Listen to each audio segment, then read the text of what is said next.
In the enchanting world of Maurice Leblanc's The Secret Tomb, we are drawn into a captivating tale where mystery and adventure intertwine.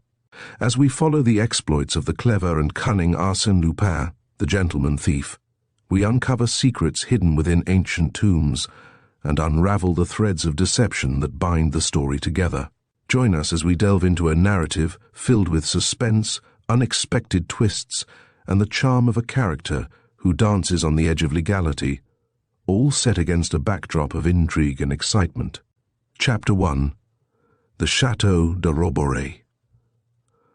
Under a sky heavy with stars and faintly brighter for a low-hanging sickle moon, the gypsy caravan slept on the turf by the roadside, its shutters closed, its shafts stretched out like arms. In the shadow of the ditch nearby, a stertorous horse was snoring. Far away, above the black crest of the hills, a bright streak of sky announced the coming of the dawn. A church clock struck 4. Here and there a bird awoke and began to sing. The air was soft and warm. Abruptly, from the interior of the caravan, a woman's voice cried, "Saint Quentin! Saint Quentin!" A head was thrust out of the little window which looked out over the box under the projecting roof. A nice thing this, I thought as much. The rascal has decamped in the night. The little beast. Nice discipline this is. Other voices joined in the grumbling. 2 or 3 minutes passed. Then the door in the back of the caravan opened, and a shadowy figure descended the 5 steps of the ladder, while 2 tousled heads appeared at the side window. "Dorothy, where are you going?" "To look for St. Quentin," replied the shadowy figure. "But he came back with you from your walk last night, and I saw him settled down on the box. You can see that he isn't there any longer, Castor." "Where is he?" "Patience. I'm going to bring him back to you by the ears." But 2 small boys in their shirts came tumbling down the steps of the caravan and implored her, "No, no, Mummy Dorothy. Don't you go away by yourself in the night time. It's dangerous." "What are you making a fuss about, Pollux?" "Dangerous? It's no business of yours."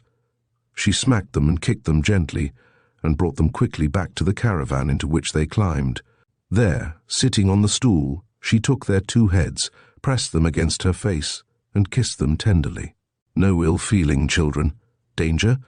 I'll find St. Quentin in half an hour from now." "A nice business. St. Quentin, a beggar who isn't 16. "While Castor and Pollux are 20 taken together," retorted Dorothy. "But what does he want to go traipsing about like this at night for? And it isn't the first time either. Where is it he makes these expeditions to?" "To snare rabbits," she said. "There's nothing wrong in it, you see. But come, there's been talk enough about it. Go to bye-bye again, boys. And above all, Castor and Pollux, don't fight. Do you hear? And no noise. The captain's asleep, and he doesn't like to be disturbed. The captain doesn't." She took herself off, jumped over the ditch, crossed a meadow in which her feet splashed up the water in the puddles, and gained a path which wound through a copse of young trees which only reached her shoulders. Twice already the evening before, strolling with her comrade St. Quentin, she had followed this half-formed path, so that she went briskly forward without hesitating.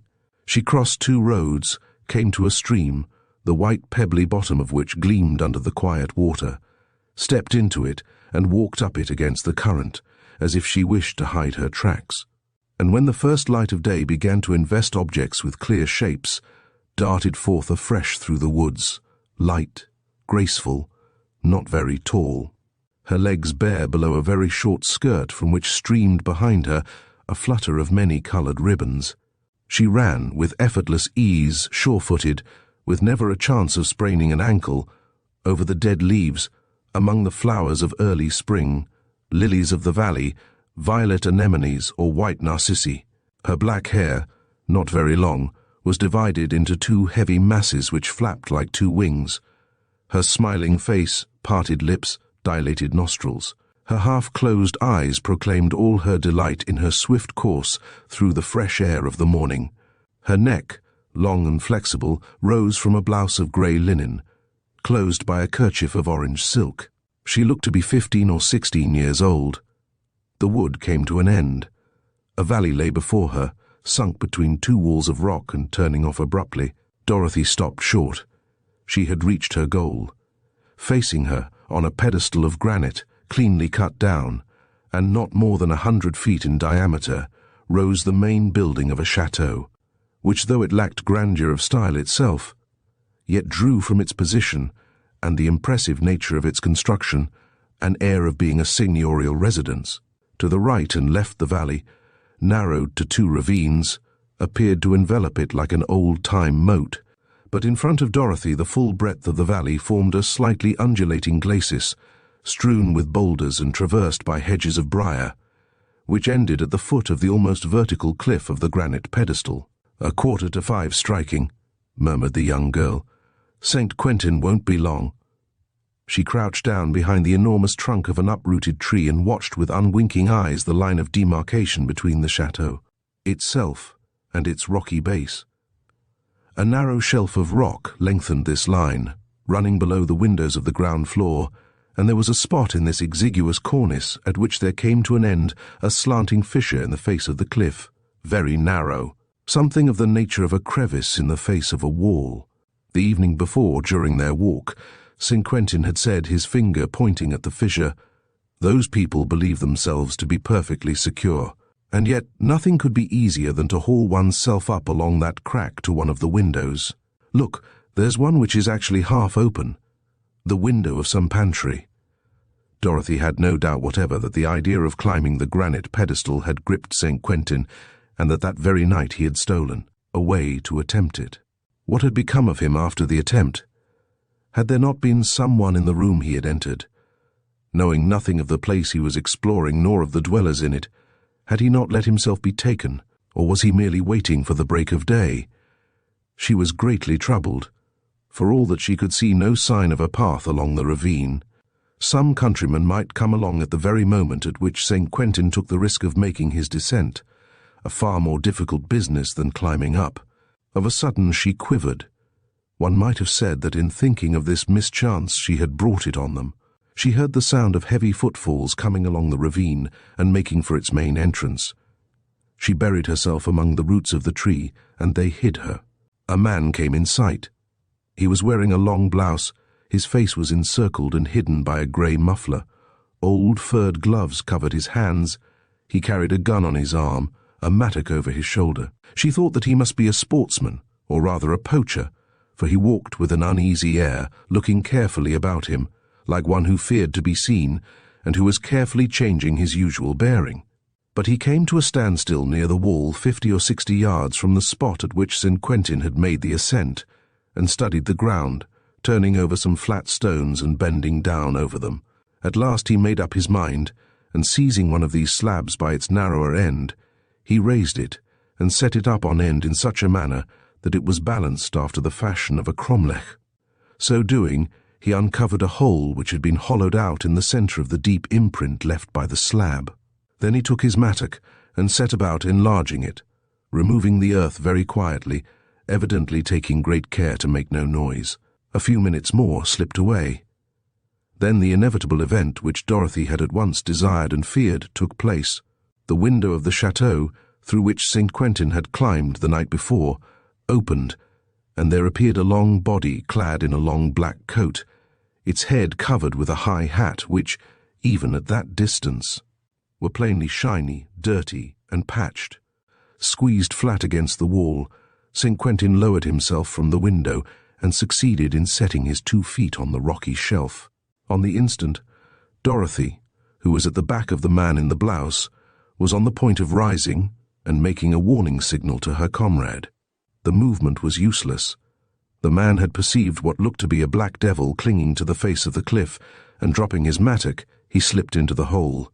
For his part, St. Quentin, absorbed in his job of getting down, was paying no attention to what was going on below him, and could only have seen it by turning round, which was practically impossible. Uncoiling a rope, which he had, without doubt, picked up in the mansion, he ran it round a pillar of the balcony of the window in such a fashion that the 2 ends hung down the face of the cliff an equal distance. With the help of this double rope the descent presented no difficulty. Without losing a second, Dorothy, uneasy at being no longer able to see the man in a blouse, sprang from her hiding place and raced to the hole. As she got a view of it, she smothered a cry. At the bottom of the hole, as at the bottom of a trench, the man, resting the barrel of his gun on the rampart of earth he had thrown up, was about to take deliberate aim at the unconscious climber. Call out? Warn St. Quentin? That was to precipitate the event, to make her presence known and find herself engaged in an unequal struggle with an armed adversary. But do something she must. Up there St. Quentin was availing himself of the fissure in the face of the cliff for all the world as if he were descending the shaft of a chimney. The whole of him stuck out, a black and lean silhouette. His high hat had been crushed down, concertina fashion, right onto his ears. The man set the butt of his gun against his shoulder and took aim. Dorothy leapt forward and flung herself at the stone which stood up behind him, and with the impetus of her spring and all her weight behind her outstretched hands, shoved it. It was badly balanced, gave at the shock, and toppled over, closing the excavation like a trapdoor of stone, crushing the gun and imprisoning the man in the blouse. The young girl got just a glimpse of his head as it bent, and his shoulders as they were thrust down into the hole. She thought that the attack was only postponed, that the enemy would lose no time in getting out of his grave, and dashed at full speed to the bottom of the fissure, at which she arrived at the same time as St. Quentin. "Quick, quick!" she cried. "We must bolt!" In a flurry he dragged down the rope by one of the ends, mumbling as he did so, "What's up? What do you want? How did you know I was here?" She gripped his arm and tugged at it. "Bolt, idiot! They've seen you. They were going to take a shot at you. Quick, they'll be after us." "What's that? Be after us? Who?" "A queer-looking beggar disguised as a peasant. He's in a hole over yonder. He was going to shoot you like a partridge when I tumbled the slab onto the top of him, but—" "Do as I tell you, idiot, and bring the rope with you. You mustn't leave any traces." She turned and bolted. He followed her. They reached the end of the valley before the slab was raised, and without exchanging a word took cover in the wood. 20 minutes later they entered the stream and did not leave it till they could emerge onto a bank of pebbles on which their feet could leave no print. St. Quentin was off again like an arrow, but Dorothy stopped short, suddenly shaken by a spasm of laughter which bent her double. "What is it?" he said. "What's the matter with you?" She could not answer. She was convulsed, her hands pressed against her ribs, her face scarlet, her teeth, small, regular, whitely gleaming teeth, bared. At last she managed to stutter. Your high hat, that BB black coat, your BB bare feet. It's too funny. Where did you sneak that disguise from? Goodness, what a sight you are." Her laughter rang out, young and fresh, on the silence in which the leaves were fluttering. Facing her, St. Quentin, an awkward stripling who had outgrown his strength, with his face too pale, his hair too fair, his ears sticking out, but with admirable, very kindly black eyes, gazed, smiling, at the young girl. Delighted by this diversion which seemed to be turning aside from him the outburst of wrath he was expecting. Of a sudden, indeed, she fell upon him, attacking him with thumps and reproaches, but in a half-hearted fashion, with little bursts of laughter, which robbed the chastisement of its sting. "Wretch and rogue! You've been stealing again, have you? You're no longer satisfied with your salary as acrobat, aren't you, my fine fellow? You must still prig money or jewels to keep yourself in high hats, must you? What have you got, Luther? Eh? Tell me." By dint of striking and laughing she had soothed her righteous indignation. She set out again, and St. Quentin, thoroughly abashed, stammered, "Tell you? What's the good of telling you? You've guessed everything as usual. As a matter of fact, I did get in through that window last evening. It was a pantry at the end of a corridor which led to the ground floor rooms. Not a soul about. The family was at dinner. A servant's staircase led me up into another passage which ran round the house, with the doors of all the rooms opening into it. I went through them all. Nothing, that is to say, pictures and other things too big to carry away. Then I hid myself in a closet, from which I could see into a little sitting room next to the prettiest bedroom. They danced till late, then came upstairs. Fashionable people. I saw them through a peephole in the door. The ladies décolletées, the gentlemen in evening dress. At last one of the ladies went into the boudoir. She put her jewels into a jewel box and the jewel box into a small safe, saying out loud as she opened it the 3 letters of the combination of the lock, R-O-B, so that, when she went to bed, all I had to do was to make use of them. After tea I waited for the daylight. I wasn't going to chance stumbling about in the dark. "Let's see what you've got," she commanded. He opened his hand and disclosed on the palm of it 2 earrings set with sapphires. She took them and looked at them. Her face changed, her eyes sparkled. She murmured in quite a different voice, "How lovely they are, sapphires. The sky is sometimes like that at night, that dark blue, full of light." At the moment they were crossing a piece of land on which stood a large scarecrow, simply clad in a pair of trousers. On one of the cross sticks which served it for arms hung a jacket. It was the jacket of St. Quentin. He had hung it there the evening before, and in order to render himself unrecognizable, had borrowed the scarecrow's long coat and high hat. He took off that long coat, buttoned it over the plaster bosom of the scarecrow, and replaced the hat. Then he slipped on his jacket and rejoined Dorothy. She was still looking at the sapphires with an air of admiration. He bent over them and said, "Keep them, Dorothy. You know quite well that I'm not really a thief, and that I only got them for you. That you might have the pleasure of looking at them and touching them. It often goes to my heart to see you running about in that beggarly get-up, to think of you dancing on the tight rope. You who ought to live in luxury. To think of all I'd do for you if you'd let me." She raised her head, looked into his eyes, and said, "Would you really do anything for me? Anything, Dorothy? Well then, be honest, St. Quentin." They set out again, and the young girl continued, "Be honest, St. Quentin. That's all I ask of you. You and the other boys of the caravan, I've adopted you because, like me, you're war orphans, and for the last 2 years we have wandered together along the high roads, happy rather than miserable, getting our fun, and on the whole, eating when we're hungry. But we must come to an understanding. I only like what is clean and straight and as clear as a ray of sunlight. Are you like me? This is the 3rd time you've stolen to give me pleasure.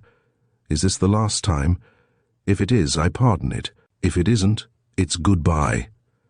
She spoke very seriously, emphasizing each phrase by a toss of the head, which made the 2 wings of her hair flap. Overwhelmed, St. Quentin said imploringly, "Don't you want to have anything more to do with me?" "Yes, but swear you won't do it again." "I swear I won't." "Then we won't say anything more about it. I feel that you mean what you say. Take back these jewels. You can hide them in the big basket under the caravan. Next week you will send them back by post. It's the Chateau de Chagny, isn't it?" "Yes, and I saw the lady's name on one of her bandboxes. She's the Comtesse de Chagny." They went on hand in hand. Twice they hid themselves to avoid meeting peasants, and at last, after several detours, they reached the neighborhood of the caravan. "Listen," said St. Quentin, pausing to listen himself. "Yes, that's what it is. Castor and Pollux fighting as usual, the rascals." He dashed towards the sound. "St. Quentin," cried the young girl, "I forbid you to hit them." "You hit them often enough." "Yes, but they like me to hit them." At the approach of St. Quentin, the 2 boys, who were fighting a duel with wooden swords, turned from one another to face the common enemy, howling, "Dorothy! Mummy, Dorothy, stop St. Quentin! He's a beast! Help!" There followed a distribution of cuffs, bursts of laughter and hugs. "Dorothy, it's my turn to be hugged. Dorothy, it's my turn to be smacked." But the young girl said in a scolding voice, "And the captain? I'm sure you've gone and woke him up." "The captain? He's sleeping like a sapper," declared Pollux. "Just listen to his snoring." By the side of the road the 2 urchins had lit a fire of wood. The pot, suspended from an iron tripod, was boiling. The 4 of them ate a steaming, thick soup, bread and cheese, and drank a cup of coffee. Dorothy did not budge from her stool. Her 3 companions would not have permitted it. It was rather which of the 3 should rise to serve her. All of them attentive to her wants, eager, jealous of one another, even aggressive towards one another. The battles of Castor and Pollux were always started by the fact that she had shown favor to one or the other.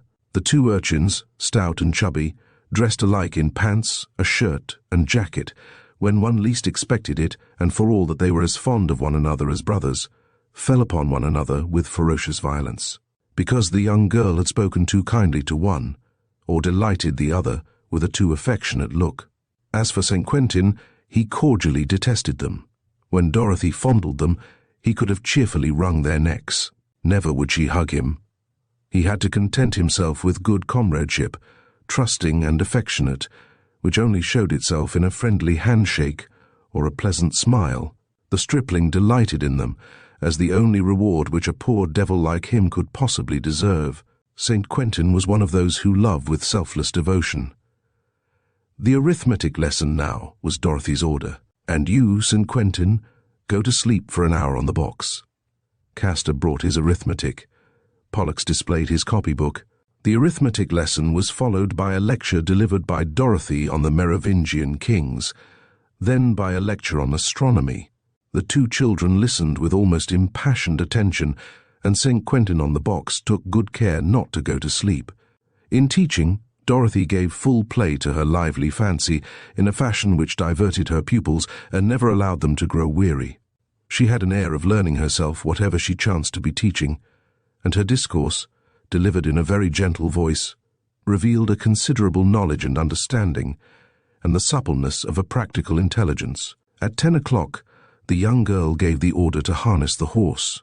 The journey to the next town was a long one, and they had to arrive in time to secure the best place in front of the town hall. "And the captain, he hasn't had breakfast," cried Castor. "All the better," said she. "The captain always eats too much. It will give his stomach a rest. Besides, if anyone wakes him, he's always in a frightful temper. Let him sleep on." They set out.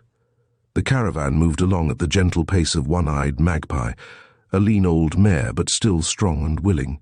They called her One-Eyed Magpie because she had a piebald coat and had lost an eye, heavy, perched on two high wheels, rocking, jingling like old iron, loaded with boxes, pots and pans, steps, barrels and ropes. The caravan had recently been repainted.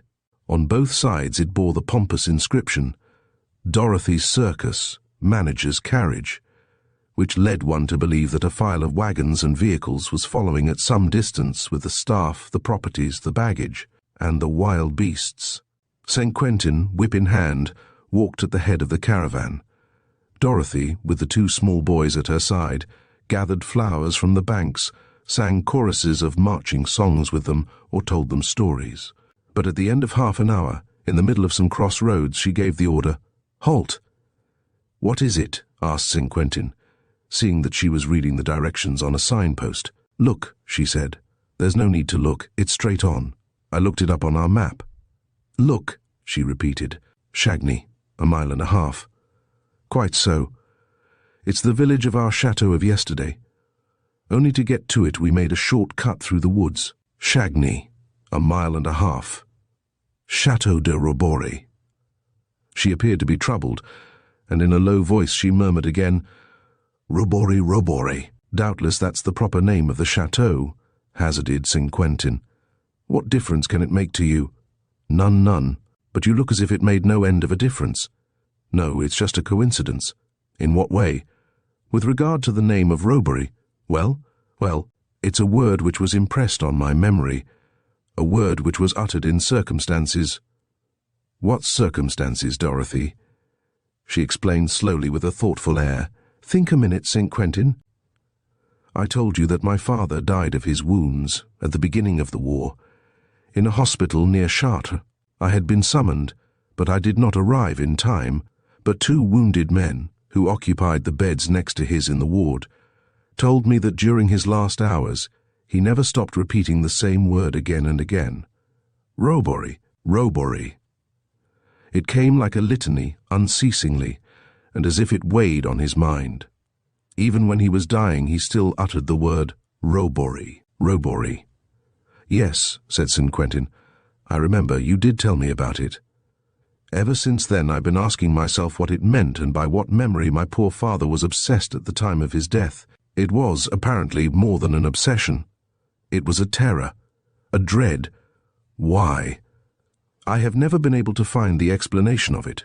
So now you understand, St. Quentin, on seeing this name, written there, staring me in the face, on learning that there was a chateau of that name, St. Quentin was frightened. "You never mean to go there, do you? Why not?" "It's madness, Dorothy." The young girl was silent, considering, but St. Quentin felt sure that she had not abandoned this unprecedented design. He was seeking for arguments to dissuade her when Castor and Pollux came running up. "3 caravans are coming along." They issued on the instant, one after the other in single file, from a sunken lane, which opened onto the crossroads and took the road to Roebury. They were an Aunt Sally, a rifle range, and a tortoise merry-go-round. As he passed in front of Dorothy and St. Quentin, one of the men of the rifle range called to them, "Are you coming along too?" "Where to?" said Dorothy. "To the chateau. There's a village fete in the grounds. Shall I keep a pitch for you?" "Right. And thanks very much," replied the young girl. The caravans went on their way. "What's the matter, St. Quentin?" said Dorothy. He was looking paler than usual. "What's the matter with you?" she repeated. "Your lips are twitching, and you are turning green," he stammered. "The PP police." From the same sunken lane 2 horsemen came into the crossroads. They rode on in front of the little party. "You see," said Dorothy, smiling, "they're not taking any notice of us." "No, but they're going to the chateau." "Of course they are. There's a fete there, and 2 policemen have to be present." "Always supposing that they haven't discovered the disappearance of the earrings and telephoned to the nearest police station," he groaned. "It isn't likely. The lady will only discover it tonight, when she dresses for dinner." "All the same, don't let's go there," implored the unhappy stripling. "It's simply walking into the trap. Besides, there's that man." "The man in the hole?" "Oh, he dug his own grave," she said and laughed. "Suppose he's there. Suppose he recognizes me. You were disguised. All they could do would be to arrest the scarecrow in the tall hat.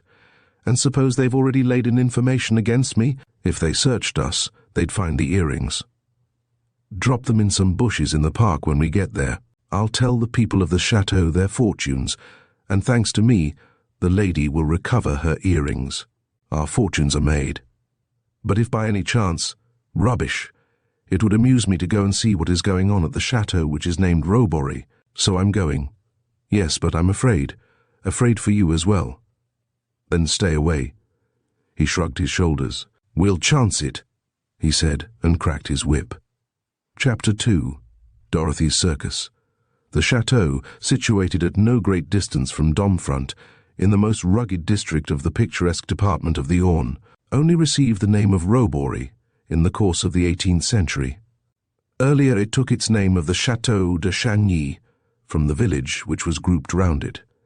The village green is in fact only a prolongation of the courtyard of the chateau. When the iron gates are open, the 2 form an esplanade, constructed over the ancient moat, from which one descends on the right and left by steep slopes. The inner courtyard, circular and enclosed by 2 battlemented walls which run to the buildings of the chateau, is adorned by a fine old fountain of dolphins and sirens, and a sundial set up on a rockery in the worst taste. Dorothy's circus passed through the village, preceded by its band.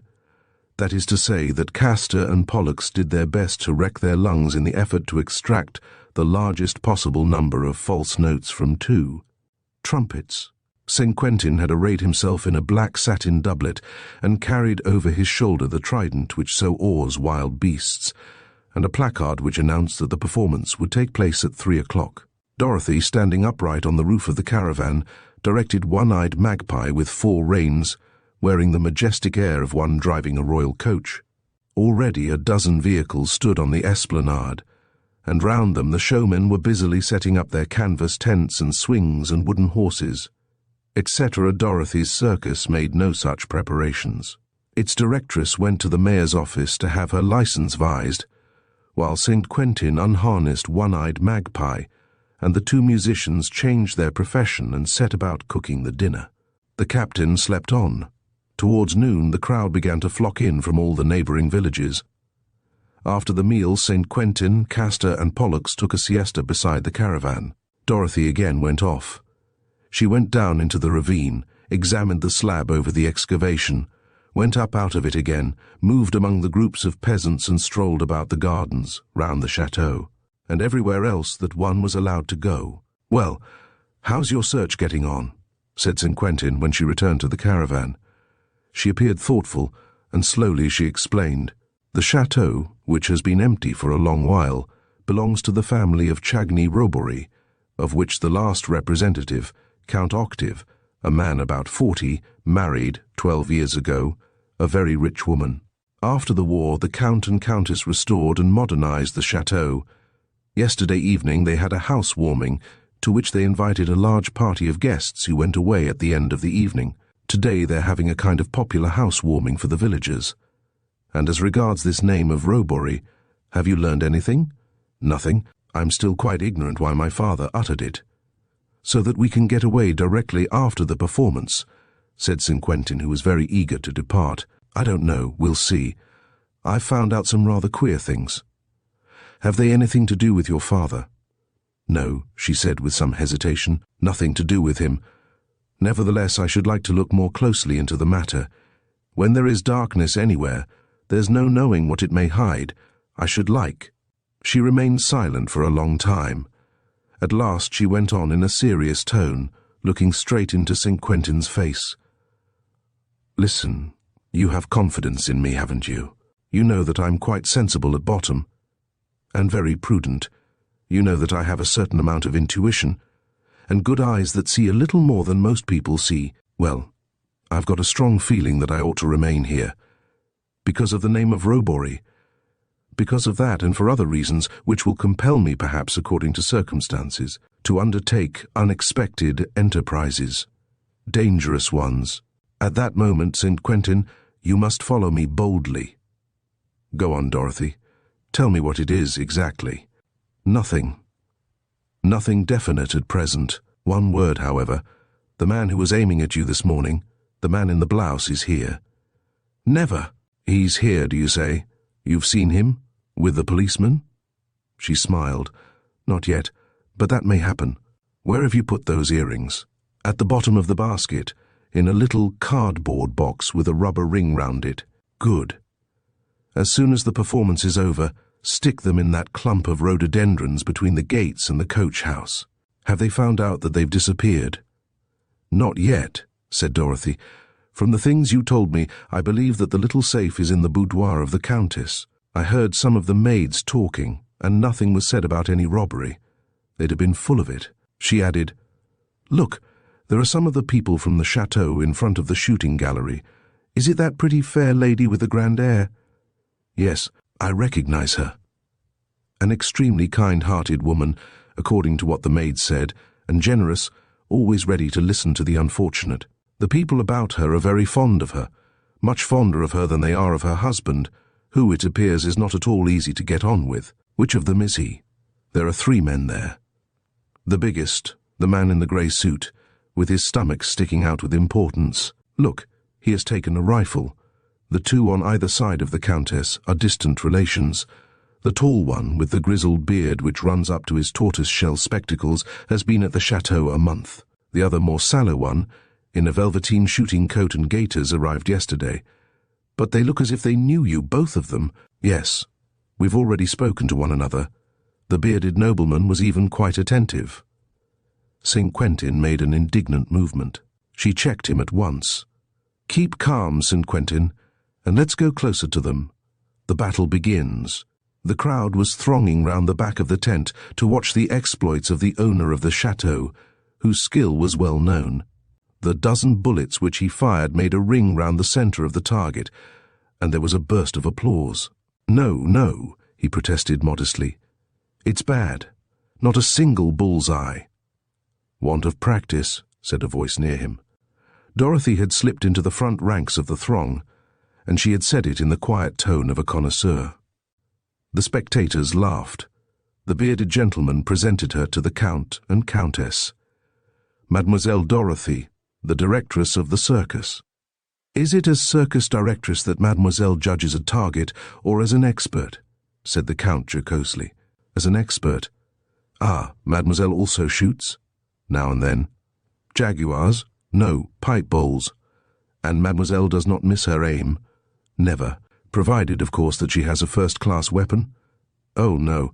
A good shot can use any kind of weapon that comes to hand, even an old-fashioned contraption like this. She gripped the butt of an old pistol, provided herself with 6 cartridges, and aimed at the cardboard target cut out by the Count. The first shot was a bullseye. The second cut the black circle. The third was a bullseye. The Count was amazed. "It's marvelous. She doesn't even take the trouble to aim. What do you say to that, de Streicher?"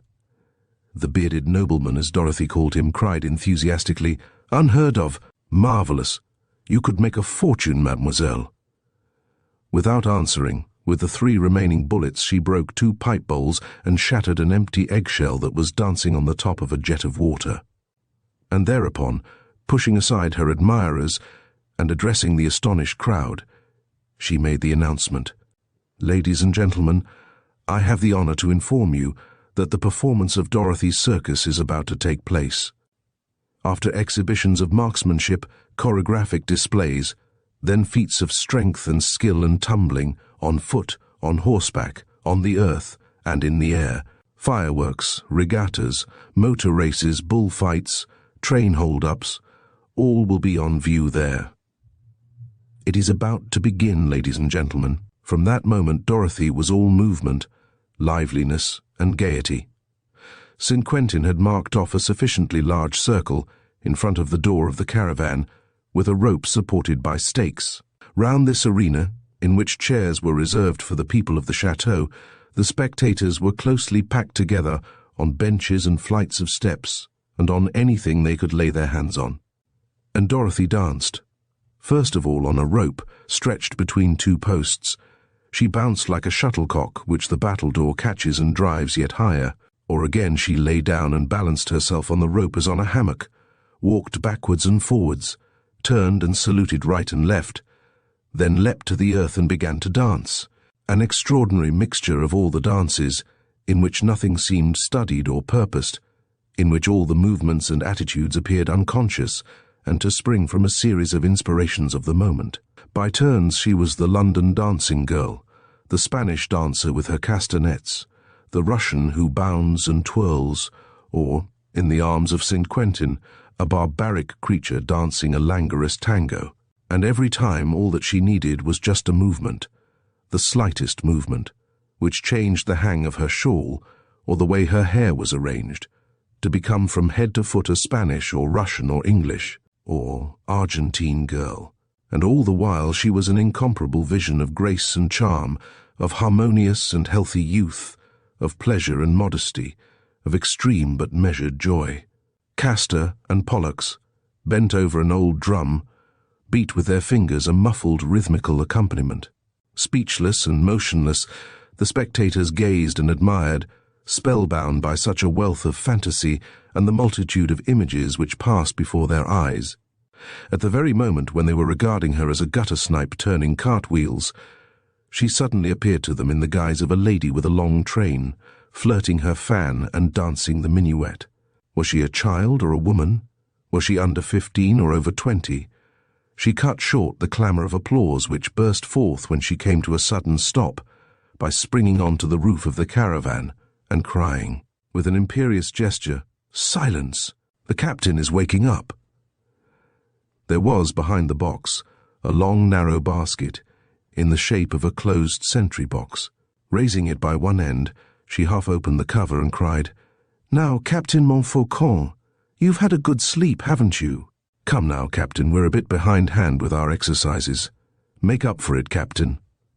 She opened the top of the basket wide, and disclosed in a kind of cradle, very comfortable, a little boy of 7 or 8, with golden curls and red cheeks, who yawned prodigiously. Only half awake, he stretched out his hands to Dorothy, who clasped him to her bosom and kissed him very tenderly.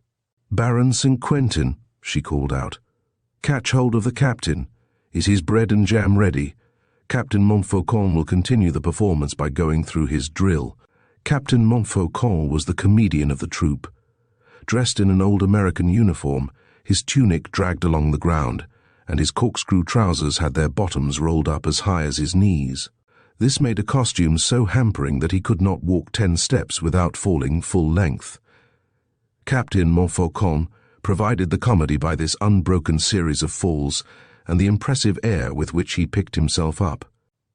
Again, when, furnished with a whip, his other hand useless by reason of the slice of bread and jam it held, his cheeks smeared with jam, he put the unbridled one-eyed magpie through his performance. There was one continuous roar of laughter. "Mark time," he ordered. "Right about turn. Attention, one-eye magpie." He could never be induced to say one-eyed and now the goose step. "Good, one-eye magpie. Perfect." One-eyed magpie, promoted to the rank of circus horse, trotted round in a circle without taking the slightest notice of the captain's orders, who, for his part, stumbling, falling, picking himself up, recovering his slice of bread and jam, did not bother for a moment about whether he was obeyed or not. It was so funny, the phlegm of the little man, and the undeviating course of the beast, that Dorothy herself was forced to laugh with a laughter that redoubled the gaiety of the spectators. They saw that the young girl, in spite of the fact that the performance was undoubtedly repeated every day, always took the same delight in it. "Excellent, Captain," she cried to encourage him. "Splendid. And now, Captain, we'll act The Gypsy's Kidnapping, a drama in a brace of shakes. Baron St. Quentin, you'll be the scoundrelly kidnapper." Uttering frightful howls, the scoundrelly kidnapper seized her and set her on One-Eyed Magpie, bound her on her, and jumped up behind her. Under the double burden, the mare staggered slowly off, while Baron St. Quentin yelled, "Gallop, hell for leather!"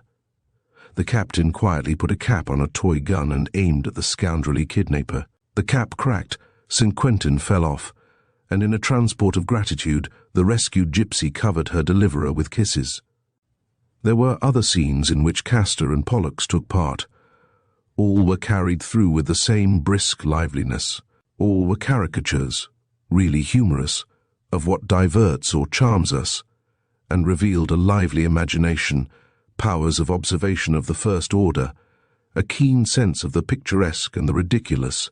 Captain Montfaucon, take a bag and make a collection. Castor and Pollux, a roll of the drum to imitate the sound of falling water. Baron St. Quentin, beware of pickpockets. The captain dragged through the crowd an enormous bag in which were engulfed pennies and dirty notes.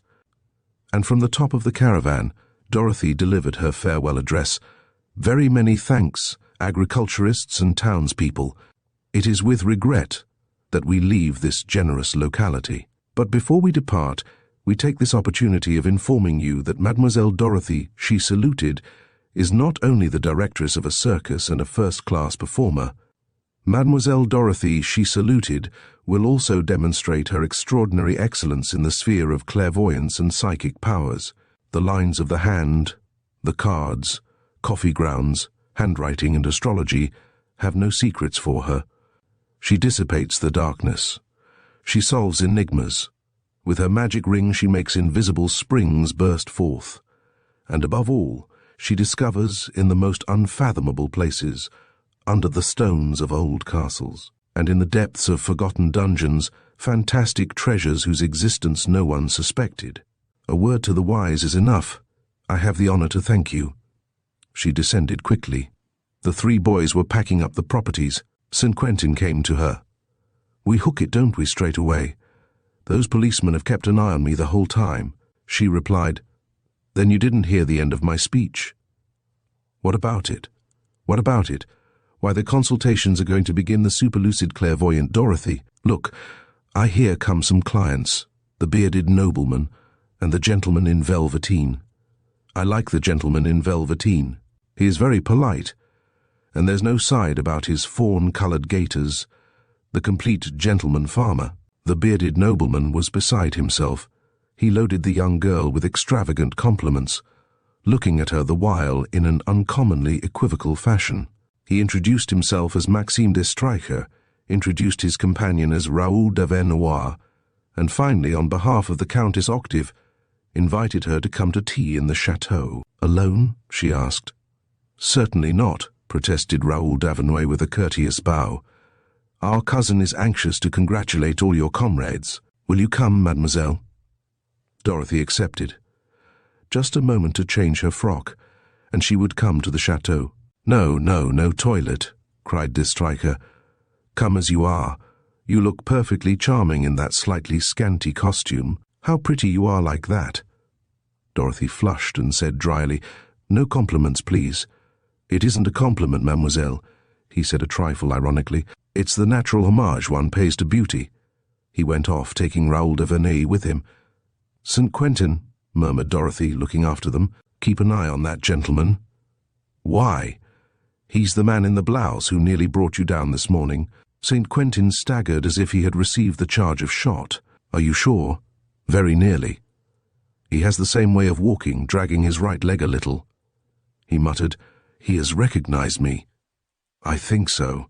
When he saw you jumping about during the performance, it recalled to his mind the Black Devil performing acrobatic feats against the face of the cliff. And it was only a step from you to me who shoved the slab over onto his head. I read it all in his eyes and his attitude towards me this afternoon, just in his manner of speaking to me. There was a touch of mockery in it." St. Quentin lost his temper. "And we aren't hurrying off at once. You dare stay?" "I dare. But that man, he doesn't know that I penetrated his disguise, and as long as he doesn't know—" "You mean that your intention is?" "Perfectly simple, to tell them their fortunes, amuse them, and puzzle them." "But what's your object?" "I want to make them talk in their turn." "What about?" "What I want to know." "What you want to know?" "That's what I don't know. It's for them to teach me." "And suppose they discover the robbery? Suppose they cross-examine us?"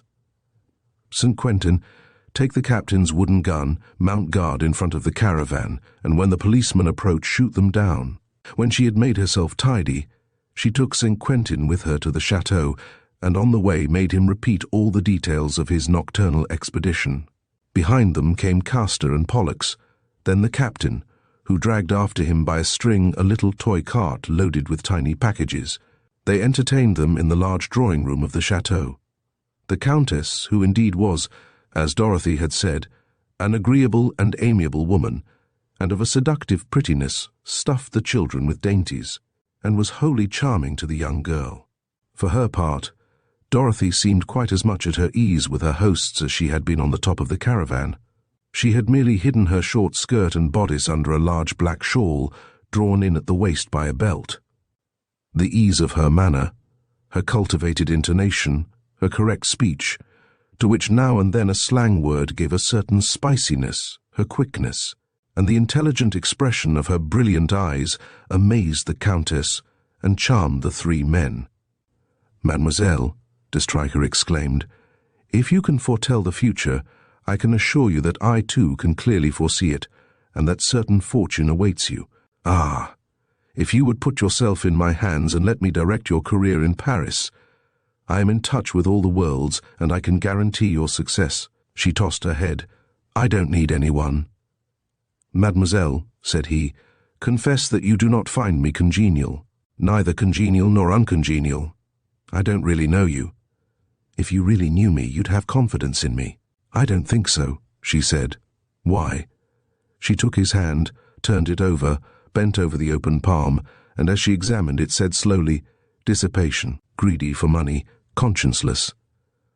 "But I protest, mademoiselle." "Conscienceless? I who am full of scruples." "Your hand says the opposite, monsieur." "Does it also say that I have no luck?" "None at all." "What? Shan't I ever be rich?" "I fear not." "Confound it. And what about my death? Is it a long way off?" "Not very." "A painful death?" "A matter of seconds." "An accident, then?" "Yes." "What kind of accident?" She pointed with her finger. "Look here at the base of the forefinger. What is there?" "The gallows." There was an outburst of laughter. De Stryker was enchanted. Count Octave clapped his hands. "Bravo, mademoiselle. The gallows for this old libertine. It must be that you have the gift of second sight, so I shall not hesitate." He consulted his wife with a look of inquiry and continued, "So I shall not hesitate to tell you." "To tell me," finished Dorothy mischievously, "the reasons for which you invited me to tea." The Count protested. "Not at all, mademoiselle. We invited you to tea solely for the pleasure of becoming acquainted with you, and perhaps a little from the desire to appeal to my skill as a sorceress." The Countess Octave interposed. "Ah, well, yes, mademoiselle. Your final announcement excited our curiosity. Moreover, I will confess that we haven't much belief in things of this kind, and that it is rather out of curiosity that we should like to ask you certain questions. If you have no faith in my poor skill, madame, we'll let that pass, and all the same I'll manage to gratify your curiosity. By what means? Merely by reflecting on your words. What? Said the Countess. No magnetic passes? No hypnotic sleep? No, madame, at least not for the present. Later on we'll see. Only keeping St. Quentin with her, she told the children to go and play in the garden. Then she sat down and said, I'm listening, madame. Just like that? Perfectly simply? Perfectly simply. Well then, mademoiselle. The Countess spoke in a tone the carelessness of which was not perhaps absolutely sincere. Well then, mademoiselle, you spoke of forgotten dungeons and ancient stones and hidden treasures. Now, the Château de Robori is several centuries old.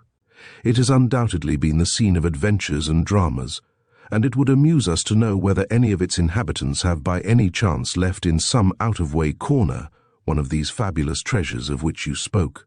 Dorothy kept silent for some little time. Then she said, I always answer with all the greater precision if full confidence is placed in me. If there are any reservations, if the question is not put as it ought to be. What reservations? I assure you, mademoiselle. The young girl broke in firmly. You asked me the question, madame, as if you were giving way to a sudden curiosity which did not rest, so to speak, on any real base. Now you know as well as I do that excavations have been made in the chateau. That's very possible, said Count Octave, but if they were, it must have been dozens of years ago, in the time of my father or grandfather. There are recent excavations, Dorothy asserted, but we have only been living in the chateau a month. It isn't a matter of a month, but of some days, of some hours, the Countess declared with animation. I assure you, mademoiselle, that we have not made researches of any kind. Then the researches must have been made by someone else. By whom? And under what conditions? And in what spot? There was another silence. Then Dorothy went on, You will excuse me, madame, if I have been going into matters which do not seem to be any business of mine. It's one of my faults. St. Quentin often says to me, Your craze for trespassing and ferreting about everywhere will lead people to say unpleasant things about you. But it happened that, on arriving here, since we had to wait for the hour of the performance, I took a walk. I wandered right and left, looking at things, and in the end, I made a certain number of observations which, as it seemed to me, are of some importance. Thus, the Count and Countess drew nearer in their eagerness to hear her. She went on. Thus, while I was admiring the beautiful old fountain in the Court of Honor, I was able to make sure that, all round it, holes have been dug under the marble basin which catches the water. Was the exploration profitable? I do not know. In any case, the earth has been put back into its place carefully, but not so well that one cannot see that the surface of the soil is raised. The Count and his guests looked at one another in astonishment. One of them objected, perhaps they've been repairing the basin, or been putting in a waste pipe. No, said the Countess in a tone of decision, no one has touched that fountain. And doubtless, mademoiselle, you discovered other traces of the same kind of work. Yes, said Dorothy.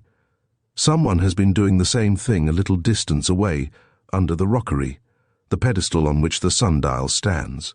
They have been boring across that rockery. An iron rod has been broken. It's there still. But why? Cried the excited Countess. Why these two spots rather than others? What are they searching for? What do they want? Have you any indication? They had not long to wait for her answer, and Dorothy delivered it slowly, as if to make it quite clear that here was the essential point of her inquiry. The motive of these investigations is engraved on the marble of the fountain. You can see it from here? Sirens surround a column surmounted by a capital. Isn't it so? Well, on one of the faces of the capital are some letters, almost effaced letters. But we've never noticed them, cried the Countess. They are there, declared the young girl. They are worn and hard to distinguish from the cracks in the marble. However, there is one word, a whole word, that one can reconstruct and read easily when once it has appeared to you. What word? The word Fortuna. The 3 syllables came long drawn out in a silence of stupefaction. The Count repeated them in a hushed voice, staring at Dorothy, who went on, "Yes, the word Fortuna. And this word you find again also on the column of the sundial, even yet more obliterated, to such a degree that one rather divines that it is there rather than actually reads it. But it certainly is there. Each letter is in its place. You cannot doubt it." The Count had not waited for her to finish speaking. Already he was out of the house, and through the open windows they saw him hurry to the fountain. He cast but one glance at it, passed in front of the sundial, and came quickly back. "Everything that Mademoiselle says is the exact truth. They have dug at both spots. And the word Fortuna, which I saw at once, and which I had never seen before, gives the reason for their digging. They have searched, and perhaps they have found." "No," the young girl asserted calmly. "Why do you say no? What do you know about it?" She hesitated. Her eyes met the eyes of de Streicher. He knew now, doubtless, that he was unmasked, and he began to understand what the young girl was driving at. But would she dare to go to extremities and join battle? And then, what were the reasons for this unforeseen struggle? With an air of challenge, he repeated the Countess's question. "Yes. Why do you say that they have found nothing?" Boldly Dorothy accepted the challenge. "Because the digging has gone on. There is in the ravine, under the walls of the chateau, among the stones which have fallen from the cliff, an ancient slab which certainly comes from some demolished structure. The word Fortuna is to be deciphered on the base of it also. Let someone move that slab, and they will discover a perfectly fresh excavation, and the tracks of feet muddled up by the hand." Chapter 3. Extra lucid. This last blow redoubled the uneasiness of Count and Countess, and they took counsel in a low voice for a moment with their cousins de Streicher and Raoul Davenoy. St. Quentin, on hearing Dorothy reveal the events in the ravine, and the hiding place of the man in the blouse, had fallen back among the cushions of the great easy-chair on which he was sitting. She was going mad. To set them on the trail of the man in the blouse was to set them on their own trail, his and Dorothy's. What madness! She, however, in the midst of all this excitement and anxiety, remained wholly calm. She appeared to be following a quite definite course with her goal clearly in view, while the others, without her guidance, stumbled in a panic. "Mademoiselle," said the Countess, "your revelations have upset us considerably. They show how extraordinarily acute you are, and I cannot thank you enough for having given us this warning." "You have treated me so kindly, madame," she replied, "that I am only too delighted to have been of use to you." "Of immense use to us," agreed the Countess, "and I beg you to make the service complete." "How?" "By telling us what you know. I don't know any more. But perhaps you could learn more." "In what way?" The Countess smiled. "By means of that skill in divination of which you were telling us a little while ago, and in which you do not believe, madame. But in which I'm quite ready to believe now." Dorothy bowed. "I'm quite willing, but these are experiments which are not always successful. Let's try." "Right, we'll try. But I must ask you not to expect too much." She took a handkerchief from St. Quentin's pocket and bandaged her eyes with it. "Astral vision, on condition of being blind," she said. "The less I see, the more I see." And she added gravely, "Put your questions, madame. I will answer them to the best of my ability." "Remaining in a state of wakefulness all the time?" "Yes." She rested her 2 elbows on the table and buried her face in her hands. The Countess at once said, "Who has been digging? Who has been making excavations under the fountain and under the sundial?" A minute passed slowly. They had the impression she was concentrating and withdrawing from all contact with the world around her. At last she said in measured tones which bore no resemblance to the accents of a Pythoness or a somnambulist, "I see nothing on the esplanade. In that quarter the excavations must already be several days old, and all traces are obliterated, but in the ravine—" "In the ravine?" said the Countess. "The slab is standing on end, and a man is digging a hole with a mattock." "A man? What man? Describe him." "He's wearing a very long blouse. But his face is encircled by a muffler which passes under a cap with turned-down brim. You cannot even see his eyes. When he is finished digging, he lets the slab fall back into its place and carries away the mattock. Nothing else? No, he has found nothing. Are you sure of that? Absolutely sure. And which way does he go? He goes back up the ravine. He comes to the iron gates of the chateau. But they're locked. He has the key. He enters. It is early in the morning. No one is up. He directs his steps to the orangery. There's a small room there. Yes, the gardener keeps his implements in it. The man sets the mattock in a corner, takes off his blouse and hangs it on a nail in the wall. But he can't be the gardener, exclaimed the Countess. His face? Can you see his face? No, it remains covered up. But his clothes, I can't make them out. He goes out. He disappears. The young girl broke off, as if her attention were fixed on someone whose outline was blurred and lost in the shadow like a phantom. I do not see him any longer, she said. I can see nothing any longer. Do you? Ah, yes, the steps of the chateau. The door is shut quietly. And then the staircase. A long corridor dimly lighted by small windows. However, I can distinguish some prints, galloping horses, sportsmen in red coats.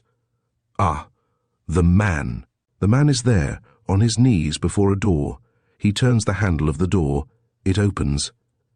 It must be one of the servants, said the Countess in a hollow voice, and it must be a room on the first floor, since there are prints on the passage walls. What is the room like? The shutters are closed. The man has lit a pocket lamp and is hunting about. There's a calendar on the chimney-piece. It's today, Wednesday, and an empire clock with gilded columns. The clock in my boudoir, murmured the Countess. The hands point to 6:15. The light of the lamp is directed to the other side of the room, onto a walnut cupboard with 2 doors. The man opens the 2 doors and reveals a safe.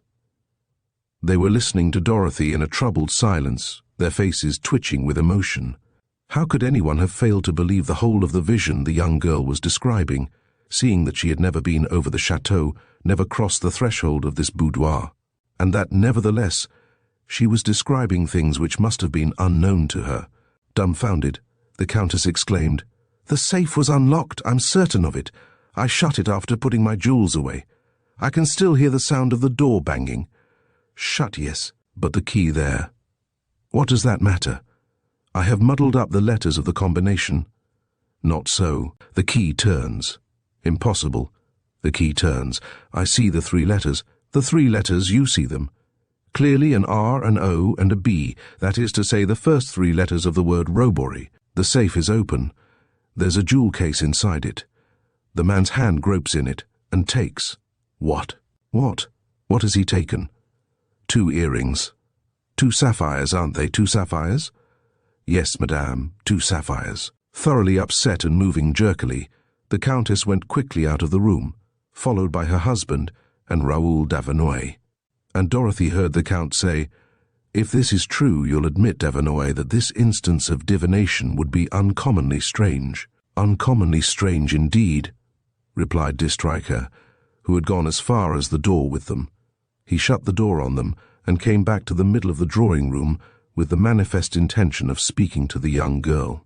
Dorothy had removed a handkerchief from her eyes and was rubbing them like a person who has come out of the dark. The bearded nobleman and she looked at one another for a few moments. Then, after some hesitation, he took a couple of steps back towards the door, but once more he changed his mind and, turning towards Dorothy, stroked his beard at length and at last broke into a quiet, delighted chuckle. Dorothy, who was never behindhand when it came to laughing, did as the bearded nobleman had done. "You laugh?" said he. "I laugh because you laugh, but I am ignorant of the reason of your gaiety. May I learn it?" "Certainly, mademoiselle. I laugh because I find all that very amusing." "What is very amusing?" De Stryker came a few steps further into the room and replied, "What is very amusing is to mix up into one and the same person the individual who was making an excavation under the slab of stone and this other individual who broke into the chateau last night and stole the jewels." "That is to say?" asked the young girl. "That is to say, to be yet more precise, the idea of throwing beforehand the burden of robbery committed by M. St. Quentin." On to the back of de Streicher, said Dorothy, ending his sentence for him. The bearded nobleman made a wry face but did not protest. He bowed and said, "That's it exactly. We may just as well play with our cards on the table, mayn't we? We're neither of us people who have eyes for the purpose of not seeing, and if I saw a black silhouette slip out of a window last night, you, for your part, have seen a gentleman who received a stone slab on his head. Exactly. And I repeat, it's very ingenious of you to try to make them out to be one and the same person. Very ingenious, and very dangerous. In what way is it dangerous? In the sense that every attack provokes a counterattack. I haven't made any attack, but I wished to make it quite clear that I was ready to go to any lengths, even to the length of attributing the theft of this pair of earrings to me. Perhaps. Oh, then I'd better lose no time proving that they're in your hands. Be quick about it." Once more he stopped short on the threshold of the door and said, "Then we're enemies?"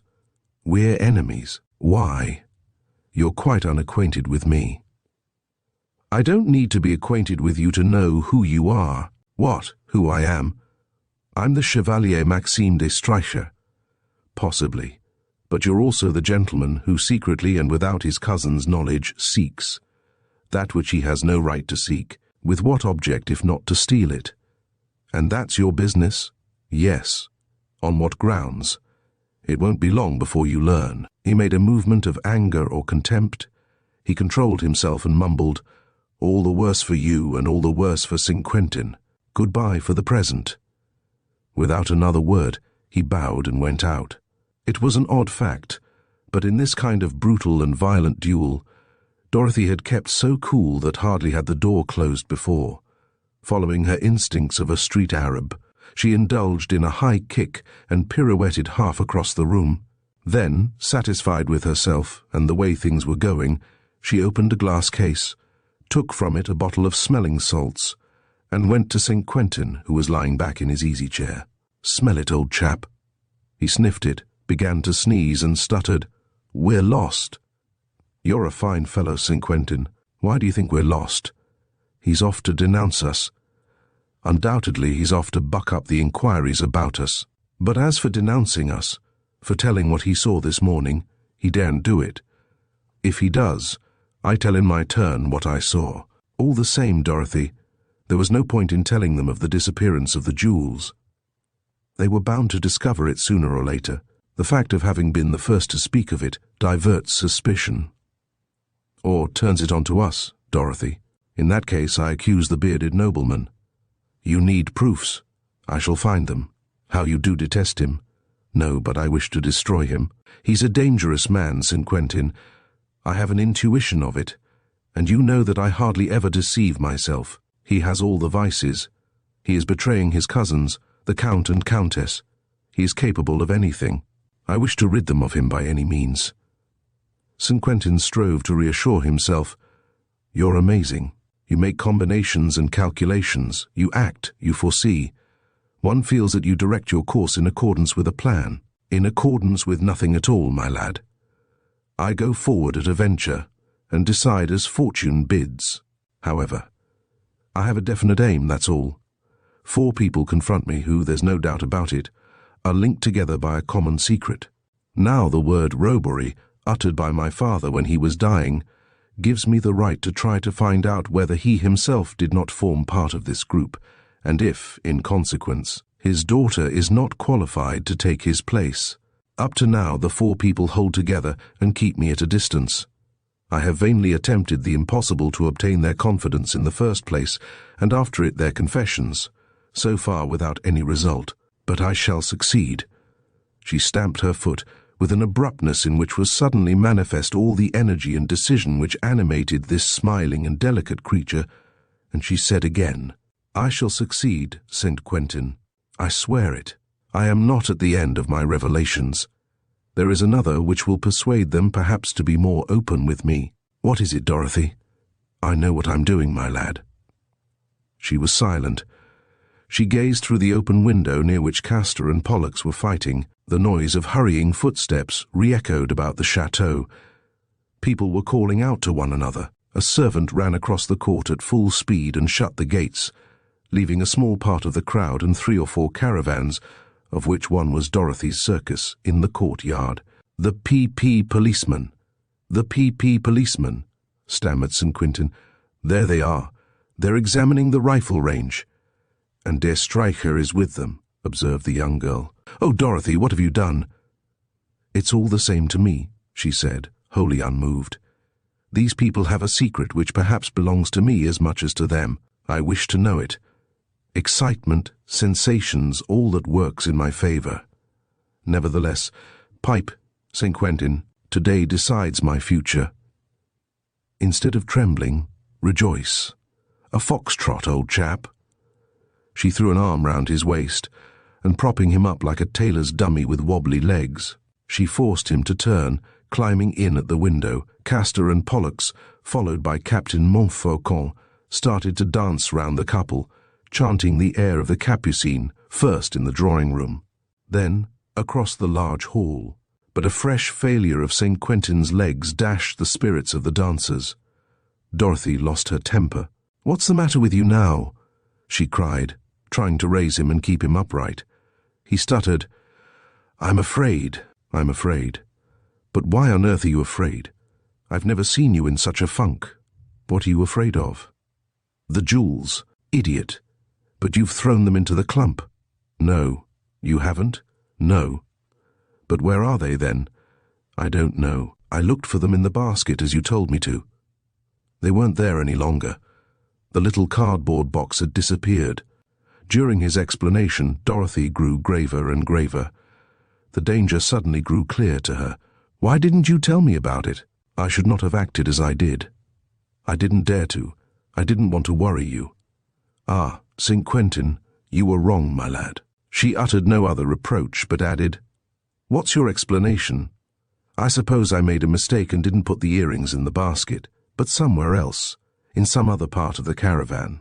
I've looked everywhere without finding them. But those policemen, they'll find them."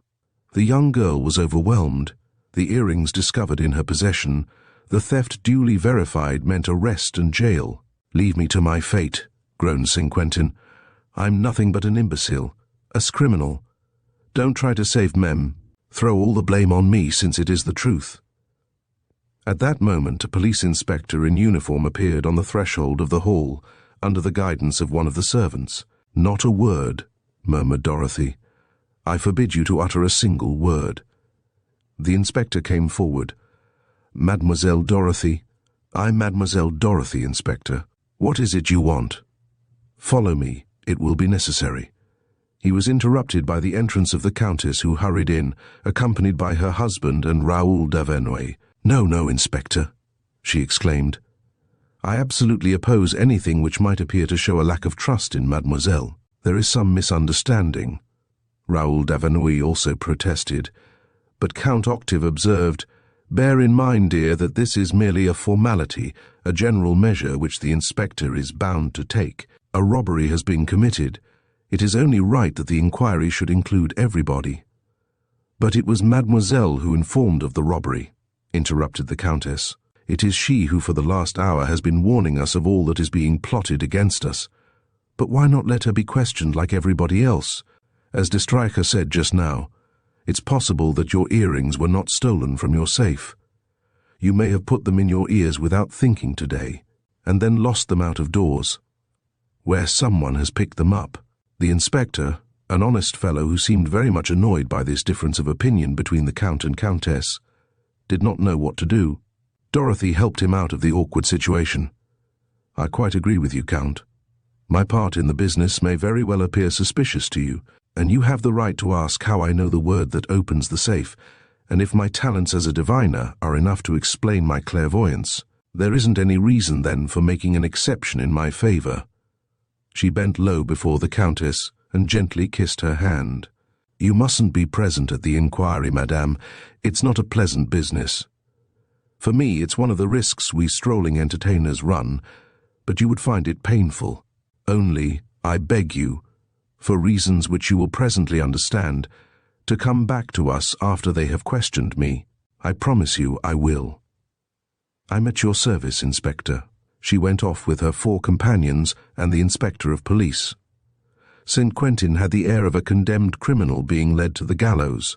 Captain Montfaucon, his hands in his pockets, the string round his wrist, dragged along his baggage wagon and whistled an American tune, like a gallant fellow who knows that all these little affairs always end well. At the end of the courtyard, the last of the country folk were departing through the open gates, beside which the gamekeeper was posted. The showmen were grouped about their tents, and in the orangery, where the second policeman was examining their licenses. On reaching her caravan, Dorothy perceived de Streicher talking to 2 servants. "You then are the director of the inquiry, monsieur," she said gaily. "I am indeed, mademoiselle, in your interest," he said in the same tone. "Then I have no doubt about the result of it," she said, and turning to the inspector she added, "I have no keys to give you. Dorothy's circus has no locks. Everything is open to the world, empty hands and empty pockets." The inspector seemed to have no great relish for the job. The 2 servants did their best, and de Streicher made no bones about advising them. "Excuse me, mademoiselle," he said to the young girl, taking her on one side.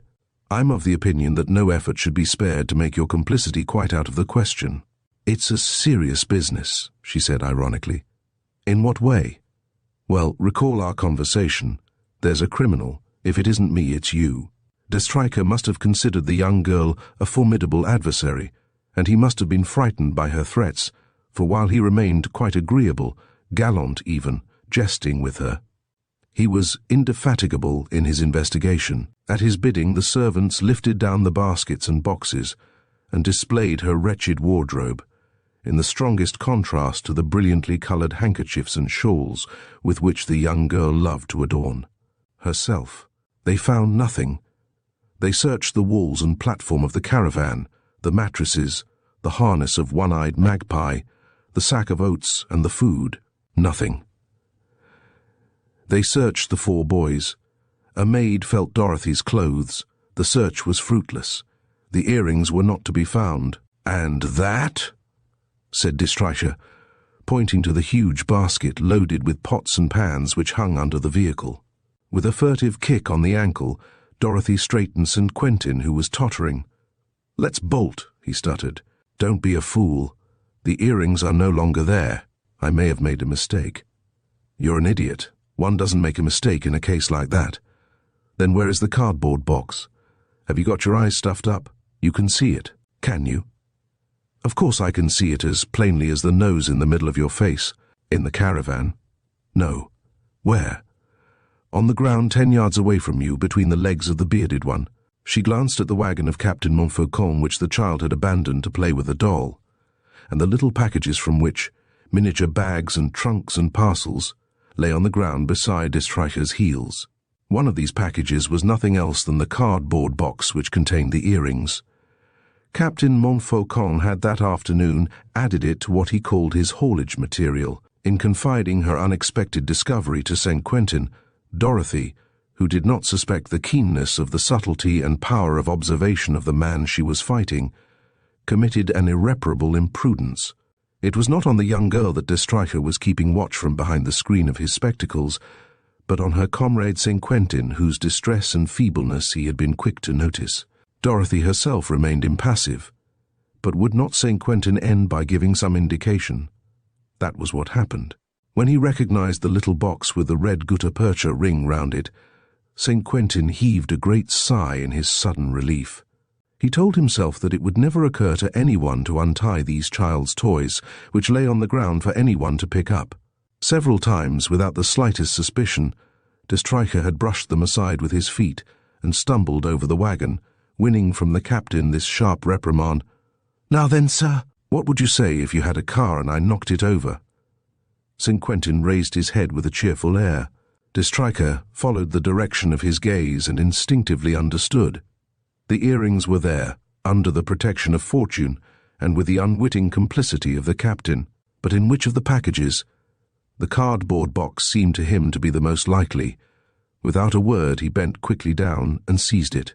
He drew himself up, opened it with a furtive movement, and perceived, among some small white pebbles and shells, the 2 sapphires. He looked at Dorothy. She was very pale. Chapter 4. the cross-examination. "Let's bolt," again said St. Quentin, who had sunk down onto a trunk and would have been incapable of making a single step. "A splendid idea," said Dorothy in a low voice. "Harness One-Eyed Magpie. Let's all 5 of us hide ourselves in the caravan and hell for leather for the Belgian frontier." She gazed steadfastly at her enemy. She felt that she was beaten. With one word he could hand her over to justice, throw her into prison, and render vain all her threats. Of what value are the accusations of a thief? Box in hand, he balanced himself on one foot, then on the other, with ironical satisfaction. He had the appearance of waiting for her to weaken and become a suppliant. How he misjudged her! On the contrary, she maintained an attitude of defiance and challenge, as if she had had the audacity to say to him, "If you speak, you're lost." He shrugged his shoulders, and turning to the inspector, who had seen nothing of this spy play, he said, "We may congratulate ourselves on having got it over, and entirely to mademoiselle's advantage. Goodness, what a disagreeable job." "You had no business to set about it at all," said the Countess, coming up with the Count and Raoul d'Avernoy. "Oh yes, I had, dear cousin. Your husband and I had our doubts. It was just as well to clear them up." "And you found nothing?" said the Count. "Nothing. Less than nothing at the most an odd trifle with which Mr. Montfaucon was playing, and which Mademoiselle Dorothy had been kind enough to give me. You do, don't you, mademoiselle?" "Yes," said Dorothy simply. He displayed the cardboard box, round which he had again drawn the rubber ring, and handing it to the Countess. "Take care of that till tomorrow morning, will you, dear lady?" "Why should I take care of it and not you?" "It wouldn't be the same thing," said he. "To place it in your hands is as it were to affix a seal to it. Tomorrow, at lunch, we'll open it together. Do you make a point of it?" "Yes, it's an idea, of sorts." "Very good," said the Countess. "I accept the charge if mademoiselle authorizes me to do so." "I ask it, madame," replied Dorothy, grasping the fact that the danger was postponed till the morrow. "The box contains nothing of importance, only white pebbles and shells. But since it amuses monsieur, and he wants a check on it, give him this small satisfaction." There remained, however, a formality which the inspector considered essential in inquiries of this kind. The examination of identification papers, delivery of documents, compliance with the regulations, were matters which he took very seriously indeed. On the other hand, if Dorothy surmised the existence of a secret between the Count and Countess and their cousins, it is certain that her hosts were not less puzzled by the strange personality which for an hour or two had dominated and disturbed them. Who was she? Where did she come from? What was her real name? What was the explanation of the fact that this distinguished and intelligent creature, with her supple cleverness and distinguished manners, was wandering about the country with 4 street boys? She took from a locker in the caravan a passport case which she carried under her arm, and when they all went into the orangery, which was now empty, she took from this case a sheet of paper black with signatures and stamps and handed it to the inspector. "Is this all you've got?" he said almost immediately. "Isn't it sufficient?" The secretary at the mayor's office this morning was satisfied with it. "They're satisfied with anything in mayor's offices," he said scornfully. "And what about these names? Nobody's named Castor and Pollux. And this one, Baron de St. Quentin, acrobat." Dorothy smiled. "Nevertheless, it is his name and his profession." "Baron de St. Quentin?" Certainly he was the son of a plumber who lived at St. Quentin and was called Baron. But then he must have the paternal authorization. Impossible. Why? Because his father died during the occupation, and his mother? She's dead too. No relations. The English adopted the boy. Towards the end of the war he was assistant cook in a hospital at Bar-le-Duc, where I was a nurse. I adopted him. The inspector uttered a grunt of approval and continued his examination. "And Castor and Pollux? I don't know where they come from. In 1918, during the German push towards Chalons, they were caught in the storm and picked up on a road by some French soldiers who gave them their nicknames. The shock was so great that they've lost all memory of the years before those days." "Are they brothers? Were they acquaintances? Where are their families?" "Nobody knows. I adopted them." "Oh," said the inspector, somewhat taken aback. Then he went on. There remains now Sire Montfaucon, captain in the American army, decorated with the Croix de Guerre. Present, said a voice. Montfaucon drew himself stiffly upright in a soldierly attitude, his heels touching and his little finger on the seam of his enormous trousers. Dorothy caught him onto her knee and gave him a smacking kiss. A brat, about whom also nobody knows anything. When he was 4, he was living with a dozen American soldiers who had made for him, by way of cradle, a fur bag. The day of the great American attack, one of the 12 carried him on his back, and it happened that of all those who advanced, it was this soldier who went furthest, and that they found his body next day near Montfaucon Hill. Beside him, in the fur bag, the child was asleep, slightly wounded. On the battlefield, the colonel decorated him with the Croix de Guerre and gave him the name and rank of Captain Montfaucon of the American army. Later it fell to me to nurse him at the hospital to which he was brought in.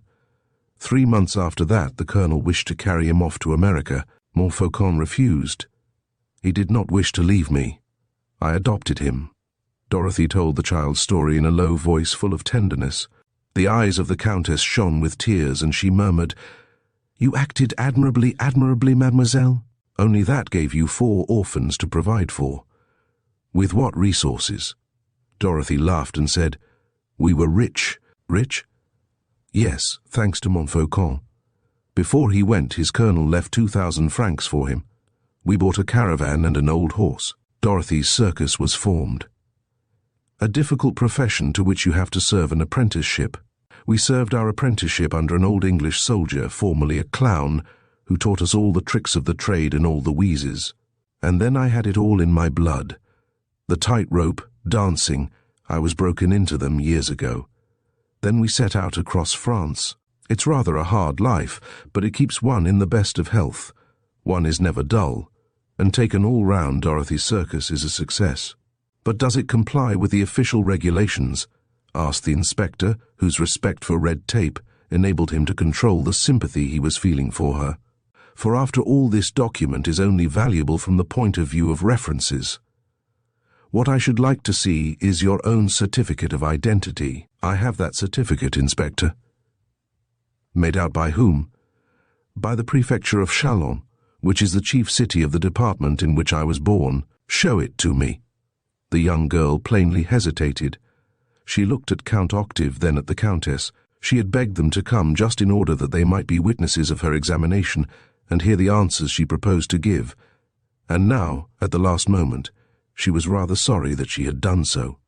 "Would you prefer us to withdraw?" said the Countess.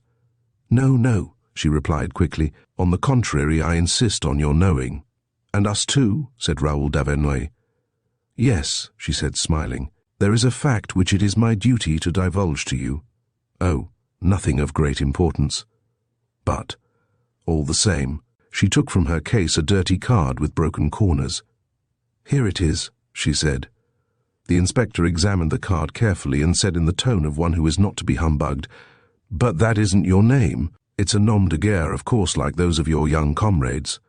"Not at all, Inspector. Come, come, you're not going to get me to believe. Here is my birth certificate in support of it, Inspector, stamped with the stamp of the commune of Argonne." "What? You belong to the village of Argonne?" cried the Count de Chagny. "I did, Monsieur le Comte, but this unknown village, which gave its name to the whole district of the Argonne, no longer exists. The war has suppressed it."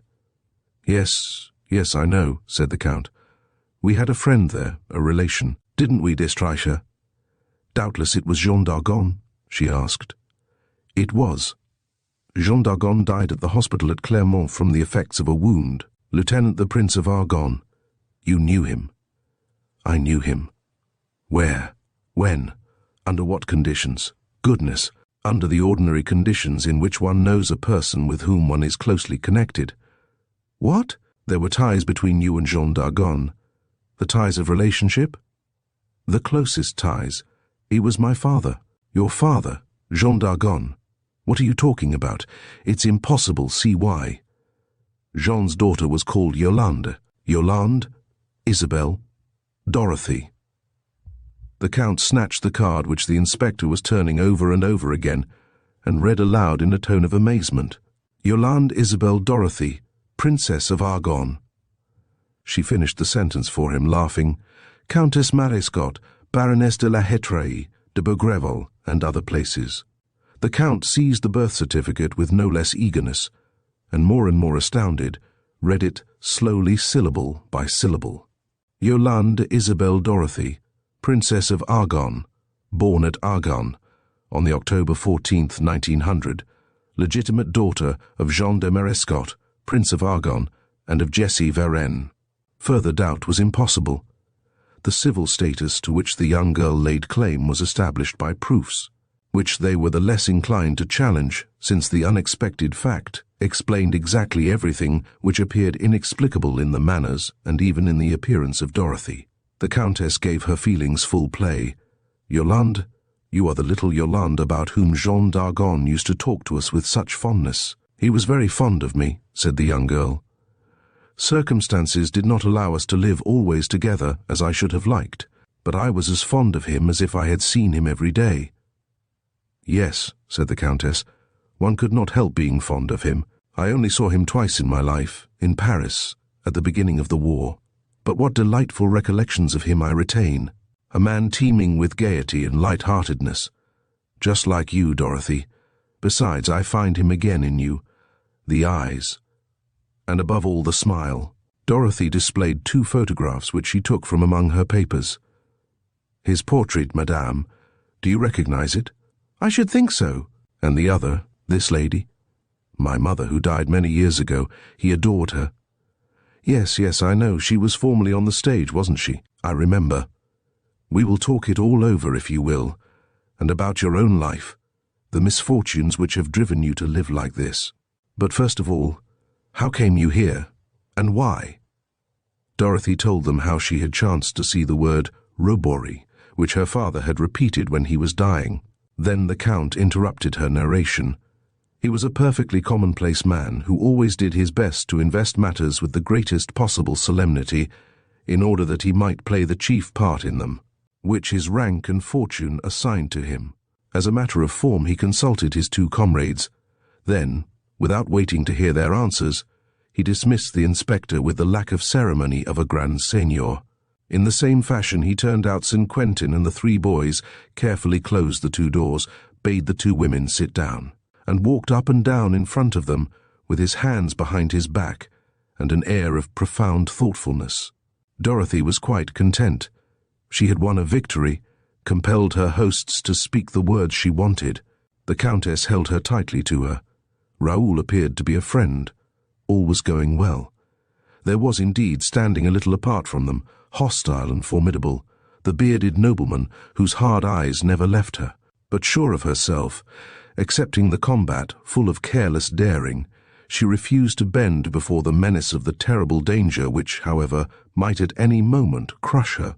Mademoiselle, said the Count de Chagny, with an air of great importance, it has seemed to us, to my cousins and me, since you are the daughter of Jean d'Argonne, whose loss we so deeply deplore, it has seemed to us, I say, that we ought in our turn to enlighten you concerning events of which he was cognizant, and of which he would have informed you had he not been prevented by death, of which he actually desired, as we know, that you should be informed. He paused, delighted with his preamble.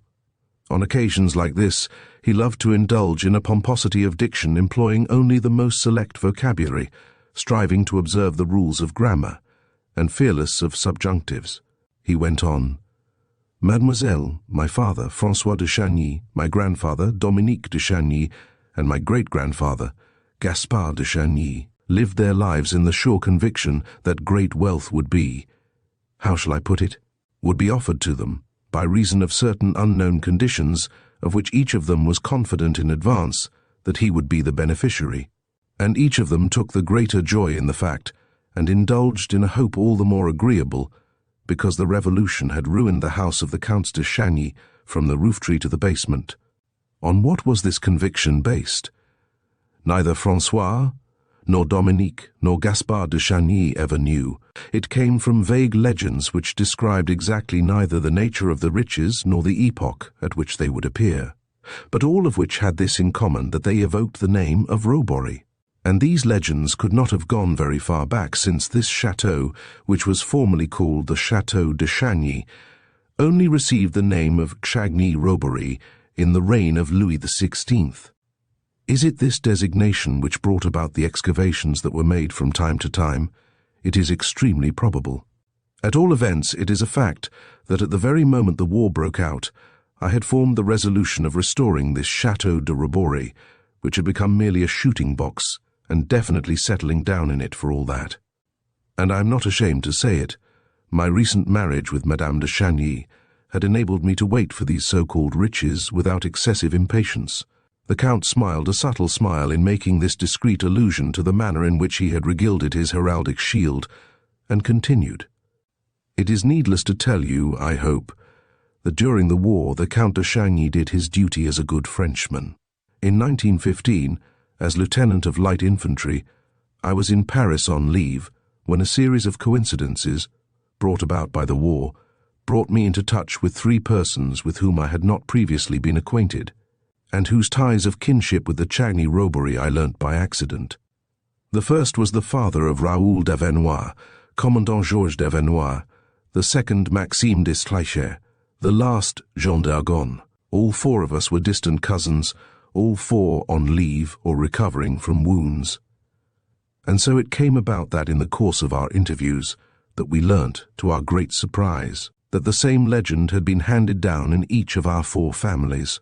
Like their fathers and their grandfathers, Georges d'Avenois, d'Estraicher, and Jean d'Argonne were awaiting the fabulous fortune which was promised them, and which was to settle the debts which this conviction had led them on to contract. Moreover, the same ignorance prevailed among the 4 cousins.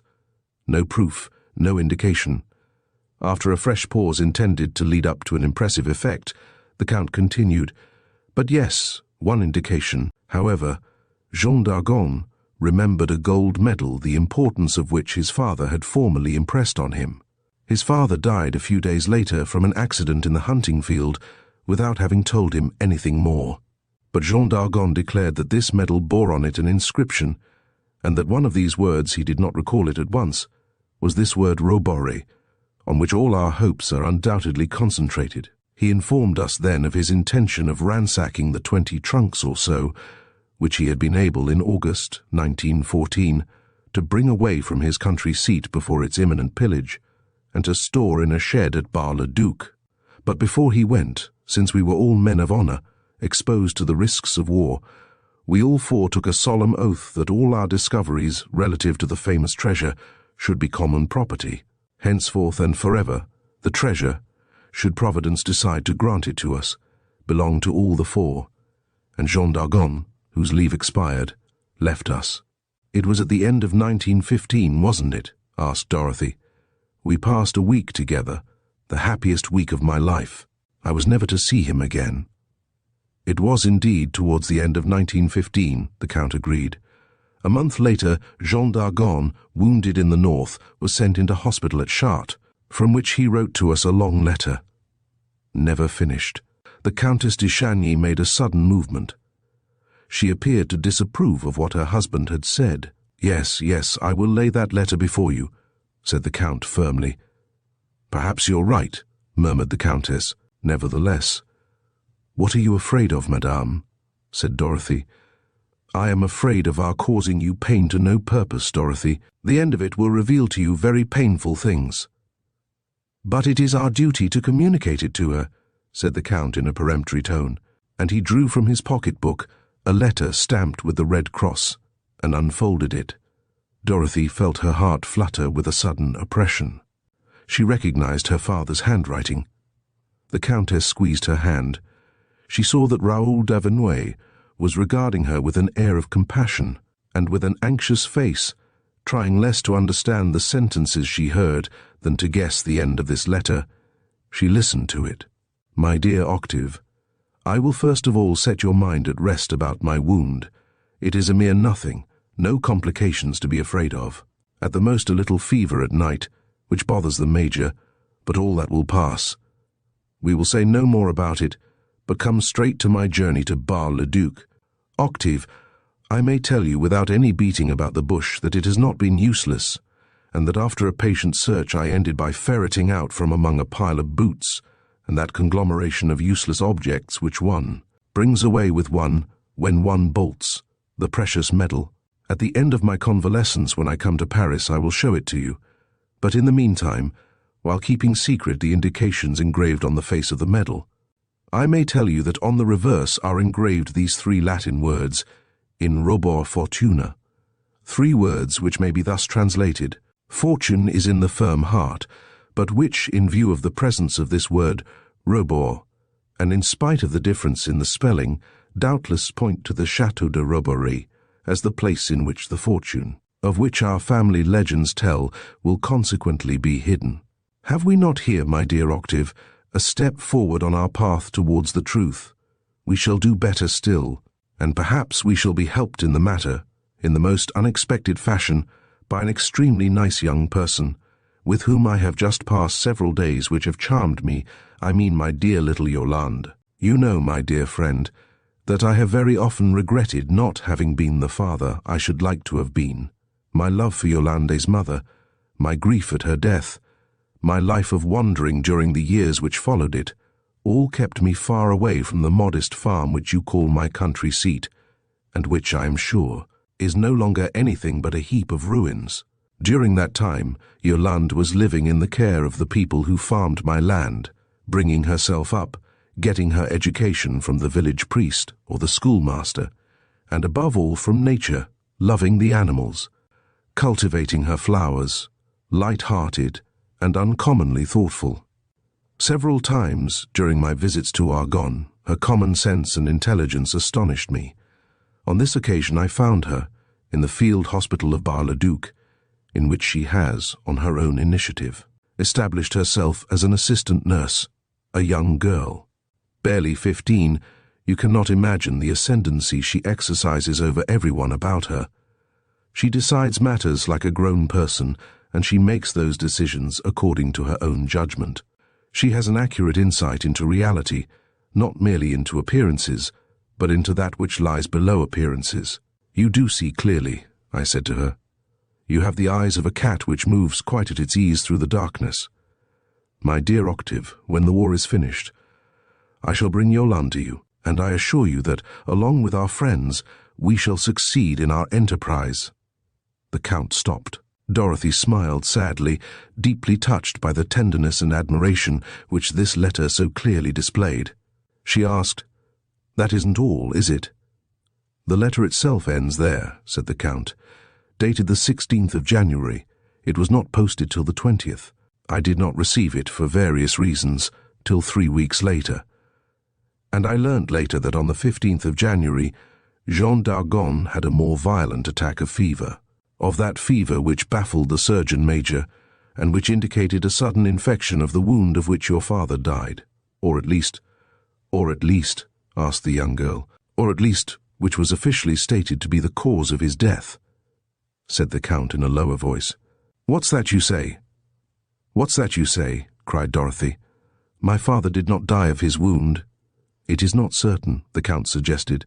"But then what did he die of? What do you suggest? What do you suppose?" Chapter 5. We will help you. The Count was silent. Dorothy murmured fearfully, full of the dread with which the utterance of certain words inspired one. "Is it possible? Can they have murdered? Can they have murdered my father? Everything leads one to believe it. And how? Poison." The blow had fallen. The young girl burst into tears. The Count bent over her and said, "Read it. For my part, I am of the opinion that your father scribbled these last pages between 2 attacks of fever. When he was dead, the hospital authorities, finding a letter and an envelope all ready for the post, sent it all on to me without examining it. Look at the end. It is the writing of a very sick man. The pencil moves at random, directed by an effort of will which was every moment growing weaker." Dorothy dried her tears. She wished to know and judge for herself, and she read in a low voice, "What a dream! But was it really a dream? What I saw last night, did I see it in a nightmare? Or did I actually see it? The rest of the wounded men, my neighbors, not one of them was awakened. Yet the man, The men made a noise. There were two of them. They were talking in a low voice, in the garden, under a window, which was certainly open on account of the heat, and then the window was pushed. To do that, one of the two must have climbed onto the shoulders of the other. What did he want? He tried to pass his arm through, but the window caught against the table by the side of the BB-8, and then he must have slipped off his jacket. In spite of that, his sleeve must have caught in the window, and only his arm, his bare arm, came through, preceded by a hand which groped in my direction, in the direction of the drawer. Then I understood. The medal was in the D drawer. Ah, how I wanted to cry out, but my throat was cramped. Then another thing terrified me. The hand held a small bottle. There was on the table a glass of water for me to drink with a dose of my medicine. The hand poured several drops from the bottle into the glass. Horror, poison beyond a doubt. But I will not drink my medicine, no, no, and I write this morning, to make sure of being able to recall it. I write that the hand afterwards opened the D drawer, and while it was seizing the medal, I saw on the naked arm, above the elbow, words written. Dorothy had to bend lower, so shaky and illegible did the writing become, and it was with great difficulty that she was able, syllable by syllable, to decipher it. 3 words written, tattooed, as sailors do. 3 words. Good God! These 3 words, the words on the medal, in Robur Fortuna, that was all. The unfinished sheet showed nothing more but undecipherable characters, which Dorothy did not even try to make out. For a long while she sat with bowed head, the tears falling from her half-closed eyes. They perceived that the circumstances in which, in all likelihood, her father had died, had brought back all her grief. The Count, however, continued, the fever must have returned, the delirium, and not knowing what he was doing, he must have drunk the poison. Or, at any rate, it is a plausible hypothesis. For what else could it have been that this hand poured into the glass? But I confess that we have not arrived at any certainty in the matter. De Streicher and Raoul's father, at once apprised by me of what had happened, accompanied me to Chartres. Unfortunately, the staff, the surgeon major, and the 2 nurses had been changed, so that I was brought up short against the official document which ascribed the death to infectious complications. Moreover, ought we to have made further researches? My 2 cousins were not of that opinion, neither was I. A crime? How to prove it? By means of these lines in which a sick man describe a nightmare which has ridden him? Impossible. Isn't that your opinion, mademoiselle? Dorothy did not answer, and it put the Count rather out of countenance. He seemed to defend himself, not without a touch of temper. But we could not, mademoiselle. Owing to the war, we ran against endless difficulties. It was impossible. We had to cling to the one fact which we had actually learned, and not venture beyond this actual fact, which I will state in these terms. In addition to us 4, to us 3 rather, since Jean d'Argonne, alas, was no more, there was a 4th person attacking the problem which we had set ourselves to solve, and that person, moreover, had a considerable advantage over us. A rival, an enemy had arisen, capable of the most infamous actions to attain his end. What enemy? Events did not allow us to busy ourselves with this affair, and what is more, prevented us from finding you as we should have wished. 2 letters that I wrote to you at Bar-le-Duc remained unanswered. Months passed. Georges d'Avernois was killed at Verdun, de Streicher wounded in Artois, and I myself dispatched on a mission to Salonika, from which I did not return till after the armistice. In the following year, the work here was begun. The housewarming took place yesterday, and only today does chance bring you here. You can understand, mademoiselle, how amazed we were when we learned, step by step, first that excavations were being made without our knowing anything about it, that the places in which they had been made were explained by the word Fortuna, which bore out exactly the inscription which your father had read twice, on the gold medal and on the arm which stole the gold medal from him. Our confidence in your extraordinary clear-sightedness became such that Madame de Chagny and Raoul d'Avernois wished you to be informed of the complete history of the affair. And I must admit that the Countess de Chagny displayed remarkable intuition and judgment, since the confidence we felt in you was really placed in that Yolande d'Argonne, whom her father recommended to us. It is then but natural, mademoiselle, that we should invite you to collaborate with us in our attempt. You take the place of Jean d'Argonne, as Raoul d'Avernois has taken the place of Georges d'Avernois. Our partnership is unbroken. A shadow rested on the satisfaction that the Count de Chagny was feeling in his eloquence and magnanimous proposal. Dorothy maintained an obstinate silence. Her eyes gazed vacantly before her. She did not stir. Was she thinking that the Count had not taken much trouble to discover the daughter of his kinsman Jean d'Argonne and to rescue her from the life she was leading? Was she still feeling some resentment on account of the humiliation she had suffered in being accused of stealing the earrings? The Countess de Chagny questioned her gently. "What's the matter, Dorothy? This letter has filled you with gloom. It's the death of your father, isn't it?" "Yes," said Dorothy after a pause in a dull voice. "It's a terrible business. You also believe that they murdered him?" "Certainly. If not, the medal would have been found. Besides, the last sheets of the letter are explicit, and it's your feeling that we ought to have striven to bring the murderer to book." I don't know, said the young girl slowly. "But if you think so, we can take the matter up again. You may be sure that we will lend you our assistance." "No," she said. "I will act alone. It will be best. I will discover the guilty man, and he shall be punished. I promise my father he shall. I swear it." She uttered these words with measured gravity, raising her hand a little. "We will help you, Dorothy," declared the Countess, "for I hope that you won't leave us. Here you are at home." Dorothy shook her head. "You are too kind, madame. It isn't kindness, it's affection. You won my heart at first sight, and I beg you to be my friend. I am, madame, wholly your friend." "But what? You refuse?" exclaimed the Count de Chagny in a tone of vexation. "We offer the daughter of Jean d'Argonne, our cousin, a life befitting her name and birth, and you prefer to go back to that wretched existence." "It is not wretched, I assure you, monsieur. My 4 children and I are used to it. Their health demands it." The Countess insisted. "But we can't allow it, really. You're going to stay with us at least some days, and from this evening you will dine and sleep at the chateau. I beg you to excuse me, madam. I'm rather tired. I want to be alone." In truth, she appeared of a sudden to be worn out with fatigue. One would never have supposed that a smile could animate that drawn, dejected face. The Countess de Chagny insisted no longer. "Ah well, postpone your decision till tomorrow. Send your 4 children to dinner this evening. It will give us great pleasure to question them. Between now and tomorrow you can think it over, and if you persist, I'll let you go your way. You'll agree to that, won't you?" Dorothy rose and went towards the door. The Count and Countess went with her. But on the threshold she paused for a moment.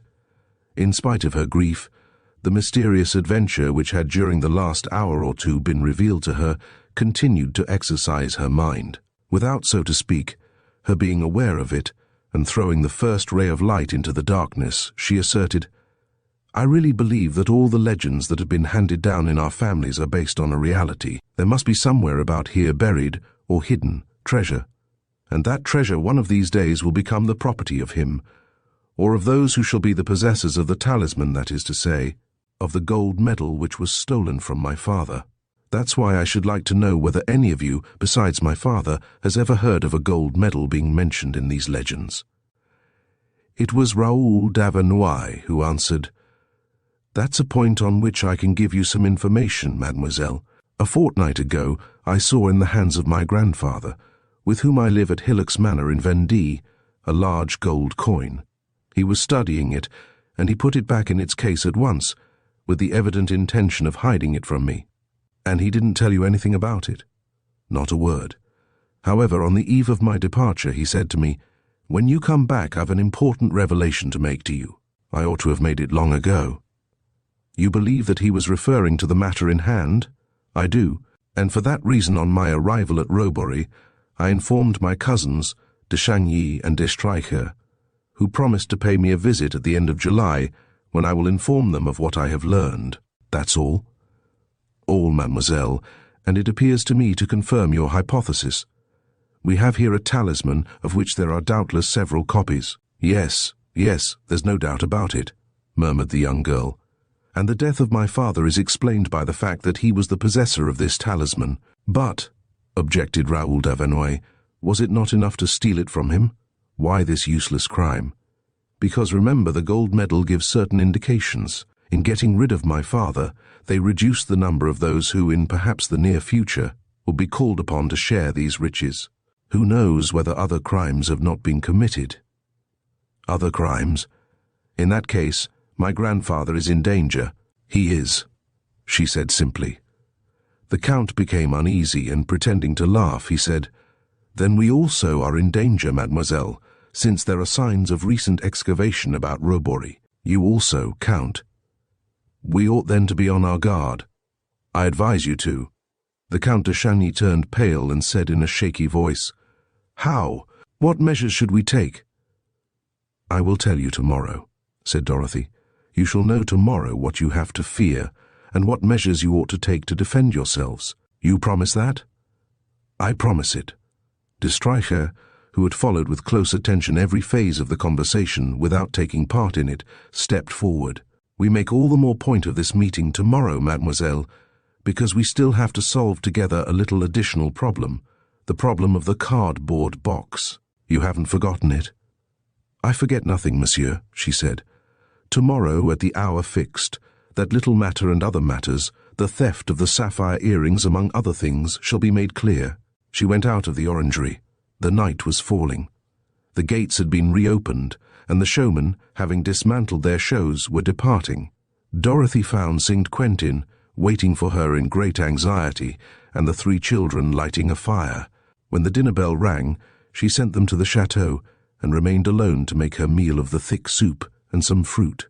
In the evening, while waiting for them, she strolled through the night towards the parapet, which looked down onto the ravine, and rested her elbows on it. The moon was not visible, but the veil of light clouds, which floated across the heavens, were imbued with its light. For a long while she was conscious of the deep silence, and, bareheaded, she presented her burning brow to the fresh evening airs which ruffled her hair. Dorothy. Her name had been spoken in a low voice by someone who had drawn near her without her hearing him, but the sound of his voice, low as it was, made her tremble. Even before recognizing the outline of de Streicher, she divined his presence. Had the parapet been lower, and the ravine less profound, she might have essayed flight. Such dread did this man inspire in her. However, she braced herself to keep calm and master him. "What do you want, monsieur?" she said coldly. The Count and Countess had the delicacy to respect my desire to keep quiet. "I'm surprised to see you here." He did not answer, but she discerned his dark shape nearer and repeated, "What do you want?" "I only want to say a few words to you," he murmured. "Tomorrow at the chateau will be soon enough." "No, what I have to say can only be heard by you and me, and I can assure you, mademoiselle, that you can listen to it without being offended. In spite of the incomprehensible hostility that you have displayed towards me from the moment we met, I feel, for my part, nothing but friendliness, admiration, and the greatest respect for you. You need fear neither my words nor my actions. I am not addressing myself to the charming and attractive young girl, but to the woman who, all this afternoon, has dumbfounded us by her intelligence. Now, listen to me." "No," she broke in, "I will not. Your proposals can only be insulting," he went on, in a louder voice, and she could feel that gentleness and respectfulness did not come easy to him. He went on, "Listen to me. I order you to listen to me, and to answer at once. I'm no maker of phrases, and I'll come straight to the point, rather crudely if I must, at the risk of shocking you. Here it is. Chance has in a trice thrown you into an affair which I have every right to consider my business and no one else's. We are stuck with supernumeraries, of whom, when the time comes, I do not mean to take the slightest account. All these people are imbeciles who will never get anywhere. Chagny is a conceited ass, d'Avenouille a country bumpkin, so much dead weight that we've got to lug about with us, you and I. Then why work for Them? Let's work for ourselves, for the two of us. Will you? You and I partners, friends. What a job we should make of it. My energy and strength at the service of your intelligence and clear-sightedness. Besides, consider all I know. For I know the problem. What will take you weeks to discover, what I'm certain you'll never discover, I have at my fingers' ends. I know all the factors in the problem, except one or two which I shall end by adding to them.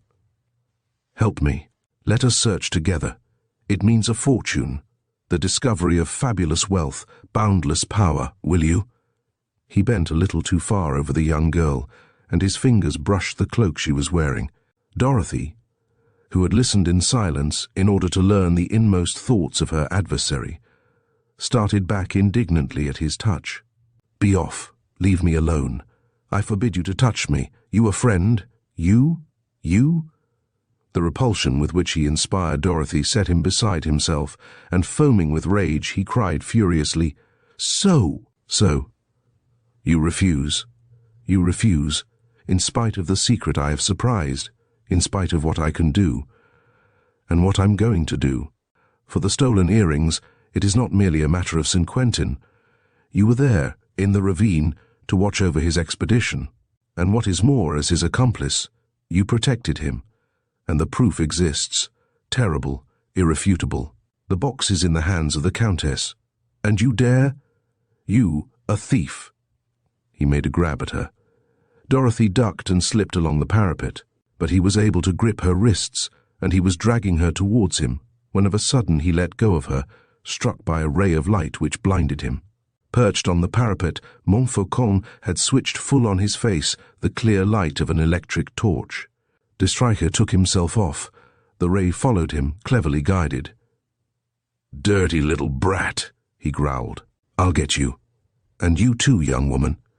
If tomorrow, at 2 o'clock, at the chateau you do not come to heel, the box will be opened in the presence of the police. It's for you to choose." He disappeared in the shrubbery. Toward 3 o'clock in the morning, the trap, which looked down on the box from the interior of the caravan, was opened, as it had been opened the morning before.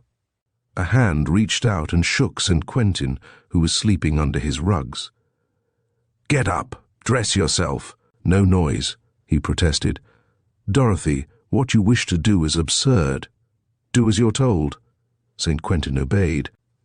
Outside the caravan, he found Dorothy, quite ready. By the light of the moon, he saw that she was carrying a canvas bag, slung on a band running over her shoulder, and a coil of rope. She led him to the spot at which the parapet touched the entrance gates. They fastened the rope to one of the bars and slid down it. Then St. Quentin climbed up to the parapet and unfastened the rope. They went down the slope into the ravine and along the foot of the cliff to the fissure up which St. Quentin had climbed the night before. "Let us climb up," said Dorothy.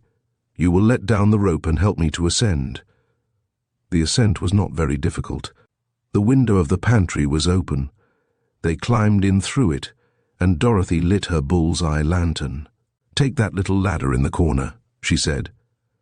But St. Quentin started to reason with her afresh. "It's absurd. It's madness. We are running into the lion's maw. Get on." "But indeed, Dorothy." He got a thump in the ribs. "Stop it, and answer me," she snapped. "You're sure that De Stryker's is the last bedroom in the left-hand passage?" "Certain." "As you told me to, I questioned the servants without seeming to do so, after dinner last night, and you dropped the powder I gave you into his cup of coffee?" "Yes." "Then he's sleeping like a log, and we can go straight to him. Not another word." On their way, they stopped at a door. It was the dressing room adjoining the boudoir of the Countess. St. Quentin set his ladder against it and climbed through the transom. 3 minutes later, he came back. "Did you find the cardboard box?" Dorothy asked. "Yes. I found it on the table, took the earrings out of it, and put the box back in its place with the rubber ring round it." They went on down the passage. Each bedroom had a dressing room and a closet which served as wardrobe attached to it. They stopped before the last transom. St. Quentin climbed through it and opened the door of the dressing room for Dorothy. There was a door between the dressing room and the bedroom. Dorothy opened it an inch, and let a ray from her lantern fall on the bed. "He's asleep," she whispered. She drew a large handkerchief from her bag, uncorked a small bottle of chloroform and poured some drops on the handkerchief. Across the bed, in his clothes, like a man suddenly overcome by sleep, Destrike was sleeping so deeply that the young girl switched on the electric light. Then very gently she placed the chloroformed handkerchief over his face. The man sighed, writhed, and was still. Very cautiously, Dorothy and St. Quentin passed 2 slip knots in a rope over both of his arms and tied the 2 ends of it round the iron uprights of the bed. Then quickly, without bothering about him, they wrapped the bedclothes round his body and legs and tied them round him with the tablecloth and curtain cords. Then Destrike did awake. He tried to defend himself too late. He called out. Dorothy gagged him with a napkin. Next morning, the Count and Countess de Chagny were taking their coffee with Raoul d'Avernois in the big dining room of the chateau when the porter came to inform them that at daybreak the directress of Dorothy's circus had asked him to open the gates and that the caravan had departed. The directress had left a letter addressed to the Count de Chagny. All 3 of them went upstairs to the Countess's boudoir. The letter ran as follows. "My cousin, offended by her brusqueness," the Count started. Then he went on. "My cousin, I took an oath, and I keep it. The man who was making excavations round the chateau and last night stole the earrings is the same person who 5 years ago stole the medal and poisoned my father. I hand him over to you. Let justice take its course."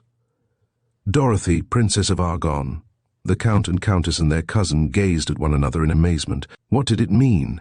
Who was the culprit? How and where had she handed him over? "It's a pity that Destrike isn't down," said the Count. "He is so helpful." The Countess took up the cardboard box, which Destrike had entrusted to her, and opened it without more ado. The box contained exactly what Dorothy had told them, some white pebbles and shells. Then why did Destrike seem to attach so much importance to his finding it? Someone knocked gently at the boudoir door. It was the major domo, the Count's confidential man. "What is it, Dominique?" "The chateau was broken into last night." "Impossible," the Count declared in a positive tone. "The doors were all locked. Where did they break in?" "I don't know.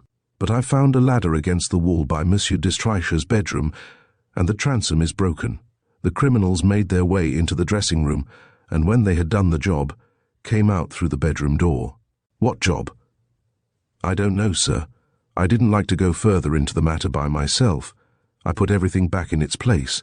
The Count de Chagny drew a 100-franc note from his pocket. "Not a word of this, Dominique.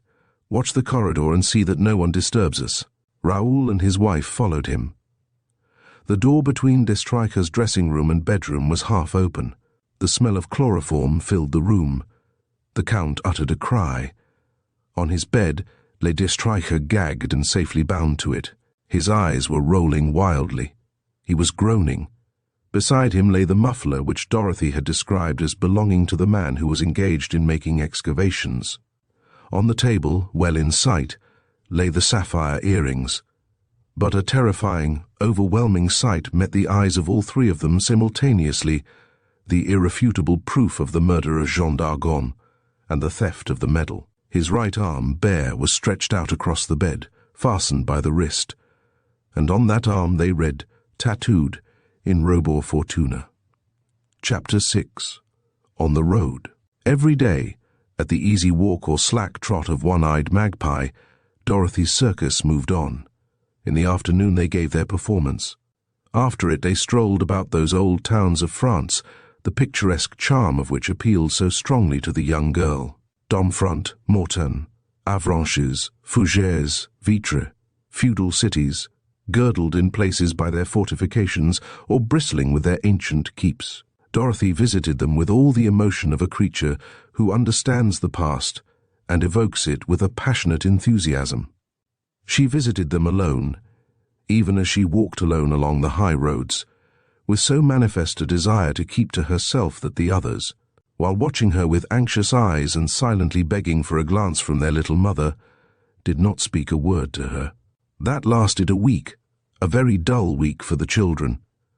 The pale St. Quentin walked at the head of one-eyed Magpie, as he would have walked at the head of a horse drawing a hearse. Castor and Pollux fought no longer. As for the captain, he buried himself in the perusal of his lesson books and wore himself out over addition and subtraction, knowing that Dorothy, the school mistress of the troop, as a rule deeply appreciated these fits of industry. His efforts were vain. Dorothy was thinking of something else. Every morning, at the first village they went through, she bought a newspaper, looked through it and crumpled it up with a movement of irritation, as if she had failed to find what she was looking for. St. Quentin at once picked it up, and in his turn ran his eye through it. Nothing about the crime of which she had informed him in a few words. Nothing about the arrest of that infamous de Streicher whom the two of them had trussed up on his bed. At last, on the 8th day, as the sun shines after unceasing rain, the smile appeared. It did not spring from any outside cause. It was that life recovered its grip on her. Dorothy's spirit was throwing off the distant tragedy in which her father lost his life. She became the light-hearted, cheerful, and affectionate Dorothy of old. Castor, Pollux, and the captain were smothered with kisses. St. Quentin was thumped and shaken warmly by the hand. At the performance they gave under the ramparts of Vitre, she displayed an astonishing energy and gaiety. And when the audience had departed, she hustled off her 4 comrades on one of those mad rounds which were for them the most exquisite of treats. St. Quentin wept with joy. "I thought you didn't love us any more," he said. "Why shouldn't I love my 4 brats any more?" "Because you're a princess. Wasn't I a princess before, idiot?" In taking them through the narrow streets of old Vitre, amid the huddle of wooden houses, roofed with rough tiles, by fits and starts she told them for the first time about her early years. She had always been happy, never having known shackles, boredom, or discipline, things which cramp the free instincts and deform the disposition. Not that she had been a rebel. She was quite ready to submit to rules and obligations, but she had had to choose them herself. They had had to be such that her child's reason, already very clear and direct, could accept them as just and necessary. It had been the same with the education she had given herself. She had only learnt from others that which it had pleased her to know, extracting from the village priest at Argonne all the Latin he knew, and letting him keep his catechism to himself, learning many things with the schoolmaster, many others from the books she borrowed, and very many more from the old couple who farmed her father's land, in whose charge her parents had left her. "I owe most to those 2, she said. "But for them I should not know what a bird is, or a plant, or a tree, the meaning of real things." "It wasn't them, however, who taught you to dance on a tight rope and manage a circus," said St. Quentin, chaffing her. "I've always danced on the tight rope. Some people are born poets. I was born a rope dancer. Dancing is part of me. I get that from my mother, who was by no means a theatrical star, but simply a fine little dancer, a dancing girl of the music halls and the English circus. I see her still. She was adorable, she could never keep still, and she loved stuffs of gorgeous colours, and beautiful jewels even more." "Like you," said St. Quentin in a low voice. "Like me," she said. "Yes, I take an extravagant pleasure in handling them and looking at them. I love things that shine. All these stones throw out flames which dazzle me. I should like to be very rich in order to have very fine ones that I should wear always on my fingers and round my neck. And since you will never be rich, then I shall do without them." For all that she had been brought up anyhow, deprived of mentors and good advice, having only before her eyes as example the frivolous life her parents led. She had acquired strong moral principles, always maintained a considerable natural dignity, and remained untroubled by the reproaches of conscience. That which is evil no traffic in it. "One is happy," she said, "when one is in perfect agreement with good people. I am a good girl. If one lets one's self be guilty of a doubtful action, one repeats it without knowing it, and one ends by yielding to temptation as one picks flowers and fruit over the hedge by the roadside." Dorothy did not pick flowers and fruit over the hedge. For a long while she went on telling them all about herself. St. Quentin listened open-mouthed. "Goodness, wherever did you learn all that? You're always surprising me, Dorothy. And then how do you guess what you do guess? Guess what is passing in people's minds? The other day at Robory, I didn't understand what was going on, not a scrap of it. Ah, that's quite another matter. It's a need to combine, to organize, to command, a need to undertake and to succeed.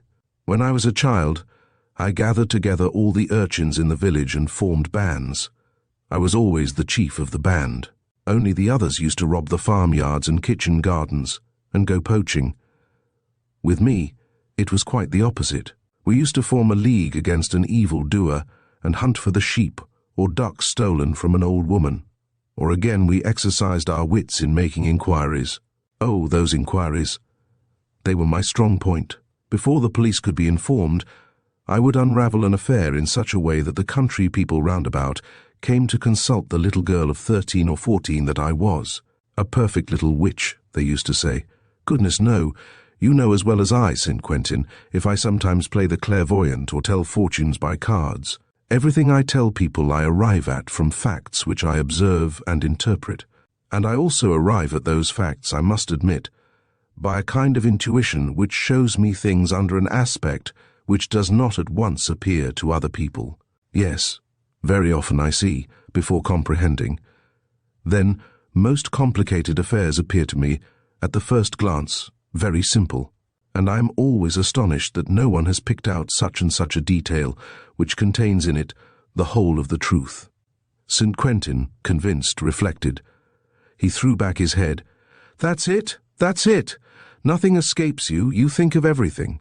And that's how it came about that the earrings, instead of having been stolen by St. Quentin, were stolen by de Stryker.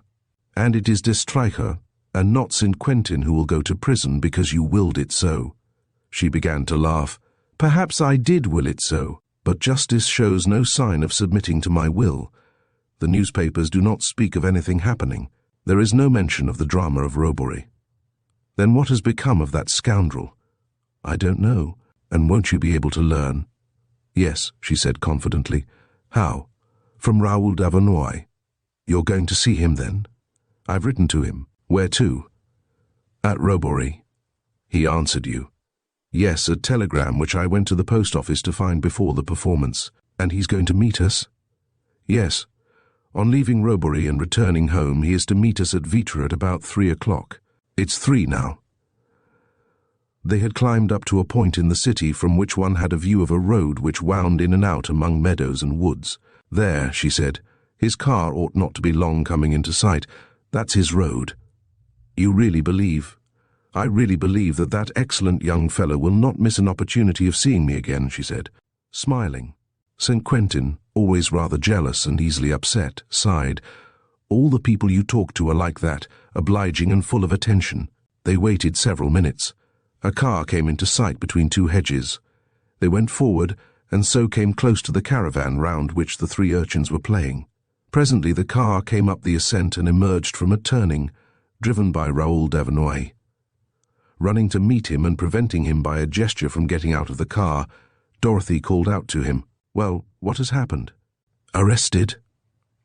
Who? De Stryker, said Raoul, a little taken aback by this greeting. De Stryker, of course.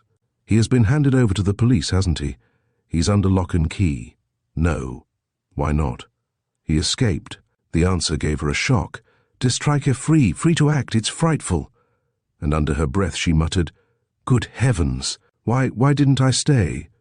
I should have prevented this escape. But repining was of no avail, and Dorothy was not the girl to waste much time on it. Without further delay she began to question the young man. Why did you stay on at the chateau? To be exact, because of de Stryker. Granted. But an hour after his escape you ought to have started for home. For what reason? Your grandfather. I warned you at Robory. Raoul Davanoy protested. First of all, I have written to him to be on his guard, for reasons which I would explain to him, and then, as a matter of fact, the risk that he runs is a trifle problematical. In what way? He is the possessor of that indispensable key to the treasure, the gold medal. De Stryker knows it, and you do not believe in his danger. But this key to the treasure, de Stryker also possesses it, since on the day he murdered your father, he stole the gold medal from him. Dorothy stood beside the door of the car. her hand on the handle to prevent Raoul from opening it. "Start at once, I beg you. I certainly don't understand the whole of the affair. Is de Streicher, who already is the possessor of the medal, going to try to steal a second? Has the one he stole from my father been stolen from him by an accomplice?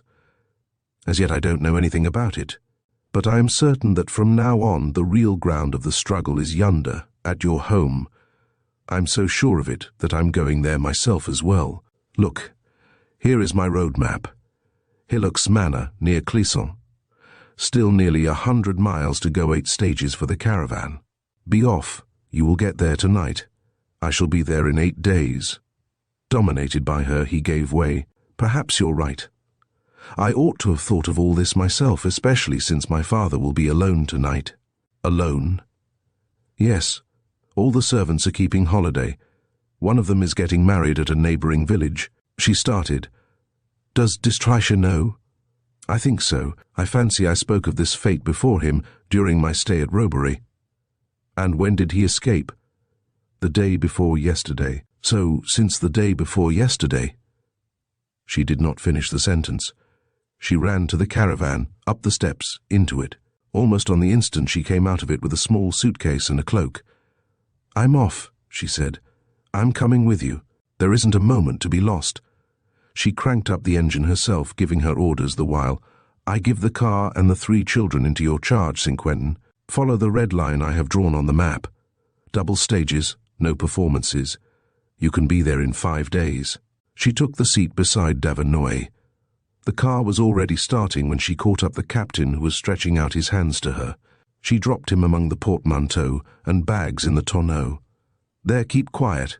Au revoir, Saint-Quentin, Castor and Pollux, no fighting." She waved goodbye to them. The whole scene had not lasted 3 minutes. Raoul Davanoy's car was by way of being an old model, therefore its pace was but moderate, and Raoul delighted to be taking with him this charming creature, who was also his cousin, and his relations with whom, thanks to what had happened, were uncommonly intimate, was able to relate in detail what had taken place, the manner of their finding de Streicher, and the incidents of his captivity. What saved him, said he, was a rather deep wound he had made in his head by striking it against the iron bedhead in his efforts to rid himself of his bonds. He lost a lot of blood. Fever declared itself, and my cousin de Chagny, you must have noticed that he is of a timid disposition, at once said to us, "That gives us time." "Time for what?" I asked him. "Time to think things over. You understand clearly enough that all this is going to give rise to an unheard-of scandal, and one which, for the honor of our families, we might perhaps be able to avoid." I opposed any delay. I wanted them to telephone at once to the police. But de Chagny was in his own house, you know, and the days passed waiting for him to come to a decision which he could not bring himself to make. They had told the servants that de Streicher was ill. Only the major domo was in our confidence, brought him his food, and kept guard over him. Besides, the prisoner seemed so feeble, you would have declared that he had no strength left. "How was one to distrust so sick a man?" Dorothy asked. "But what explanation of his conduct did he give?" "None, because we didn't question him. Didn't he speak of me? Didn't he make any accusations against me?" "No. He went on playing the part of a sick man, prostrated by pain and fever. During this time, de Chagny wrote to Paris for information about him, for after all, his relations with his cousin only went back as far as 1915. 3 days ago we received a telegram which said, 'A very dangerous man, wanted by the police. Letters follows.' At once de Chagny came to a decision, and the day before yesterday, in the morning, he telephoned to the police. When the inspector arrived, he was too late. De Streicher had fled. Doubtless through the window of a pantry which looks down on the ravine," said Dorothy. "Yes, and down a fissure in the face of the cliff." "How did you know?" "It was the way Saint-Quentin and I took to get at de Streicher," and forthwith, cutting short any questions, she added, "Well, what was the information you got about him?" "Extremely serious. Antoine de Streicher, formerly a naval officer, was dismissed the service for theft. Later, prosecuted for being an accomplice in a case of murder, he was released for lack of evidence. At the beginning of the war he deserted. Evidence of it has come to hand, and a fortnight ago An inquiry into the matter was begun. During the war, he borrowed the personality of one of his relations, who had been dead some years, and it is actually under his new name of Maxime de Streicher that the police are hunting for him. What a pity! A scoundrel like that. To have him in one's hands and let him go. We will find him again. Yes, always providing that it isn't too late. Raoul quickened their pace. They were going at a fair rate, running through the villages without slackening their pace and bumping over the cobbles of the towns. The night was beginning to fall when they reached Nantes, where they had to stop to buy petrol. "Still an hour's journey," said Raoul. On the way she made him explain to her the exact topography of Hillock's Manor, the direction of the road which ran through the orchard to the house, the position of the hall and staircase. Moreover, he had to give her full information about his grandfather's habits, about the old man's age, he was 75, and his dog Goliath, a huge beast, terrible to look at with a terrific bark, but quite harmless and incapable of defending his master. At the big market town of Clisson, they entered La Vendée. When they had nearly reached the manor, Raoul would have liked to make a detour through the village where they would find the servants. They could take with them a couple of farm labourers. Dorothy would not hear of it. "But after all," he exclaimed, "what are you afraid of?" "Everything," she replied. "From that man, everything. We have no right to lose a minute." They left the main road and turned down a lane which was more like a deep rutted cart track. "There it is over yonder," he said. "There is a light in the window of his room." Almost at once he stopped the car and jumped out of it. A turreted gateway, relic of a far-removed epoch, rose in the high wall which encircled the estate. The gate was shut. While Raoul was engaged in opening it, they heard, dominating the dull noise of the engine, the barking of a dog. From the clearness of the sound and the direction from which it came, Raoul declared that Goliath was not inside the manor, but outside it, at the foot of the steps. Also that he was barking in front of a shut-up house. "Well, are you never going to open that gate?" cried Dorothy.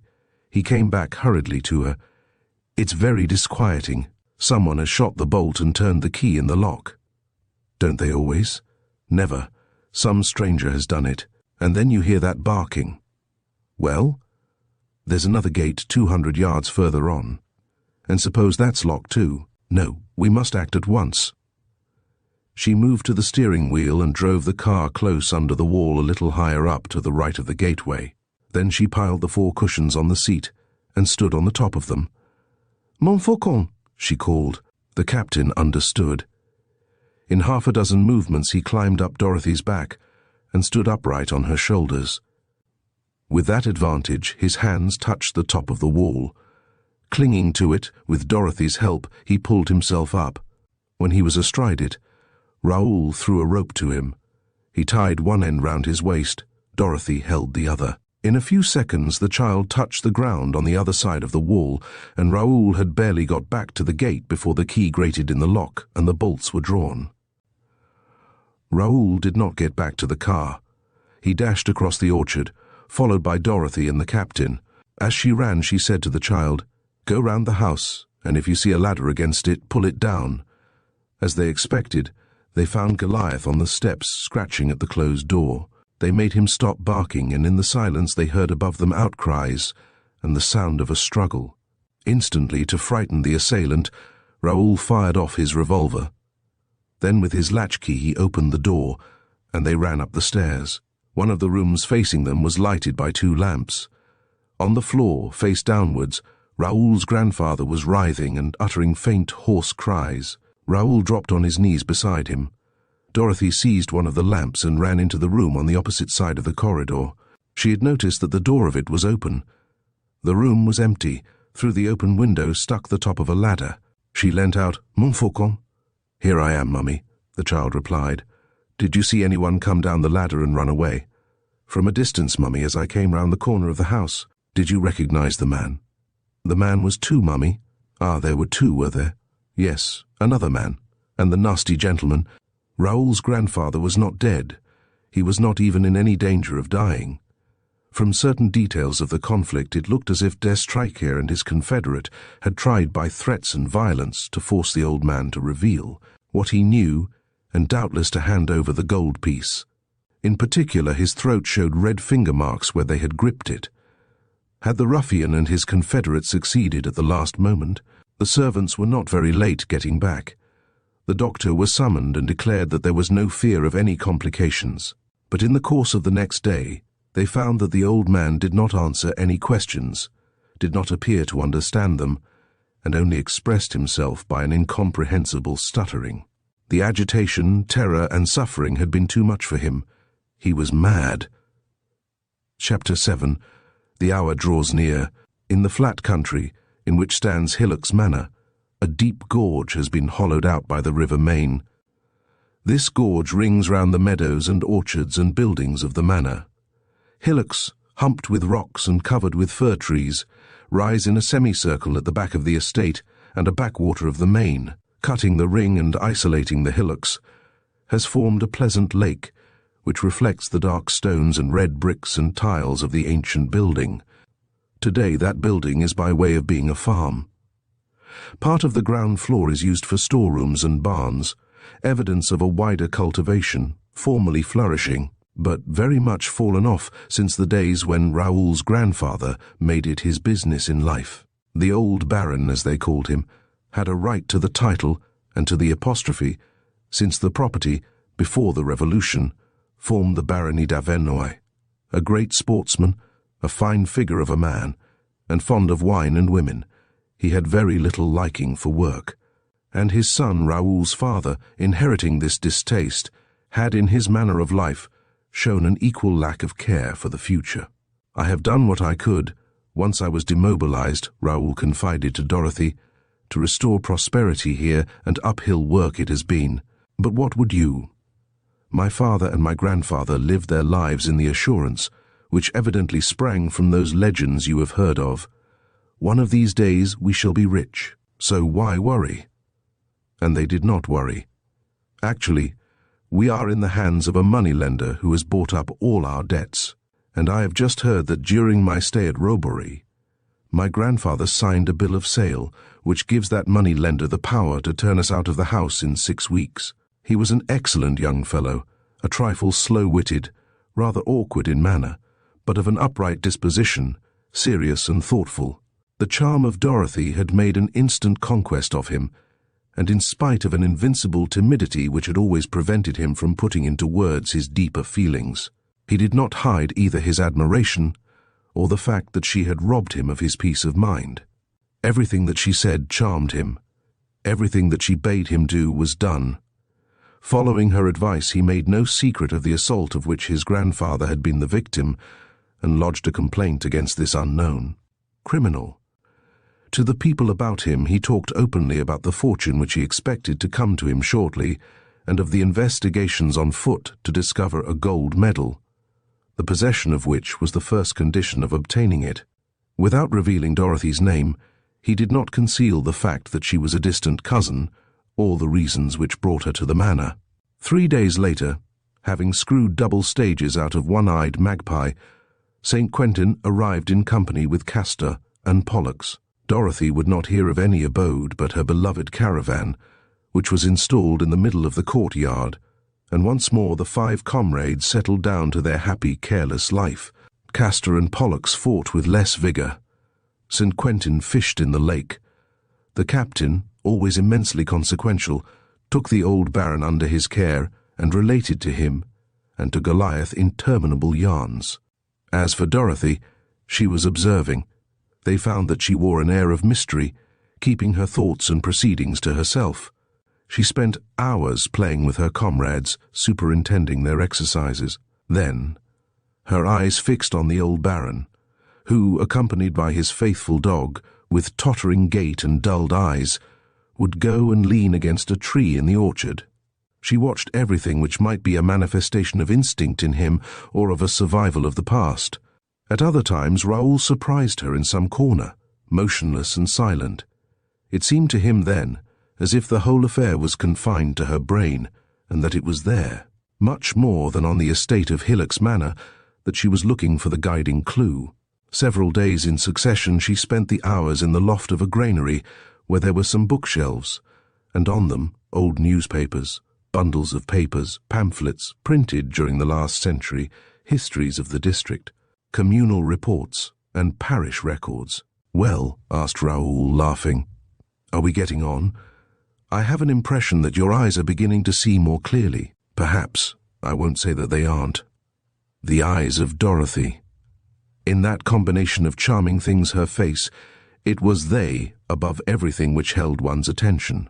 Large, almond-shaped and lengthened in the shadow of their black lashes, they surprised one by the inconceivable diversity of their colouring and expression, of the blue which changed like the blue of the sea according to the hour and the light, of a blue which seemed to vary with the successive thoughts which changed her expression. And these eyes, so delightful that it seemed that they must always be smiling or laughing, were in moments of meditation the gravest eyes that ever were, when she half closed and fixed them on some image in her mind. Raoul now only saw through them, and was only really interested in what they expressed. The fabulous story of the treasure and the medal was wholly summed up for him in the charming spectacle afforded by two beautiful eyes, observant or thoughtful, troubled or joyful, and perhaps Dorothy allowed herself to be observed with a certain satisfaction. The love of this big, shy young fellow touched her by its respectfulness, she who had only known hitherto the brutal homage of desire. One day she made him take a seat in the little boat which was moored to the shore of the lake, and letting it drift with the current, she said to him, "We are drawing near." "Near what?" he asked, startled. "The hour which so many things have so long foretold." "You believe?" "I believe that you made no mistake the day on which you saw in your grandfather's hands that gold medal in which all the traditions of the family seem to be summed up. Unfortunately, the poor man lost his reason before you were put in possession of the facts, and the thread which bound the past to the future has been broken. Then what do you hope for, if we do not find that medal? We've searched everywhere, his room, his clothes, the house, the orchard, and found nothing. It is impossible that he should keep to himself forever the answer to the enigma. If his reason is dead, his instincts survive. And what an instinct that is that centuries have been forming. Doubtless he has put the coin within reach, or within sight. You may be sure that he has hidden it in such a way that no execrable piece of bad luck could rob him of it without his being aware of it. But don't worry, at the appointed hour some unconscious gesture will reveal the truth to us." Raoul objected. "But what if de Stryker took it from him?" "He did not. If he had, we should not have heard the noise of the struggle. Your grandfather resisted to the end, and it was only our coming which put de Stryker to flight." "Oh, that ruffian! If only I had him in my hands!" exclaimed Raoul. The boat was drifting gently. Dorothy said in a very low voice, barely moving her lips, "Not so loud. He can hear us." "What? What do you mean?" "I say that he is close by and that he doesn't lose a single word of what we say," she went on in the same low voice. Raoul was dumbfounded. But, what does it mean? Can you see him?" "No, but I can feel his presence and he can see us." "Where from?" "From some place among the hillocks. I have been thinking that this name of Hillocks Manor pointed to some impenetrable hiding place, and I've discovered a proof of it in one of those old books, which actually speaks of a hiding place where the Vendeans lay hid, and says that it is believed to be in the neighbourhood of Tiffauges and Clisson. But how should de Stryker have learnt of it? Remember that the day of the assault your grandfather was alone, or believed himself to be alone. Strolling among the hillocks, he would have disclosed one of the entrances. De Stryker was watching him at the time, and since then the rascal had been using it as a refuge. Look at the ground, all humps and ravines, on the right, on the left, everywhere. There are places in the rock for observations, so to speak, from which one can hear and see everything that takes place inside the boundaries of the estate. De Stryker is there. What is he doing? He's searching, and what's more, he's keeping an eye on my investigations. He also, for all that I can't guess exactly the reason, wants the gold medal, and he is afraid that I shall get it before him. But we must inform the police." "Not yet. This underground hiding place should have several issues, some of which perhaps run under the river. If we give the ruffian warning, he will escape." "Then what's your plan?" "To get him to come out of this lair and trap him." "How?" "I'll tell you at the appointed time, and that will not be long. I repeat, the hour draws near. What proof have you? This, she said. I have seen the moneylender, Monsieur Voisin, and he showed me the bill of sale.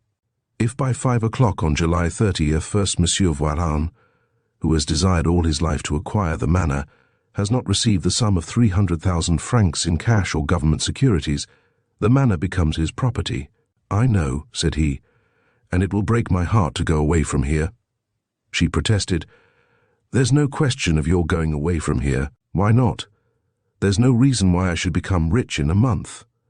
Yes, there is a reason, the reason which has always sustained your grandfather, the reason which made him act as he did on this occasion, which made him say to old Voisin, I repeat the moneylender's words, don't get bucked about this, Voisin. On the 31st of July I shall pay you in cash. This is the first time that we are face to face with a precise fact. Up to now words and a confused tradition. Today a fact.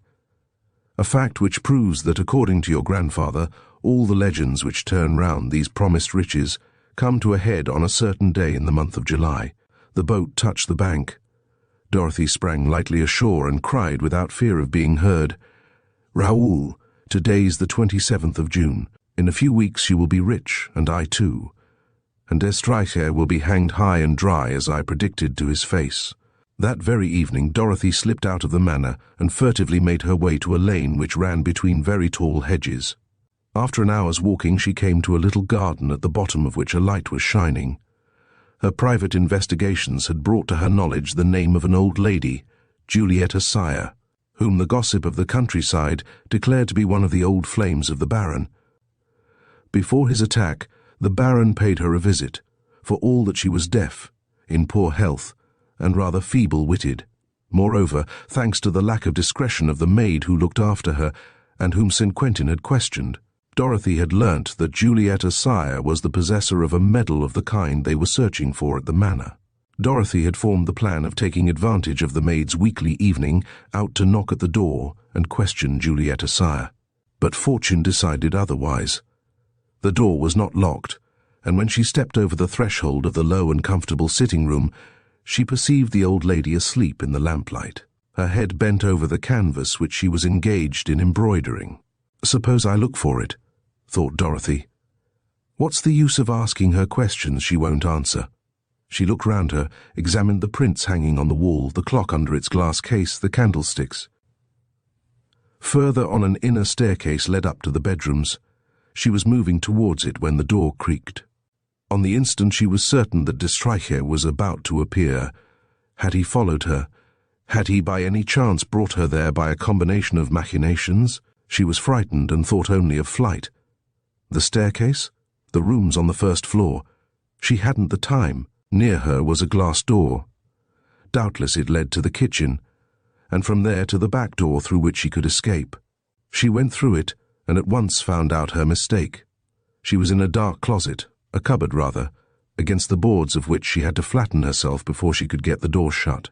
She found herself a prisoner. At that moment the door of the room opened very quietly. Two men came cautiously into it, and immediately one of them whispered, "The old woman's asleep."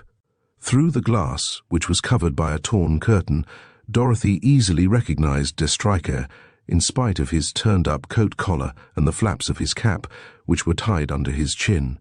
His confederate, in like manner, had hidden half his face in a muffler. "That damsel does make you play the fool," he said. "Play the fool? Not a bit of it," growled de Streicher. "I'm keeping an eye on her, that's all." "Rot! You're always shadowing her. You're losing your head about her. You'll go on doing it till the day she helps you to lose it for good. I don't say no. She nearly succeeded in doing it at Robbery, but I need her." "What for?" "For the medal. She's the only person capable of laying her hands on it." "Not here, in any case. We've already searched the house twice, badly, without a doubt, since she is coming to it. At least when we caught sight of her, she was certainly coming in this direction. The chatter of the maid has sent her here, and she has chosen the night when the old woman would be alone. You are stuck on your little pet." "I'm stuck on her," growled de Streicher. "Only let me lay my hands on her, and I swear the little devil won't forget it in a hurry." Dorothy shivered. There was in the accents of this man a hate, and at the same time a violence of desire which terrified her. He was silent, posted behind the door, listening for her coming. Several minutes passed. Juliet Assayas still slept, her hand hanging lower and lower over her work. At last de Stryker muttered, "She isn't coming. She must have turned off somewhere." "Ah, well, let's clear out," said his accomplice. "No. Have you got an idea?" "A determination to find the medal. But since we've already searched the house twice, we went about it the wrong way. We must change our methods, all the worse for the old woman." He banged the table at the risk of waking Juliet Assayas. "After all, it's too silly. The maid distinctly said, 'There's a medal in the house, the kind of thing they're looking for at the manor.' Then let's make use of the opportunity, what? What failed in the case of the Baron may succeed today." "What? You'd make her speak, yes, as I tried to make the Baron speak, only she's a woman, she is." De Stryker had taken off his cap. His evil face wore an expression of savage cruelty. He went to the door, locked it, and put the key in his pocket. Then he came back to the armchair in which the good lady was sleeping, gazed at her a moment, and of a sudden fell upon her, gripping her throat, and thrust her backwards against the back of the chair. His confederate chuckled. "You needn't give yourself all that trouble. If you squeeze too hard, you'll kill the poor old thing." De Stryker opened his fingers a little. The old woman opened her eyes wide and uttered a low groan. "Speak," De Stryker commanded. "The Baron entrusted a medal to you. Where have you put it?" Juliet Assayas did not clearly understand what was happening to her. She struggled. Exasperated, he shook her. "Will you prattle? Hey, where's your old sweetheart's medal? He gave it to you all right. Don't say he didn't, you old hag. Your maid's telling everybody who cares to listen to her. Come, speak up. If you don't—" He picked one of the iron fire dogs with copper knobs from the hearthstone and brandished it, crying, "1, 2, 3, at 20 I'll crack your skull." Chapter 8. On the Iron Wire. The door behind which Dorothy was hiding herself shut badly. Having pushed it to gently, she not only saw but heard everything that took place, except that the face of Juliet Assayas remained hidden from her. The ruffian's threat did not trouble her much, for she knew that he would not put it into execution. In fact, de Stryker counted up to 20 without the old woman having uttered a word. But her resistance infuriated him to such a degree that, dropping the mass of iron, he seized the hand of Juliet Assayas and twisted it violently. Juliet Assayas yelled with pain. "Ah, you're beginning to understand, are you?" he said. "Perhaps you'll answer. Where is the medal?" She was silent. He gave her hand another twist. The old woman fell on her knees and begged for mercy incoherently. "Speak," he cried. "Speak. I'll go on twisting till you speak." She stammered several syllables. "What's that you say? Speak more distinctly, will you? Do you want me to give it another twist?" "No, no," she implored. "It's there, at the manor, in the river." "In the river? What nonsense! You threw it into the river? You're laughing at me." He held her down with one knee on her chest. Their hands clenched round one another. From her post of observation, Dorothy watched them, horror-stricken, powerless against these two men, but nevertheless unable to resign herself to inaction. "Then I'll twist it, what?" growled the ruffian. "You prefer it to speaking?" He made a quick movement which drew a cry from Juliet Assayas, and all at once she raised herself, showed her face convulsed with terror, moved her lips, and succeeded in stuttering, "The sea cupboard, the flagstones." The sentence was never finished, though the mouth continued to move. But a strange thing happened. Her frightful face little by little grew calm, assumed an ineffable serenity, became happy, smiling, and of a sudden Juliet Assayas burst out laughing. She no longer felt the torture of her twisted wrist, and she laughed gently, not jerkily, with an expression of beatitude. She was mad. "You've no luck," said his confederate in a mocking tone. "Directly you try to make people speak, they collapse the Baron, cracked his sweetheart, mad as a hatter. You're doing well."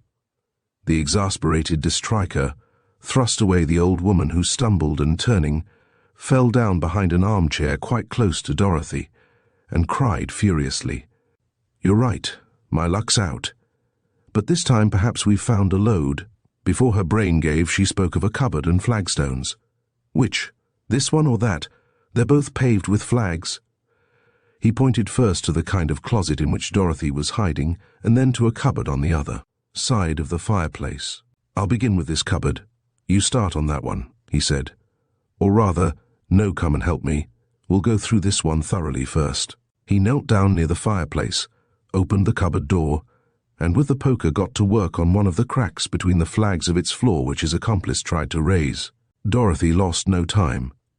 She knew that they were coming to the closet, and that she was lost if she did not fly. The old woman, stretched out close to her, was laughing gently, and then grew silent as the men worked on.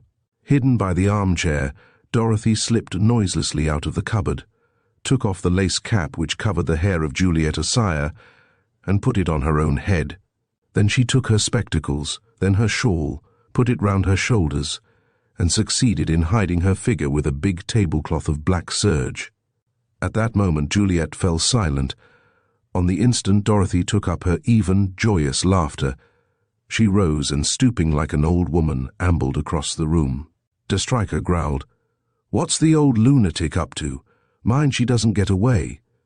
"How can she get away?" asked his confederate. "You've got the key in your pocket." "The window. Much too high. Besides, she doesn't want to leave the cottage." Dorothy slipped in front of the window, the sill of which, uncommonly high up, was on a level with her eyes. The shutters were not closed. With a slow movement she succeeded in turning the catch. Then she paused.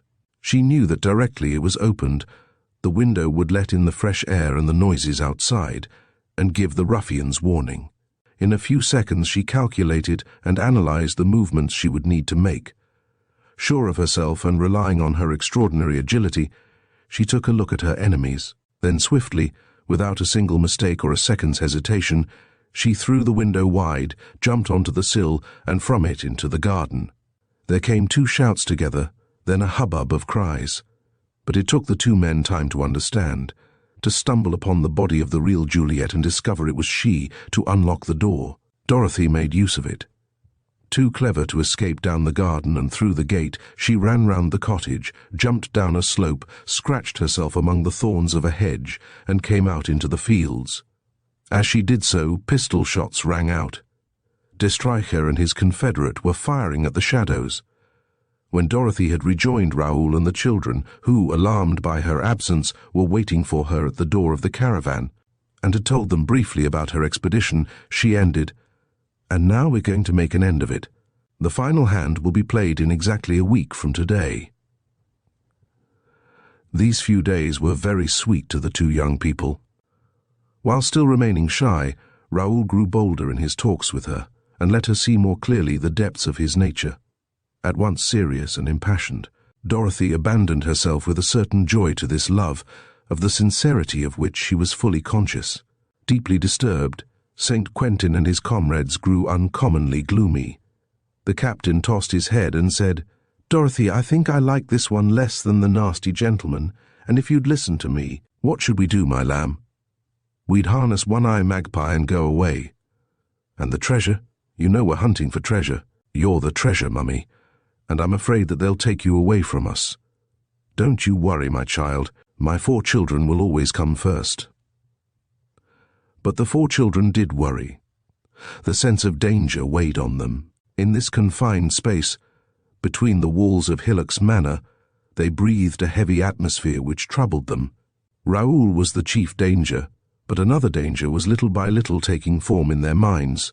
Twice they saw the outline of a man moving stealthily among the thickets of the hillocks in the dusk. On the 30th of June, Dorothy begged Raoul to give all his staff a holiday next day. It was the day of the great religious fete at Clisson. 3 of the stoutest of the servants, armed with guns, were ordered to come back surreptitiously at 4 in the afternoon and wait near a little inn, Masson Inn, a quarter of a mile from the manor. Next day Dorothy seemed in higher spirits than ever.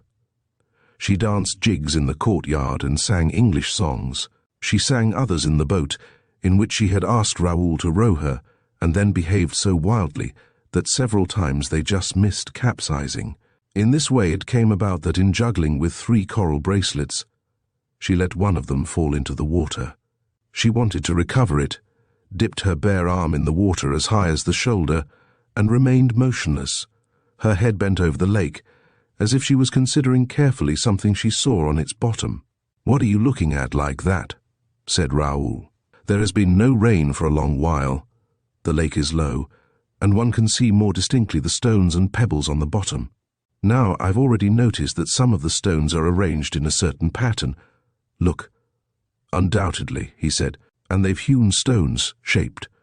One might fancy that they formed huge letters. Have you noticed it?" "Yes, and one can guess the words that those letters form, in Robur Fortuna. At the mayor's office, I've studied an old map of the neighborhood. Here, where we are, was formerly the principal lawn of a sunken garden, and on this very lawn, one of your ancestors had this device inscribed in blocks of stone. Since then, someone has let in the water of the main over the sunken garden. The pool has taken the place of the lawn.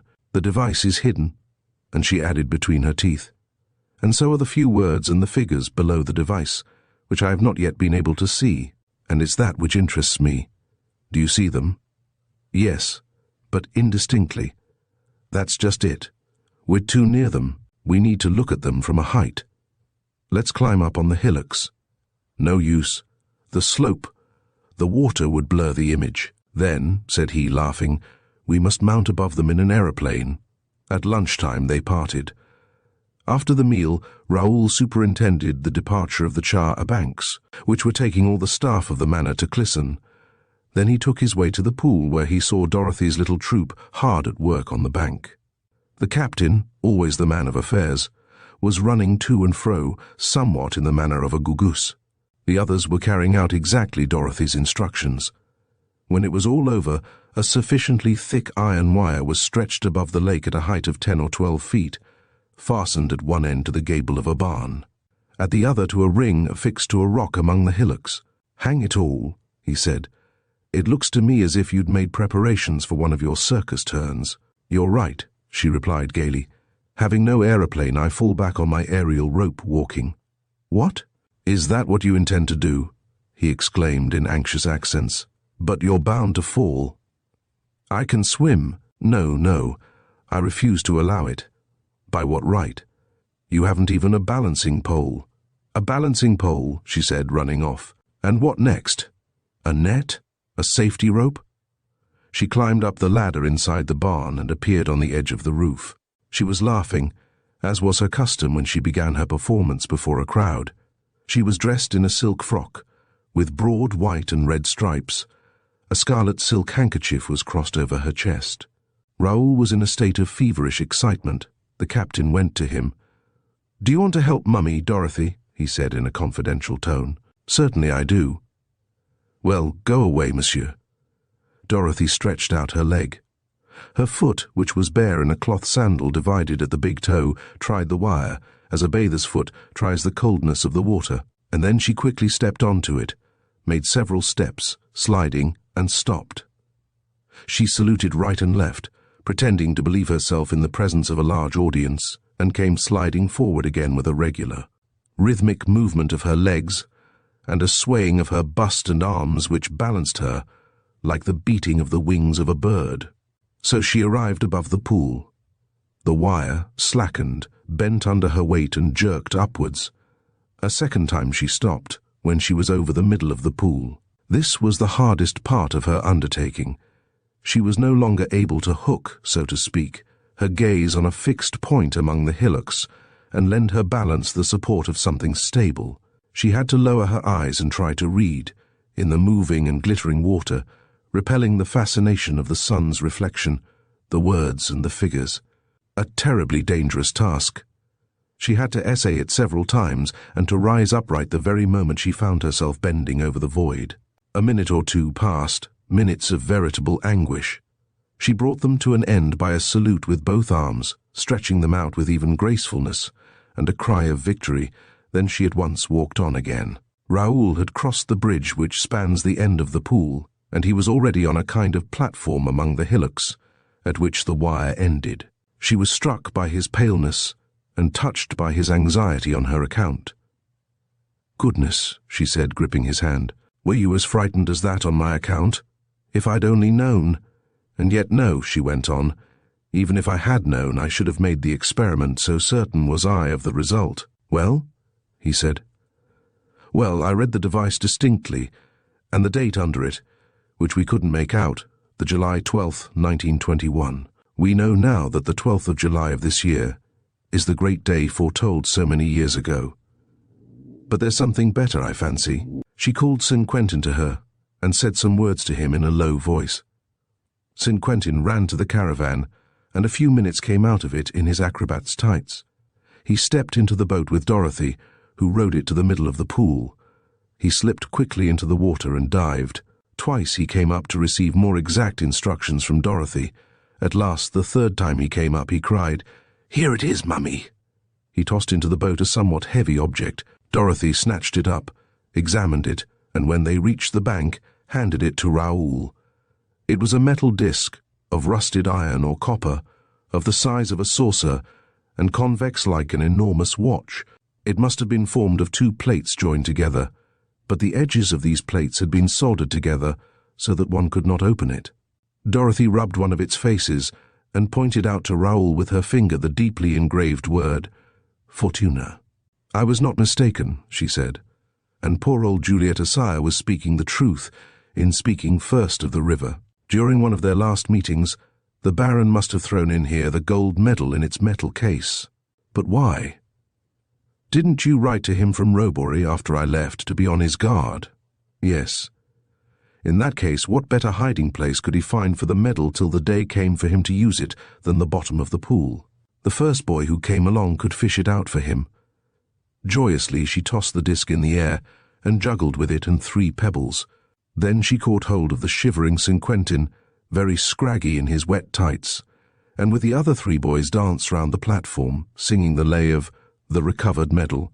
At the end of his breath, the captain made the observation that there was a fête at Clisson, and that they might very well go there to celebrate their success. Let's harness One-Eye Magpie. Dorothy approved of it. Excellent, but One-Eyed Magpie's too slow. What about your car, Raoul? They hurried back to the manor. St. Quentin went to change his costume. Raoul set his engine going and brought the car out of the garage. While the 3 boys were getting into it, he went to Dorothy, who had sat down at a little table on the terrace, which ran the length of the building. Are you ready? He asked. She said, but I never had any intention of going with you. Today you're going to be nursemaid. He was not greatly surprised. Since early morning, he had had an odd feeling that everything that happened was not quite natural. The incidents followed one another in such perfect sequence, and with a logic and exactness foreign to actuality. One might have said that they were scenes in a too well-made play, of which it would have been easy, with a little experience of the playwright's art, to analyze the construction and the tricks. Certainly, without knowing Dorothy's game, he guessed the denouement she proposed to bring about, the capture of de Streicher. But by means of what stratagem? Don't question me, she said. We are watched. So no heroics, no remonstrances. Listen. She was amusing herself by spinning the disc on the table, and quite calmly she outlined her plan and her maneuvers. It's like this. A day or 2 ago I wrote, in your name, to the public prosecutor, advising him that our friend de Streicher, for whom the police are hunting, guilty of attempts to murder Baron Davenoy, and Madame Julieta Sire, would be at Hillock's Manor today. I asked him to send 2 detectives who would find you at Masson Inn at 4 o'clock. It's now 3:15. Your 3 servants will be there too, so off you go. What am I to do?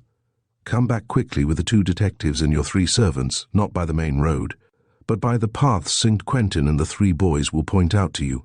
At the end of them you will find ladders ready. You will set them up against the wall. De Streicher and his confederate will be there. You will cover them with your guns while the detectives arrest them. Are you sure that de Streicher will come out of the hillocks if it's the fact that the hillocks are his hiding place? Quite sure. Here is the medal. He knows that it is in my hands. How can he help seizing the opportunity of taking it now that we are on the eve of the great event? She expressed herself with a disconcerting calmness. For all that she was exposing herself alone to all the menace of a combat which promised to be formidable, she had not the faintest air of being in danger. Indeed, such was her indifference to the risk she was running that, when the old Baron went past them and into the manor, followed by his faithful Goliath, she imparted to Raoul some results of her observations. "Have you noticed that for the last day or two that your grandfather has been ill at ease? He too is instinctively aware that the great event is at hand, and he wants to act. He is pulling himself together and struggling against the disease which paralyzes him in the very hour of action." In spite of everything, Raoul hesitated. The idea of leaving her to face de Stryker alone was infinitely painful to him. "One question," he said. "Only one, then, for you've no time to lose. You made all your preparations for today. The police are informed, the servants warned, the rendezvous fixed. Good. But nevertheless, you couldn't know that the discovery of this disc would take place just an hour before that rendezvous." "Excellent, Raoul. I congratulate you. You've put your finger on the weak point in my explanation. But I can't tell you anything more at the moment. Nevertheless, do as I ask you, Raoul. You know that I don't act at random."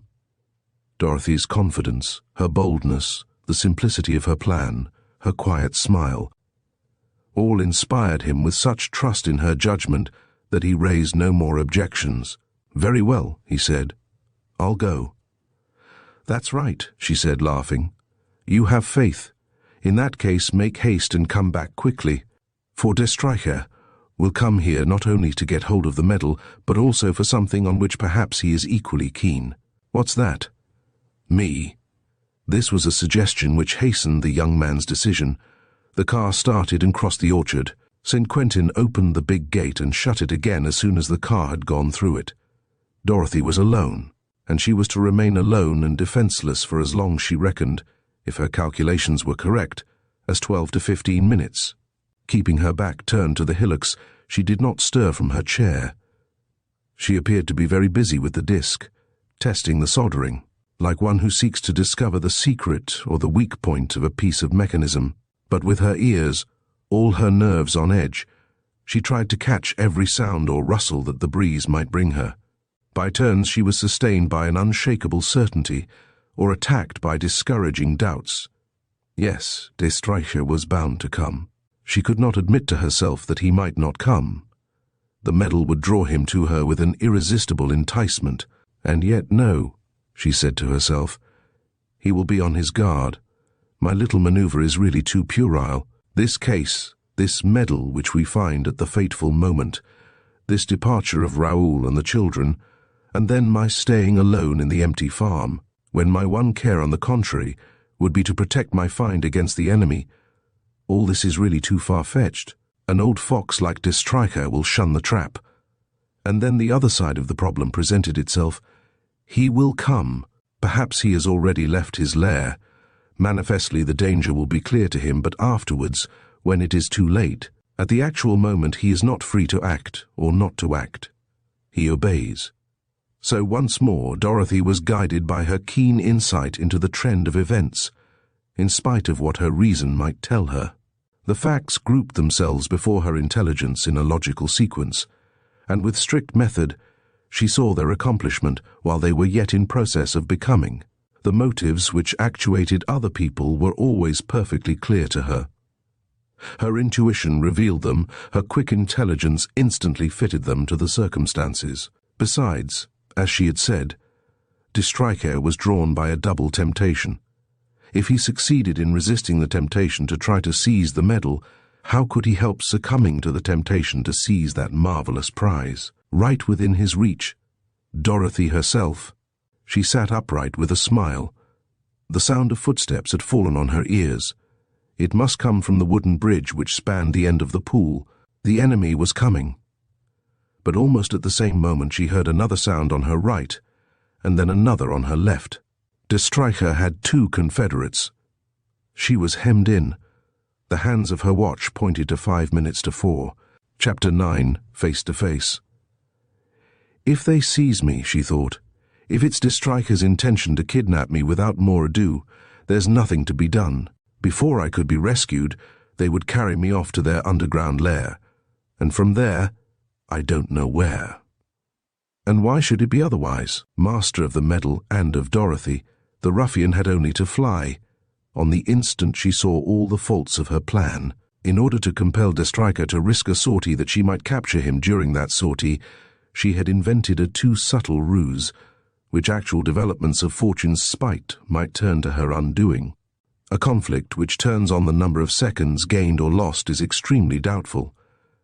She went quickly into the house and pushed the disc under a heap of discarded things in a small lumber room. The necessary hunt for it would delay for a while the enemy's flight, but when she came back to go out of the house, Destricher, grimacing ironically behind his spectacles and under his thick beard, stood on the threshold of the front door. Dorothy never carried a revolver. All her life she never cared to trust to anything but her courage and intelligence. She regretted it at this horrible moment when she found herself face to face with the man who had murdered her father. Her first act would have been to blow out his brains. Divining her vengeful thought, he seized her arm quickly and twisted it as he had twisted the arm of old Julietta Sire. Then, bending over her, he snapped, "Where have you put it? Be quick!" She did not even dream of resisting. So acute was the pain, and took him to the little room and pointed to the heap.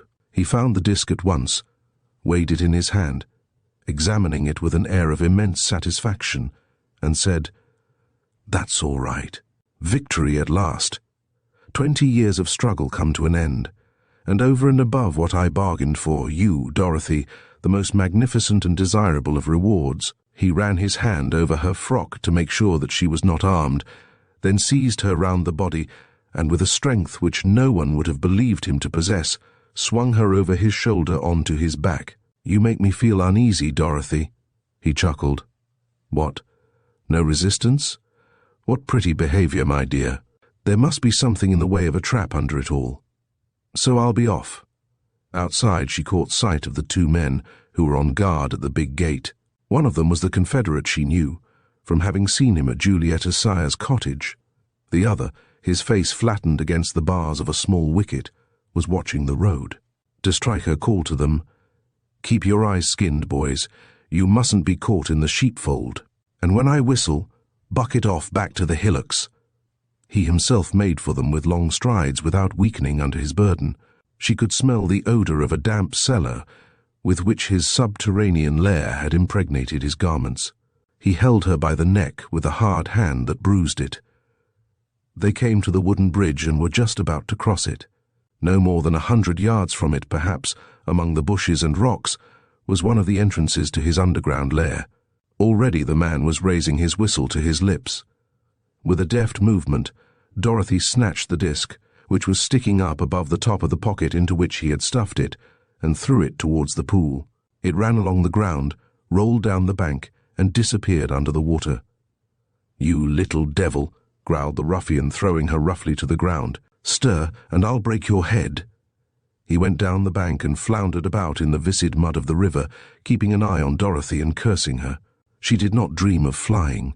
She kept looking from one to another of the points at the top of the wall above which she expected the heads of the farm servants or the detectives to rise. It was certainly 5 or 6 minutes past the hour, yet none of them appeared. Nevertheless, she did not lose hope. She expected Destricher, who had evidently lost his head, to make some mistake of which she could take advantage. "Yes, yes," he snarled. "You wish to gain time, my dear, and suppose you do you think I'll let go of you? I've got you both, you and the medal, and your bumpkin of a Raoul isn't the man to loosen my grip. Besides, if he does come, it'll be all the worse for him. My men have their orders, a good crack on the head." He was still searching. He stopped short, uttered a cry of triumph, and stood upright, the disc in his hand. "Here it is, Ducky. Certainly the luck is with me, and you've lost. On we go, Cousin Dorothy." Dorothy cast a last look along the walls. No one. Instinctively, at the approach of the man she hated, she made as if to thrust him off. It made him laugh. So absurd did any resistance seem.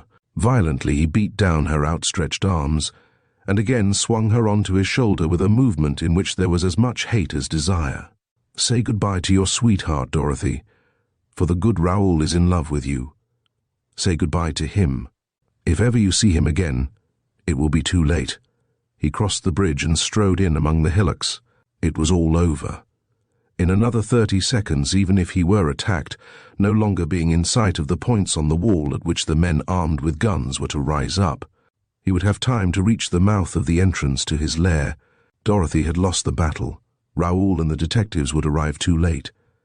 You don't know how nice it is to have you there, all quivering, and to carry you away with me, against me, without your being able to escape the inevitable, whispered de Streicher. But what's the matter with you? Are you crying? You mustn't, my dear. After all, why should you? You would certainly let yourself be lulled one of these days on the bosom of the handsome Raoul. Then there's no reason why I should be more distasteful to you than he, is there? But hang it, he cried angrily, haven't you done sobbing yet? He turned her on his shoulder and caught hold of her head. He was dumbfounded.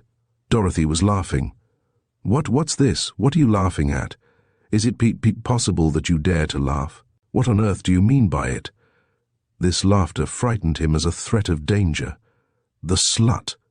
What was she laughing at? A sudden fury rose in him, and setting her down clumsily against a tree, he struck her with his clenched fist, out of which a ring stuck on the forehead among her hair with such force that the blood spurted out. She was still laughing as she stammered, "You brute, what a brute you are!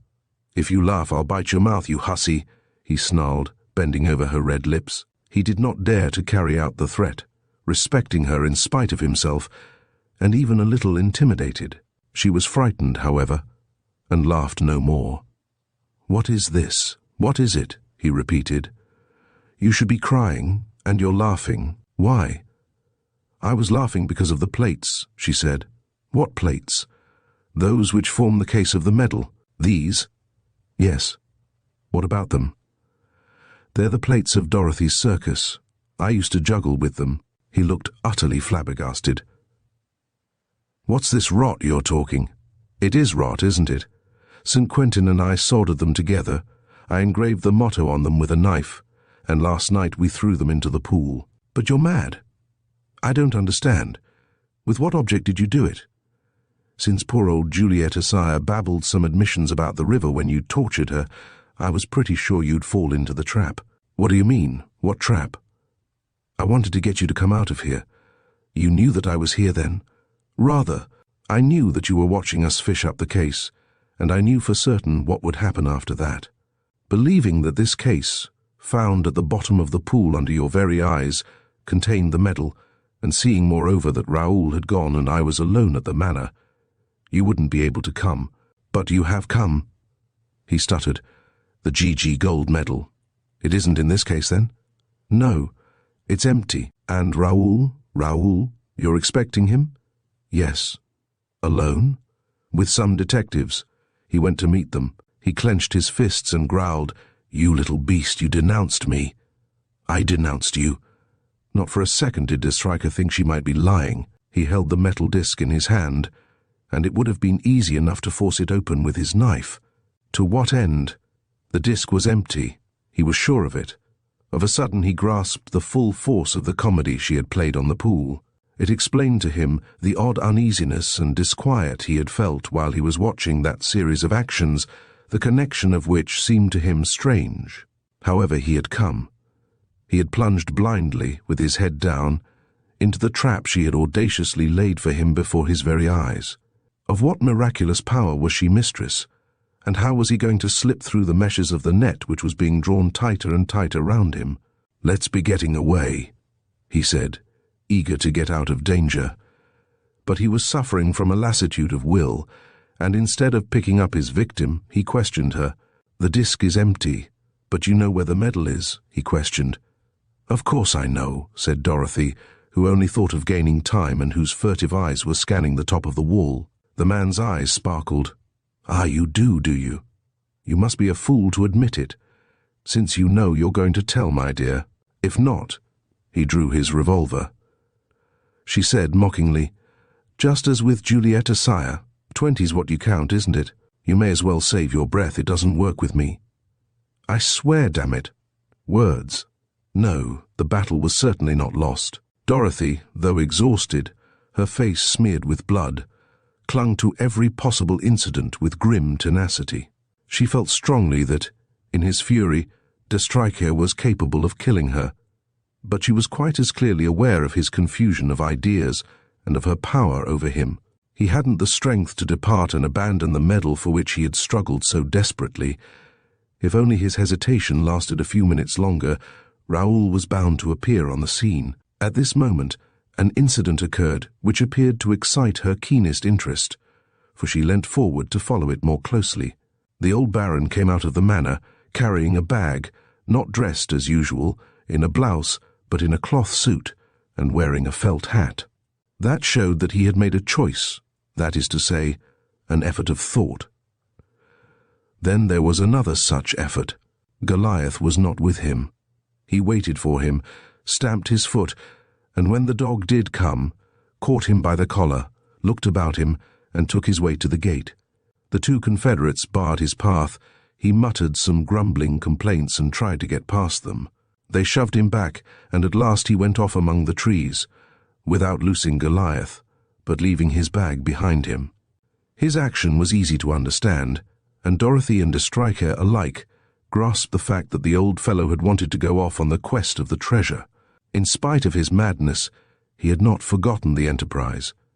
The appointed date was engraved on his memory, and on the day he had fixed, he strapped up his bag and started out like a piece of mechanism which one has wound up, and which goes off at the moment fixed. De Stryker called out to his confederates, "Search his bag." Since they found nothing, no medal, no clue, he walked up and down in front of Dorothy for a moment, undecided what course to take, and then stopped beside her. "Answer me. Raoul loves you. You don't love him. Otherwise I should have put a stop to your little flirtation a fortnight ago. But all the same you feel some obligations towards him in the matter of the medal and the treasure, and you've joined forces.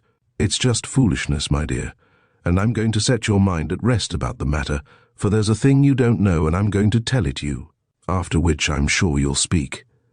Answer me then.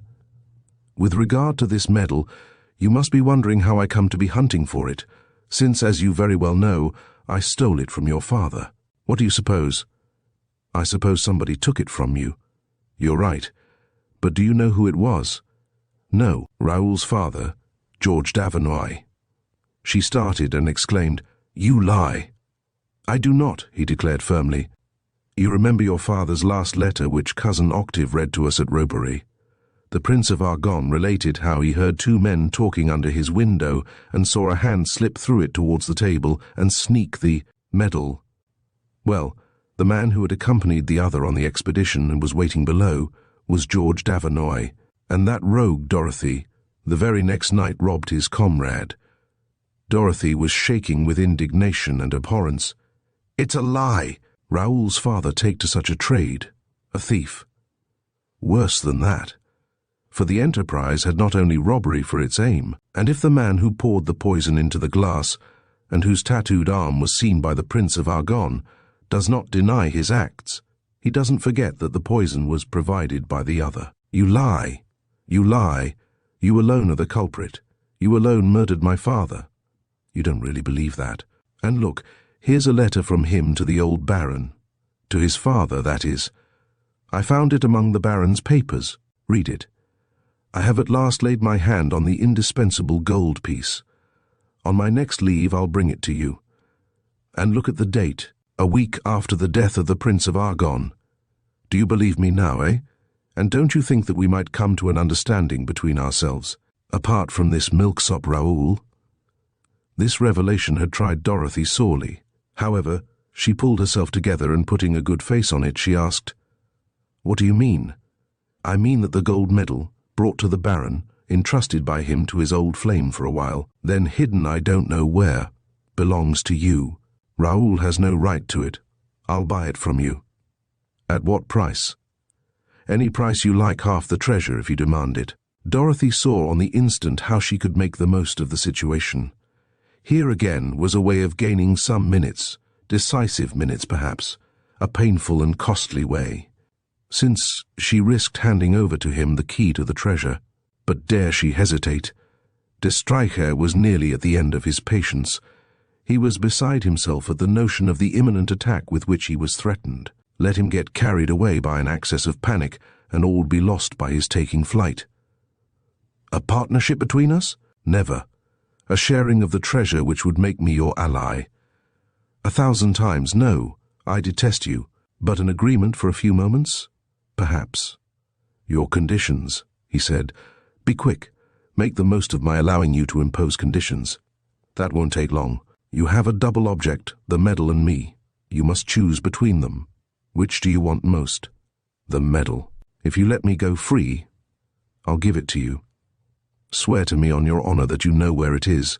I swear it. How long have you known? For about 5 minutes. A little while ago, I did not know. A little fact has just come under my observation which has informed me. He believed her. It was impossible for him to disbelieve her. Everything that she said in that fashion, looking you straight in the face, was the exact truth. Speak. It's for you to speak first. Swear that as soon as my promise is fulfilled, I shall be free. The ruffian blinked. The idea of keeping an oath appeared comic to him, and Dorothy was quite aware that his oath had no value of any kind. I swear it, he said. Then he repeated, Speak. I can't quite make out what you are faking, but it doesn't strike me as being gospel truth. So, I don't put much faith in it, and don't you forget it. The conflict between them was now at its height, and what gave that conflict its peculiar character was that both of them saw clearly the adversary's game. Dorothy had no doubt that Raoul, after an unforeseen delay, was on his way to the manor, and De Streicher, who had no more doubt of it than she, knew that all her actions were based on her expectation of immediate intervention. But there was one trifling fact which rendered their chances of victory equal. De Streicher believed himself to be in perfect security because his 2 confederates, glued to the wicket, were watching the road for the coming of the car, while the young girl had taken the admirable precaution of instructing Raoul to abandon the car and take the paths which were out of sight of the gate. All her hopes sprang from this precaution. She made her explanation quietly, all the while bearing in mind her keen desire to drag out the interview. I've never ceased to believe, she said, and I'm sure that you are of the same opinion that the Baron has never, so to speak, quitted the medal. I hunted everywhere, De Streicher objected. So did I. But I don't mean that he kept it on him. I meant that he kept it and still keeps it within reach. You do? Yes. He has always managed in such a way that he has only to stretch out his hand to grasp it. Impossible. We should have seen it. Not at all. Only just now you failed to see anything. Just now. Yes, when he was going off, compelled by the bidding of his instinct, when he was going off on the very day he had fixed before he fell ill. He was going off without the medal, with the medal. They searched his bag. The bag wasn't the only thing he was taking with him. What else was there? Hang it all. You were more than 100 yards away from him. You saw nothing. I saw that he was holding something besides his bag. What? Goliath. De Streicher was silent, struck by that simple word and all it signified. Goliath, Dorothy went on. Goliath who never quitted him. Goliath always within reach of his hand, and whom he is holding at this moment. Look at him. His 5 fingers are clenched round the dog's collar. Do you understand? Round its collar. Once more De Streicher had no doubt. Dorothy's declaration immediately appeared to him to meet all the circumstances of the case. Once more she threw light on the affair. Beyond that light, nothing but darkness and contradictions. He recovered all his coolness. His will to act instantly revived, and at the same time, he saw clearly all the precautions to be taken to minimize the risks of the attempt. He drew from his pocket a thin piece of rope with which he bound Dorothy, and a handkerchief which he tied across her mouth. If you've made a mistake, darling, all the worse for you. You'll pay for it, and he added in a sarcastic tone. Moreover, if you haven't made a mistake, all the worse for you just the same. I'm not the man to lose my prey. He hailed his confederates. Hi, boys. Is there anyone on the road? Not a soul. Keep your eyes open. We'll be off in 3 minutes. When I whistle, bucket off to the entrance to the caves. I'll bring the young woman along. The threat, terrible as it was, did not affect Dorothy. For her, the whole drama was unfolding itself down below, between De Stryker and the Baron. De Stryker ran down from the hillocks, crossed the bridge, and ran towards the old man who was sitting on a bench on the terrace, with Goliath's head on his knee. Dorothy felt her heart beating wildly. Not that she doubted that he would find the medal. It would be found in the dog's collar, of that she was sure. But it must be that this supreme effort to snatch a last delay could not fail. If the barrel of a gun doesn't appear above the top of the wall before a minute is up, De Stryker is my master. And since she would rather kill herself than submit to that degradation, during that minute her life was at stake. The respite accorded by circumstances was longer than that. De Stryker, having flung himself on the dog, met with an unexpected resistance from the Baron. The old man thrust him off furiously, while the dog barked and dragged himself free from the ruffian's grip. The struggle was prolonged. Dorothy followed its phases with alternating fear and hope, backing up Raoul's grandfather with all the force of her will, cursing the energy and stubbornness of the ruffian. In the end, the old Baron grew tired and appeared all at once to lose interest in what might happen. One might have thought that Goliath must have suddenly fallen a victim to the same sense of lassitude. He sat down at his master's feet and let himself be handled with a kind of indifference. With trembling fingers, De Stryker caught hold of the collar and ran his fingers along the nail-studded leather under the dog's thick coat. His fingers found the buckle, but he got no further. The dramatic surprise came at last. A man's bust rose above the wall, and a voice cried, "Hands up!" At last Dorothy smiled with an indescribable sensation of joy and deliverance. Her plan, delayed by some obstacle, was a success. Near St. Quentin, who had been the first to appear, another figure rose above the wall, levelled a gun, and cried, "Hands up!" Instantly De Stryker abandoned his search and looked about him with an air of panic. Two other shouts rang out, "Hands up! Hands up!" From the points chosen by the young girl, two more guns were levelled at him, and the men who aimed straight at De Stryker only. Nevertheless, he hesitated. A bullet sang over his head. His hands went up. His confederates were already halfway to the hillocks in their flight. No one paid any attention to them. They ran across the bridge and disappeared in the direction of an isolated hillock, which was called the Labyrinth. The big gate flew open. Raoul rushed through it, followed by two men whom Dorothy did not know, but who must be the detectives dispatched on his information. De Stryker did not budge. He kept his hands up, and doubtless he would not have made any resistance if a false move of the police had not given him the chance. As they reached him, they closed round him, covering him for 2 or 3 seconds from the fire of the servants on the wall. He took advantage of their error to whip out his revolver and shoot. 4 times it cracked. 3 bullets went wide. The 4th buried itself in Raoul's leg, and he fell to the ground with a groan. It was a futile outburst of rage and savagery. On the instant, the detectives grappled with their Stryker, disarmed him, and reduced him to impotence. They handcuffed him, and as they did so, his eyes sought Dorothy, who was almost out of sight, for she had slipped behind a clump of bushes, and as they sought her, they filled with an expression of appalling hate. It was St. Quentin, followed by the captain, who found Dorothy, and at the sight of her blood-smeared face, they were nearly beside themselves. "Silence," she commanded, to cut short their questions. "Yes, I'm wounded, but it's a mere nothing. Run to the Baron, Captain, catch hold of Goliath, pat him, and take off his collar. In the collar, you will find behind the metal plate, on which his name is engraved, a pocket, forming a lining to it, and containing the metal we're looking for. Bring it to me." The boy hurried off. "St. Quentin," Dorothy continued, "have the detectives seen me?" "No, you must give everyone to understand that I left the manor some time ago, and that you're to meet me at the market town, Roche-sur-Yon. I don't want to be mixed up with the inquiry. They'll examine me, and it will be a sheer waste of time. But Monsieur de Verneuil, as soon as you get the chance, tell him. Tell him that I've gone for reasons which I will explain later, and that I beg him to keep silent about everything that concerns us. Besides, he is wounded, and his mind is confused. and nobody will think about me. They're going to hunt through the hillocks, I expect, to get hold of de Stryker's confederates. They mustn't see me. Cover me with branches." "That's all right," she said when he had done so. "As soon as it is getting dark, come all four of you, and carry me down to the caravan, and we'll start as soon as it's daylight. Perhaps I shall be out of sorts for a few days. Rather too much overwork and excitement, nothing for you to worry about. Do you understand, my boy?" "Yes, Dorothy." As she had foreseen, the two detectives, having shut up de Stryker at the manor, passed at no great distance from her.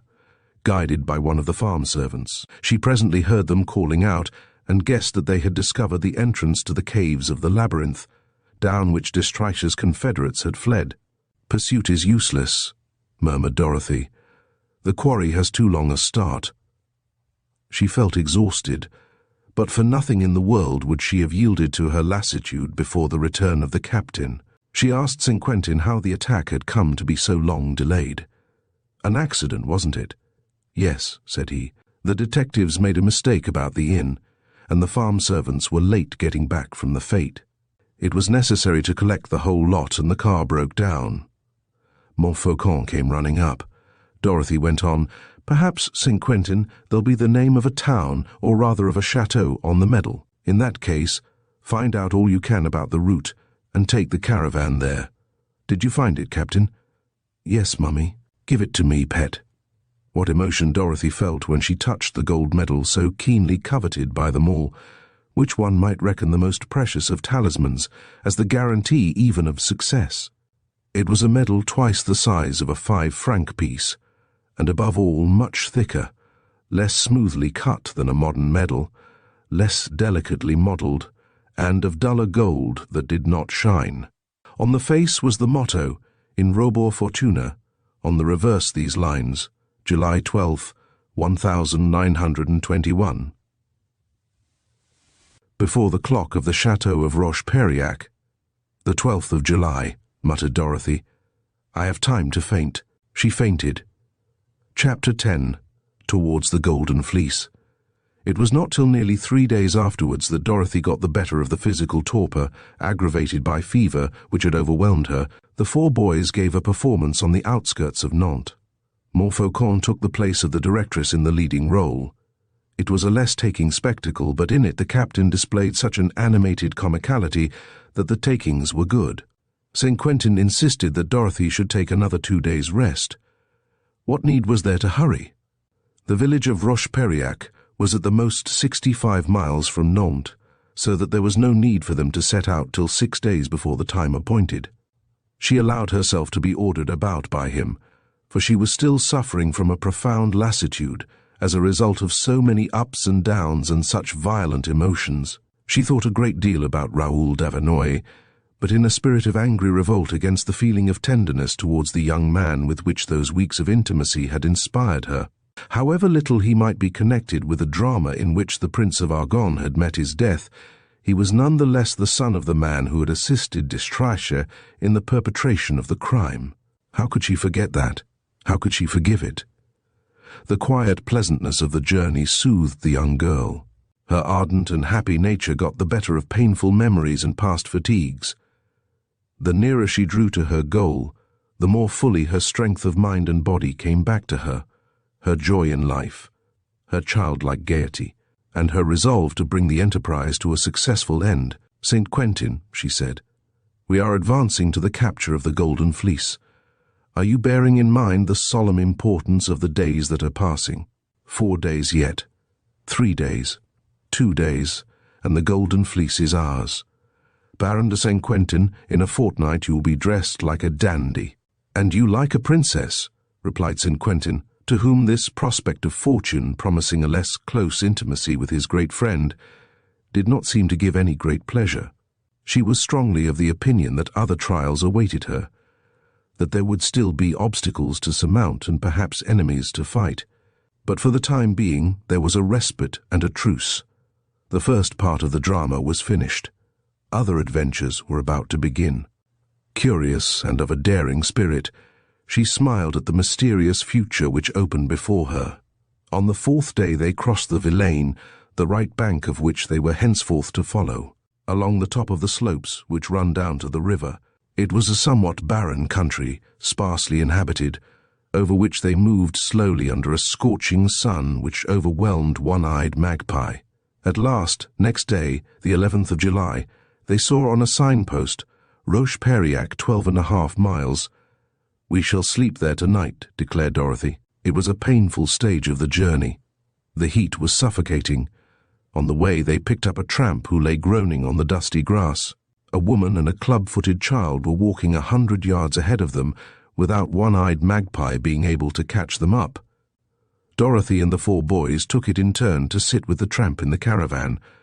He was a wretched old man, worn out by poverty, whose rags were only held together by pieces of string. In the middle of his bushy hair and unkempt beard, his eyes, however, still had a certain glow, and when Dorothy questioned him about the life he led, he confounded her by saying, "One mustn't complain. My father, who was a traveling knife grinder, always said to me, 'Hyacinth, that's my name, Hyacinth. One isn't miserable while one's brave. Fortune is in the firm heart.'" Dorothy concealed her amazement and said, "That's not a weighty legacy. Did he only leave you this secret?" "Yes," said the tramp quite simply. "That and a piece of advice, to go on the 12th of July every year, and wait in front of the church of Roche-Périac for somebody who will give me hundreds and thousands. I go there every year. I've never received anything but pennies. All the same, it keeps one going, that idea does. I shall be there tomorrow, as I was last year, and as I shall be next." The old man fell back upon his own thoughts. Dorothy said no more. But an hour later she offered the shelter of the box to the woman and the club-footed child, whom they had at last overtaken. And questioning this woman, she learnt that she was a factory hand from Paris, who was going to the church of Roche-Périac, that her child's foot might be healed. "In my family," said the woman, "in my father's time and my grandfather's too, one always did the same thing when a child was ill. One took it on the 12th of July into the chapel of St. Fortunate at Roche-Périac. It's a certain cure." So, by these 2 other channels, the legend had passed to this woman of the people and this tramp, but a deformed legend, of which there only remained a few shreds of the truth. The church took the place of the chateau, St. Fortunate of the Fortune. Only the day of the month mattered. There was no question of the year. There was no mention at all of the medal. And each was making a pilgrimage towards the place from which so many families had looked for miraculous aid. That evening the caravan reached the village, and at once Dorothy obtained information about the Château de la Roche-Périac. The only chateau of that name that was known was some ruin 6 miles further on, situated on the shore of the ocean on a small peninsula. "We'll sleep here," said Dorothy, "and we'll start early in the morning." They did not start early in the morning. The caravan was drawn into a barn for the night, and soon after midnight St. Quentin was awakened by the pungent fumes of smoke and a crackling. He jumped up. The barn was on fire. He shouted and called for help. Some peasants, passing along the high road by a happy chance, ran to his assistance. It was quite time. They had barely dragged the caravan out of the barn when the roof fell in. Dorothy and her comrades were uninjured, but One-Eyed Magpie, half-roasted, refused firmly to let himself be harnessed. The shafts chafed her burns. It was not till 7 o'clock that the caravan tottered off, drawn by a wretched horse they had hired, and followed by One-Eyed Magpie. As they crossed the square in front of the church, they saw the woman and her child kneeling at the end of the porch, and the tramp on his quest. For them, the adventure would go no further. There were no further incidents. Except St. Quentin on the box, they went to sleep in the caravan, leaning against one another. At 9:30 they stopped. They had come to a cottage dignified with the name of an inn, on the door of which they read, "Widow Amoreau, lodging for man and beast." A few hundred yards away, at the bottom of a slope which ended in a low cliff, the little peninsula of Périac stretched out into the ocean 5 promontories, which looked like the 5 fingers of a hand. On their left was the mouth of the Vilaine. For the children, it was the end of the expedition. They made a meal in a dimly lighted room, furnished with a zinc counter, in which coffee was served. Then, while Castor and Pollux fed One-Eyed Magpie, Dorothy questioned the widow Amoreau.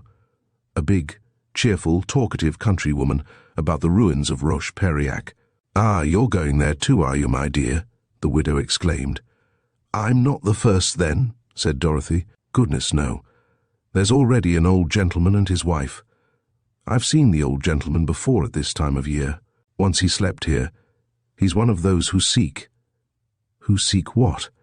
"Who can tell? A treasure, according to what they say. The people about here don't believe in it. But people come from a long way off who hunt in the woods and turn over the stones. It's allowed then, is it?" "Why not? The island of Periac, I call it an island because at high tide the road to it is covered, belongs to the monks of the monastery of Sarzeau, a couple of leagues further on. It seems, indeed, that they're ready to sell the ruins and all the land. But who'd buy them? There's none of it cultivated, it's all wild. Is there any other road to it but this?" "Yes, a stony road which starts at the cliff and runs into the road to Vannes. But I tell you, my dear, it's a lost land deserted. I don't see 10 travellers a year, some shepherds, that's all."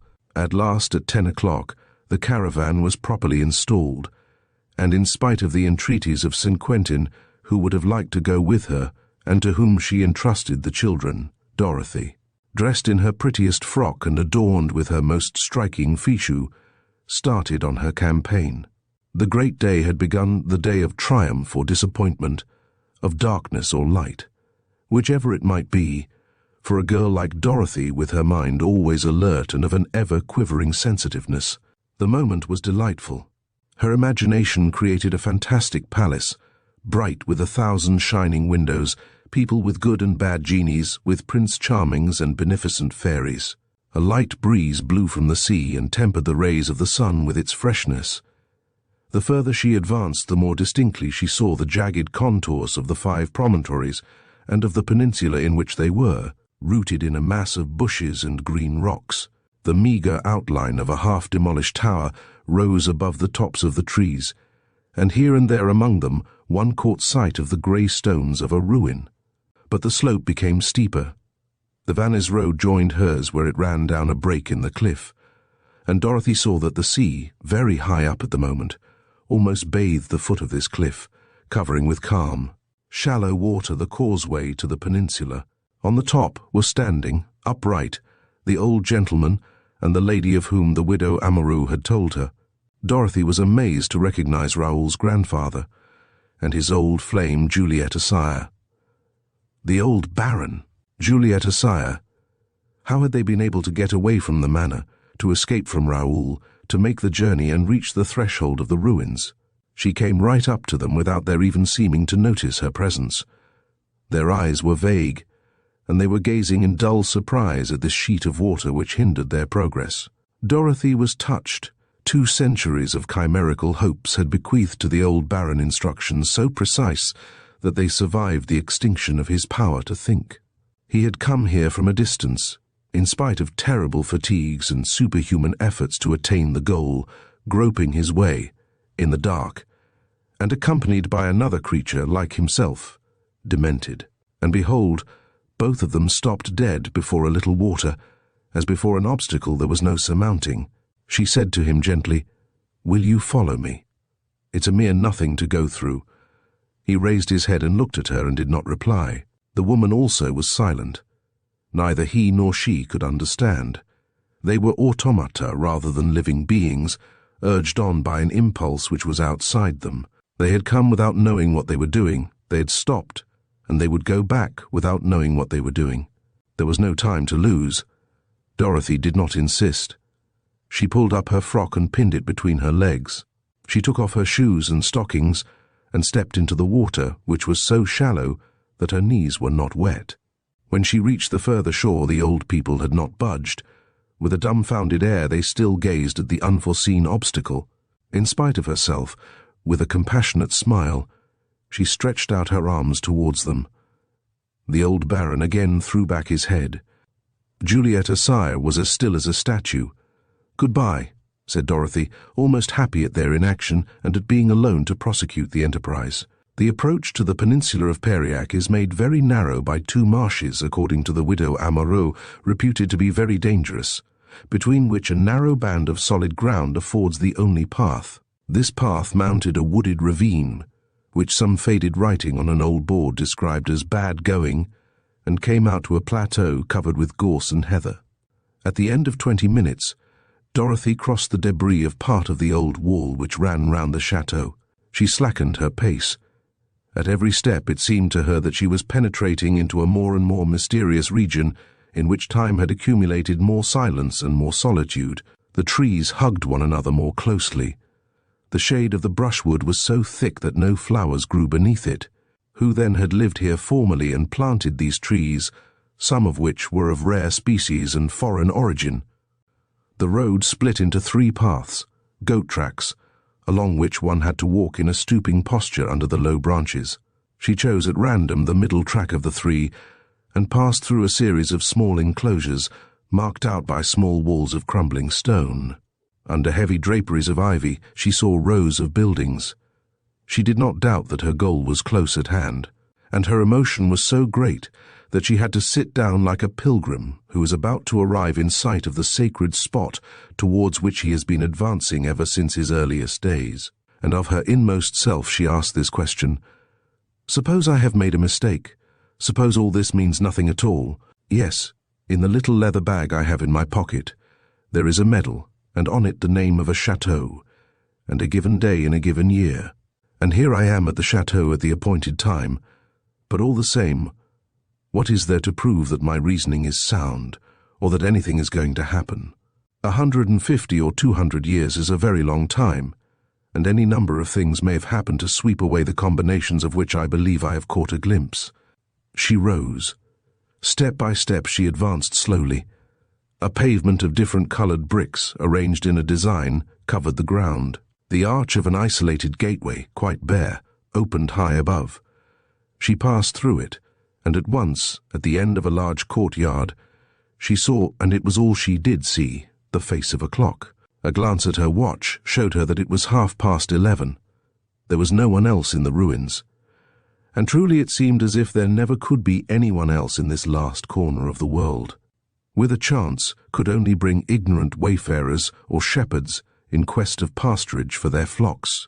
Indeed, there were only fragments of ruins, rather than actual ruins, covered with ivy and briars, here a porch, there a vault, further on a chimney-piece, further still the skeleton of a summer house alone. Venerable witnesses to a time at which there had been a house, with a courtyard in front, wings on both sides, surrounded by a park. Further off there stood, in groups or in fragments of avenues, fine old trees, chiefly oaks, wide-spreading, venerable, and majestic.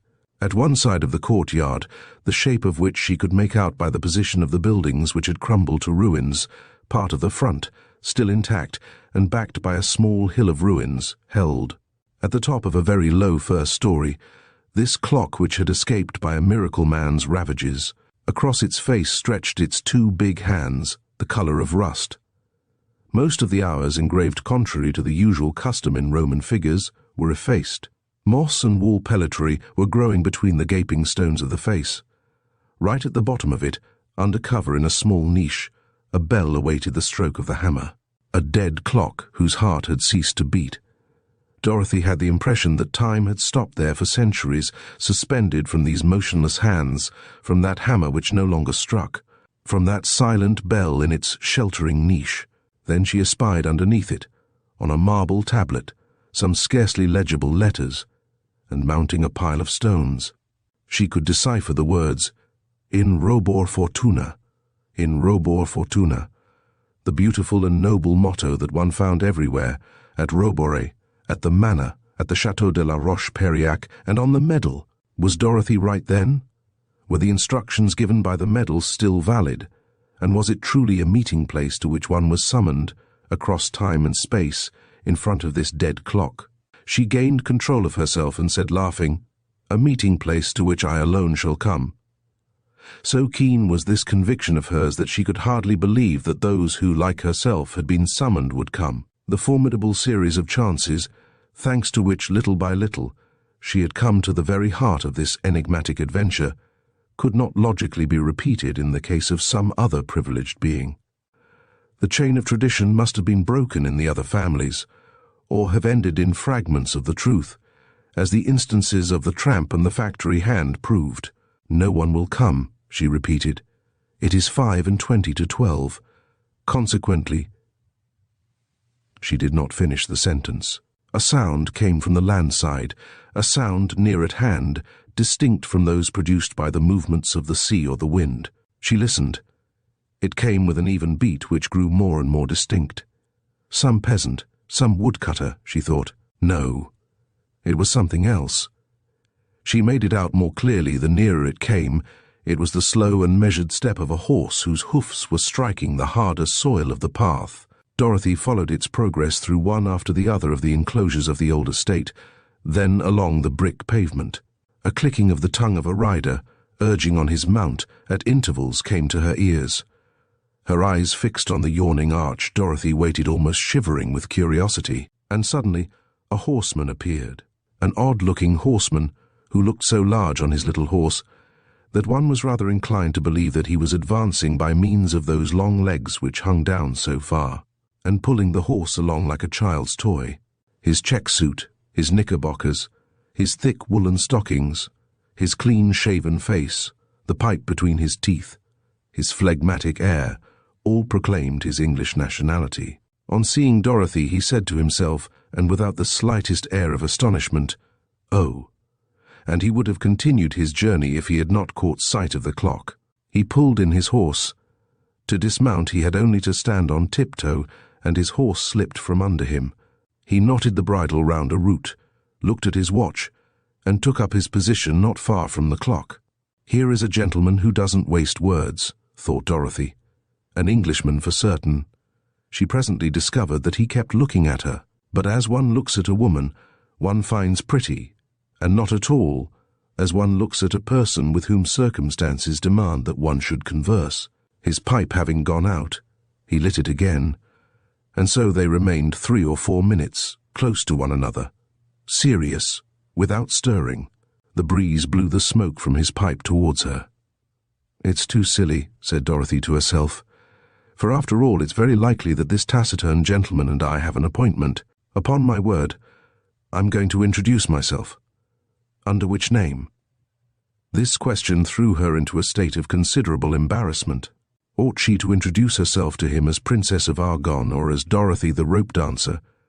The solemnity of the occasion called for a ceremonious presentation and the revelation of her rank, but on the other hand, her variegated costume with its short skirt called for less pomp. Decidedly, rope dancer sufficed. These considerations, to the humour of which she was quite alive, had brought a smile to her face. The young man observed it. He smiled too. Both of them opened their mouths, and they were about to speak at the same time when an incident stopped them on the verge of utterance. A man came out of the path into the courtyard, a pedestrian with a clean-shaven face, very pale, one arm in a sling under a jacket much too large for him, and a Russian soldier's cap. The sight of the clock brought him also to a dead stop. Perceiving Dorothy and her companion, he smiled an expansive smile that opened his mouth from ear to ear, and took off his cap, uncovering a completely shaven head. During this incident the sound of a motor had been throbbing away, at first at some distance. The explosions grew louder, and there burst, once more through the arch. Into the courtyard, a motorcycle which went bumping over the uneven ground and stopped short. The motorcyclist had caught sight of the clock. Quite young, of a well-set-up, well-proportioned figure, tall, slim, and of a cheerful countenance, he was certainly like the first comer of the Anglo-Saxon race. Having propped up his motorcycle, he walked towards Dorothy, watch in hand, as if he were on the point of saying, "You will note that I am not late." But he was interrupted by 2 more arrivals who came almost simultaneously. A second horseman came trotting briskly through the arch on a big, lean horse, and at the sight of the group gathered in front of the clock, drew rein sharply, saying in Italian, "Gently, gently." He had a fine profile and an amiable face, and when he had tied up his mount, he came forward hat in hand, as one about to pay his respects to a lady. But, mounted on a donkey, appeared a 5th individual, from a different direction from any of the others. On the threshold of the court he pulled up in amazement, staring stupidly with wide-open eyes behind his spectacles. "Is it possible?" he stammered. "Is it possible they've come? The whole thing isn't a fairy tale." He was quite 60. Dressed in a frock coat, his head covered with a black straw hat, he wore whiskers and carried under his arm a leather satchel. He did not cease to reiterate in a flustered voice, "They have come. They have come to the rendezvous. It's unbelievable." Up to now, Dorothy had been silent in the face of the exclamations and arrivals of her companions. The need of explanations, of speech even, seemed to diminish in her the more they flocked round her. She became serious and grave. Her thoughtful eyes expressed an intense emotion. Each apparition seemed to her as tremendous an event as a miracle. Like the gentleman in the frock coat with the satchel, she murmured, "Is it possible? They've come to the rendezvous." She looked at her watch. Noon. "Listen," she said, stretching out her hand. "Listen. The Angelus is ringing somewhere, at the village church." They uncovered their heads, and while they listened to the ringing of the bell, which came to them in irregular bursts, one would have said that they were waiting for the clock to start going and connect with the minute that was passing the thread of the minutes of long ago. Dorothy fell on her knees. Her emotion was so deep that she was weeping. Chapter 11. The Will of the Marquis de Beaugreval. Tears of joy, tears which relieved her strained nerves and bathed her in an immense peacefulness. The 5 men were greatly disturbed, knowing neither what to do nor what to say. "Mademoiselle? What's the matter, mademoiselle?" They seemed so staggered by her sobs and by their own presence round her that Dorothy passed suddenly from tears to laughter, and yielding to her natural impulse, she began forthwith to dance, without troubling to know whether she would appear to them to be a princess or a rope dancer. And the more this unexpected display increased the embarrassment of her companions, the gayer she grew. Fandango, jig, reel. She gave a snatch of each, with a simulated accompaniment of castanets, and a genuine accompaniment of English songs and Auvergnat ritournelles, and above all of bursts of laughter which awakened the echoes of Roche-Periac. "But laugh too, all 5 of you," she cried. "You look like 5 mummies. It's I who order you to laugh. I, Dorothy, rope dancer and Princess of Argonne. Come, Mr. Lawyer," she added, addressing the gentleman in the frock coat. "Look more cheerful. I assure you that there's plenty to be cheerful about." She darted to the good man, shook him by the hand, and said, as if to assure him of his status, "You are the lawyer, aren't you? The notary charged with the execution of the provisions of a will. That's much clearer than you think. We'll explain it to you. You are the notary." "That is the fact," stammered the gentleman. "I am Maître Delarue, notary at Nantes." "At Nantes? Excellent. We know where we are. And it's a question of a gold medal, isn't it? A gold medal which each has received as a summons to the rendezvous?" "Yes, yes," he said, more and more flustered. "A gold medal, a rendezvous. The 12th of July, 1921. Yes, minus 1,921. At noon? At noon." He made as if to look at his watch. She stopped him. "You needn't take the trouble, Maître Delarue. We've heard the Angelus. You are punctual at the rendezvous. We are too. Everything is in order. Each has his gold medal. They're going to show it to you." She drew Maître Delarue towards the clock and said with even greater animation, "This is Maître Delarue, the notary. You understand? If you don't, I can speak English and Italian and Javanese." All 4 of them protested that they understood French. "Excellent. We shall understand one another better. Then this is Maître Delarue. He is the notary, the man who has been instructed to preside at our meeting. In France, notaries represent the dead, so that since it is a dead man who brings us together, you see how important Maître Delarue's position is in the matter. You don't grasp it? How funny that is. To me it is all so clear and so amusing, so strange. It's the prettiest adventure I ever heard of, and the most thrilling. Think now, we all belong to the same family. We're by way of being cousins. Then we ought to be joyful like relations who have come together, and all the more because, yes, I'm right, all 4 of you are decorated, the French Croix de Guerre. Then all 4 of you have fought. Fought in France, You have defended my dear country." She shook hands with all of them, with an air of affection, and since the American and the Italian displayed an equal warmth. Of a sudden, with a spontaneous movement, she rose on tiptoe and kissed them on both cheeks. "Welcome, cousin from America. Welcome, cousin from Italy. Welcome to my country. And to you two also, greetings. It's settled that we're comrades, friends, isn't it?" The atmosphere was charged with joy, and that good humor which comes from being young and full of life. They felt themselves to be really of the same family, scattered members brought together. They no longer felt the constraint of a first meeting. They had known one another for years and years. "For ages," cried Dorothy, clapping her hands. So the four men surrounded her, at once attracted by her charm and light-heartedness, and surprised by the light she brought into the obscure story, which so suddenly united them to one another. All barriers were swept away. There was none of that slow infiltration of feeling which little by little fills you with trust and sympathy, but the sudden inrush of the most unreserved comradeship. Each wished to please, and each felt that he did please.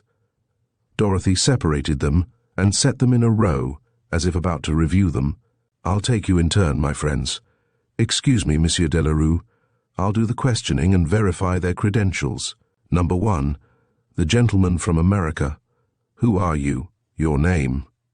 The American answered, "Archibald Webster of Philadelphia." "Archibald Webster of Philadelphia. You received from your father a gold medal." "From my mother, mademoiselle. My father died many years ago." "And from whom did your mother receive it?" "From her father, and he from his, and so on in succession, isn't that it?" Archibald Webster confirmed her statement in excellent French, as if it was his duty to answer her questions. "And so on in succession, as you say, mademoiselle. A family tradition, which goes back to we don't know when, ascribes a French origin to her family, and directs that a certain medal should be transmitted to the eldest son, without more than 2 persons ever knowing of its existence. And what do you understand this tradition to mean?" "I don't know what it means. My mother told me that it gave us a right to a share of a treasure, but she laughed as she told me and sent me to France rather out of curiosity." "Show me your medal, Archibald Webster." The American took the gold medal from his waistcoat pocket. It was exactly like the one Dorothy possessed. The inscription, the size, the dull color were the same. Dorothy showed it to Maître Delarue, then gave it back to the American, and went on with her questioning. "Number 2 English, aren't you? George Errington, of London. Tell us what you know, George Errington, of London." The Englishman shook his pipe, emptied it, and answered in equally good French, "I know no more. An orphan from birth, I received the medal 3 days ago from the hands of my guardian, my father's brother. He told me that, according to my father, it was a matter of collecting a bequest, and according to himself there was nothing in it, but I ought to obey the summons. You were right to obey it, George Errington. Show me your medal." "Right, you're in order. Number 3, a Russian, doubtless?" The man in the soldier's cap understood, but he did not speak French. He smiled his large smile, and gave her a scrap of paper of doubtful cleanliness, on which was written, "Kurabelev, French War. Salonika, war with Wrangel." "The medal?" said Dorothy. "Right, you're one of us. And the medal of number 4, the gentleman from Italy?" "Marco Dario of Geneva," answered the Italian, showing his medal. "I found it on my father's body, in Champagne, one day after we had been fighting side by side. He had never spoken to me about it.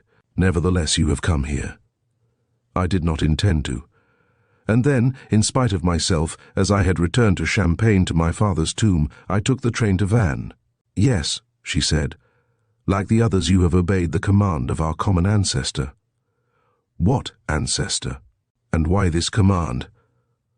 "That is what Monsieur Delarue is going to reveal to us. Come, Monsieur Delarue, all is in order. All of us have the token. It is now in order for us to call on you for the explanation." "What explanation?" asked the lawyer, still dazed by so many surprises. "I don't quite know." "How do you mean you don't know? Why this leather satchel?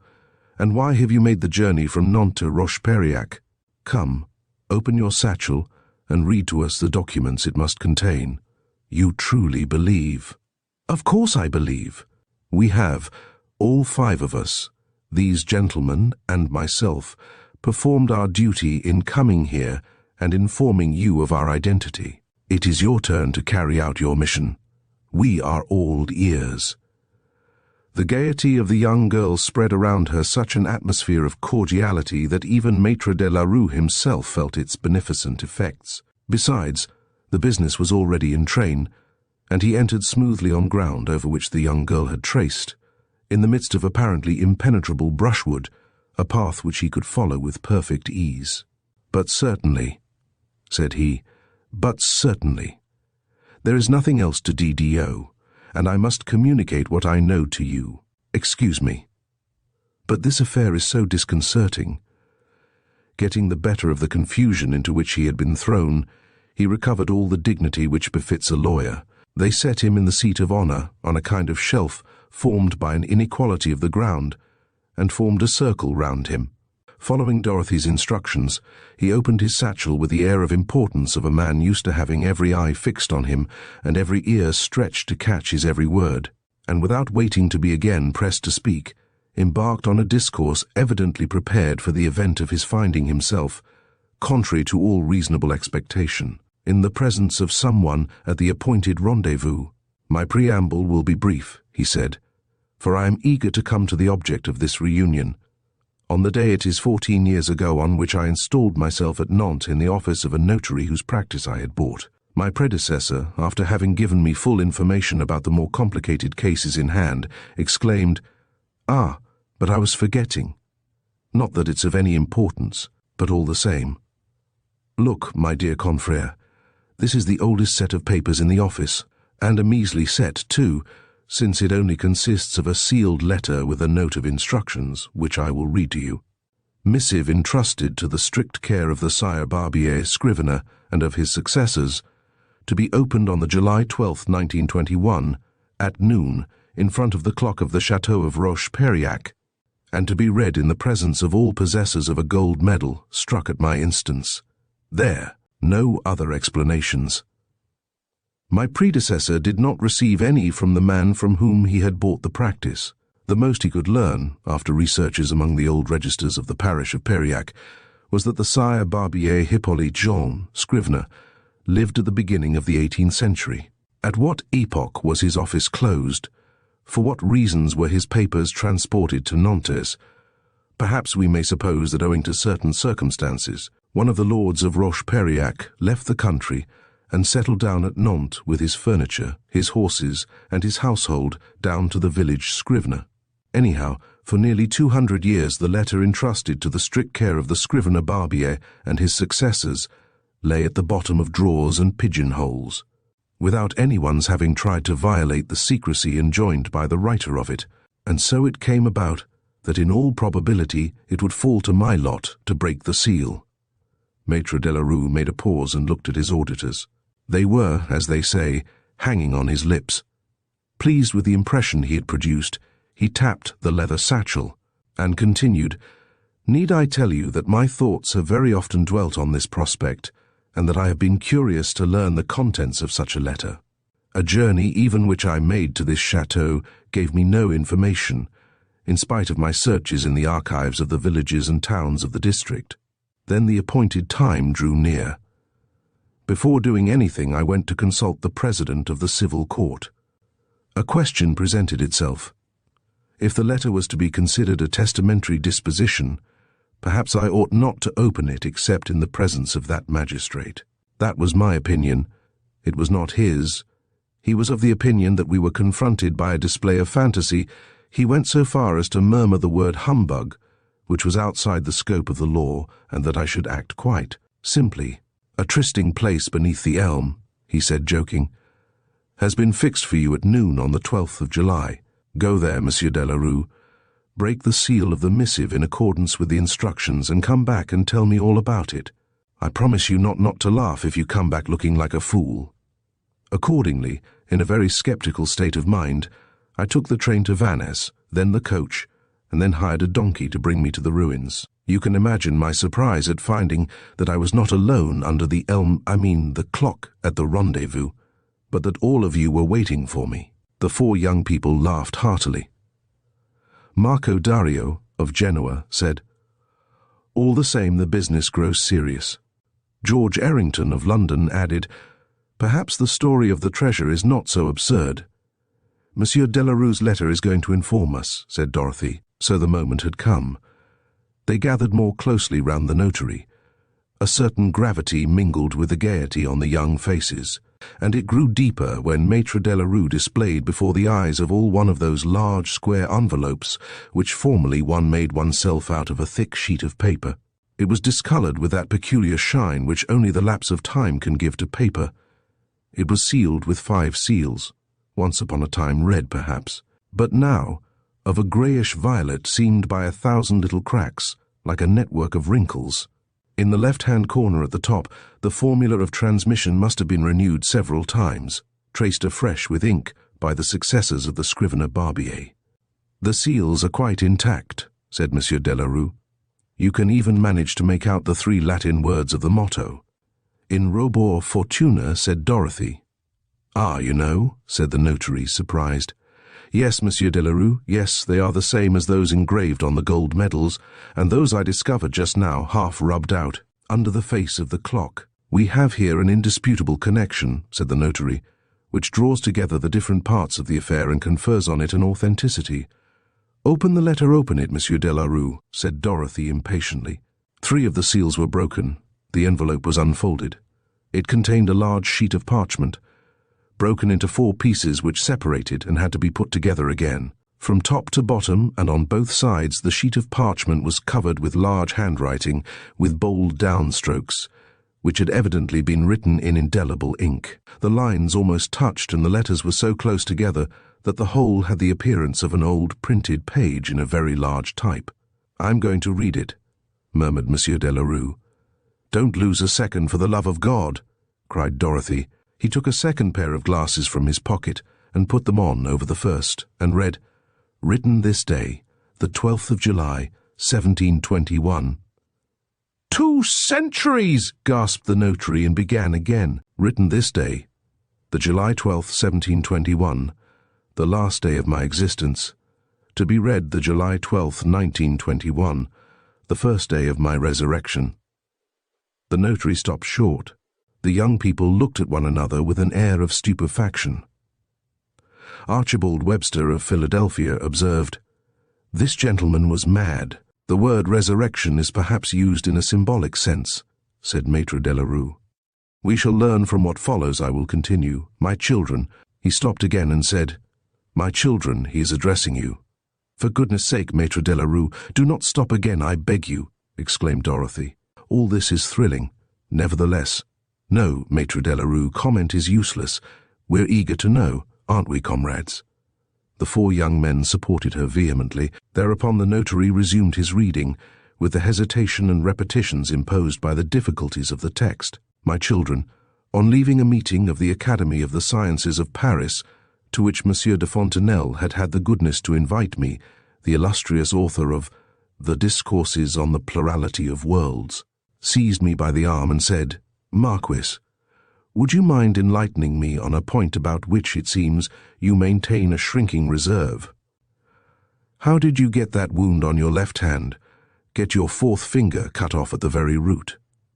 The story goes that you left that finger at the bottom of one of your retorts, for you have the reputation, Marquis, of being something of an alchemist and of seeking, inside the walls of your chateau of Roche-Périac, the elixir of life.' 'I do not seek it, Monsieur de Fontenelle,' I answered. 'I possess it.' 'Truly?' 'Truly, Monsieur de Fontenelle, and if you will permit me to put you in possession of a small phial, the pitiless fate will certainly have to wait till your 100th year.' 'I accept with the greatest pleasure,' he said, 'laughing on condition that you keep me company. We are of the same age, which gives us another 40 good years to live.' 'For my part, Monsieur de Fontenelle, to live longer does not greatly appeal to me. What is the good of sticking stubbornly to a world in which no new spectacle can surprise, and in which the day that is coming will be the same as the day that is done? What I wish to do is to come to life again in a century or two, to make the acquaintance of my grandchildren's children, and see what men have done since our time. There will be great changes here below in the government of empires as well as in everyday life. I shall learn about them." "Bravo, Marquis!" exclaimed Monsieur de Fontenelle, who seemed more and more amused. "Bravo! It is another elixir which will give you this marvelous power." "Another," I asserted. "I brought it back with me from India, where, as you know, I spent 10 years of my youth, becoming the friend of the priests of that marvelous country, from which every revelation and every religion came to us. They initiated me into some of their chief mysteries." "Why not into all?" asked Monsieur de Fontenelle, with a touch of irony. "There are some secrets which they refuse to reveal to me, such as the power to communicate with those other worlds, about which you have just discoursed so admirably, Monsieur de Fontenelle, and the power to live again. Nevertheless, Marquis, you claim that secret, Monsieur de Fontenelle, I stole, and to punish me for the theft they sentenced me to the punishment of having all my fingers torn off. After pulling off the first finger, they offered to pardon me if I consented to restore the phial I had stolen. I told them where it was hidden, but I had taken the precaution beforehand to change the contents, having poured the elixir into another phial, so that, at the cost of one of your fingers, you have purchased a kind of immortality of which you propose to make use." "Eh, Marquis," said Monsieur de Fontenelle. "As soon as I shall have put my affairs in order," I answered, "that is to say, in about a couple of years." "You're going to make use of it to live again?" "In the year of grace 1921. My story caused Monsieur de Fontenelle the greatest amusement, and in taking leave of me, he promised to relate it in his memoirs as a proof of my lively imagination, and doubtless, as he said to himself, of my insanity." Maitre Delarue paused to take breath and looked round the circle with questioning eyes. Marco Dario of Genoa threw back his head and laughed. The Russian showed his white teeth. The 2 Anglo-Saxons seemed greatly amused. "Rather a joke," said George Errington of London with a chuckle. "Some farce," said Archibald Webster of Philadelphia. Dorothy said nothing. Her eyes were thoughtful. Silence fell, and Maitre Delarue continued. "Monsieur de Fontenelle was wrong to laugh, my children. There was no imagination or insanity about it. The great Indian priests know things that we do not know and never shall know, and I am the master of one of the most wonderful of their secrets. The time has come to make use of it. I am resolved to do so. Last year, my wife was killed by accident, leaving me in bitter sorrow. My 4 sons, like me of a venturesome spirit, are fighting or in business in foreign lands. I live alone. Shall I drag on to the end an old age that is useless and without charm? No. Everything is ready for my departure. And for my return, my old servants, Geoffrey and his wife, faithful companions for 30 years, with a full knowledge of my project, have sworn to obey me. I say goodbye to my age. Learn, my children, the events which are about to take place at the chateau of Rocheperiac. At 2 o'clock in the afternoon I shall fall into a stupor. The doctor, summoned by Geoffrey, will ascertain that my heart is no longer beating. I shall be quite dead as far as human knowledge goes, and my servants will nail me up in the coffin which is ready for me. When night comes, Geoffrey and his wife will take me out of that coffin and carry me on a stretcher to the ruins of Coquusin Tower, the oldest donjon of the Lords of Periac. Then they will fill the coffin with stones and nail it up again. For his part, Master Barbier, executor of my will and administrator of my property, will find in my drawer instructions, charging him to notify my 4 sons of my death, and to convey to each of the 4 his share of his inheritance. Moreover, by means of a special courier, he will dispatch to each a gold medal which I have had struck, engraved with my motto and the date the July 12th, 1921, the day of my resurrection. This medal will be transmitted from hand to hand, from generation to generation, beginning with the eldest son or grandson, in such a manner that not more than 2 persons shall know the secret at one time. Lastly, Master Barbier will keep this letter, which I am going to seal with 5 seals, and which will be transmitted from scrivener to scrivener till the appointed date. When you read this letter, my children, the hour of noon on the July 12th, 1921, will have struck. You will be gathered together under the clock of my chateau, 50 yards from old Coquusin Tower, where I shall have been sleeping for 2 centuries. I have chosen it as my resting place, calculating that, if the revolutions which I foresee destroy the buildings in use, they will leave alone that which is already a crumbling ruin.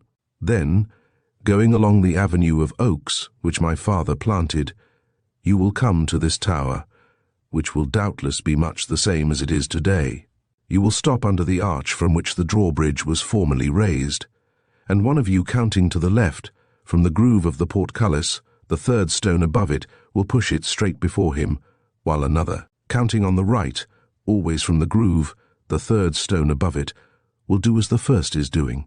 Under this double pressure, exercised at the same time, the middle of the right wall will swing back inwards and form an incline, which will bring you to the bottom of a stone staircase in the thickness of the wall. Lighted by a torch, you will ascend 132 steps. They will bring you to a partition of plaster which Geoffrey will have built up after my death. You will break it down with a pickaxe, waiting for you on the last step, and you will see a small massive door, the key of which only turns if one presses at the same time the 3 bricks which form part of that step. Through that door you will enter a chamber in which there will be a bed behind curtains. You will draw aside those curtains. I shall be sleeping there. Do not be surprised, my children, at finding me younger perhaps than the portrait of me which Monsieur Nicolas de la Gillière, the king's painter, painted last year, and which hangs at the head of my bed. 2 centuries' sleep, the resting of my heart, which will scarcely beat, will, I have no doubt, have filled up my wrinkles and restored youth to my features. It will not be an old man you will gaze upon. My children, the phial will be on a stool beside the bed, wrapped in linen, corked with virgin wax. You will at once break the neck of the phial. While one of you opens my teeth with the point of a knife, another will pour the elixir, not drop by drop, but in a thin trickle, which should flow down to the bottom of my throat.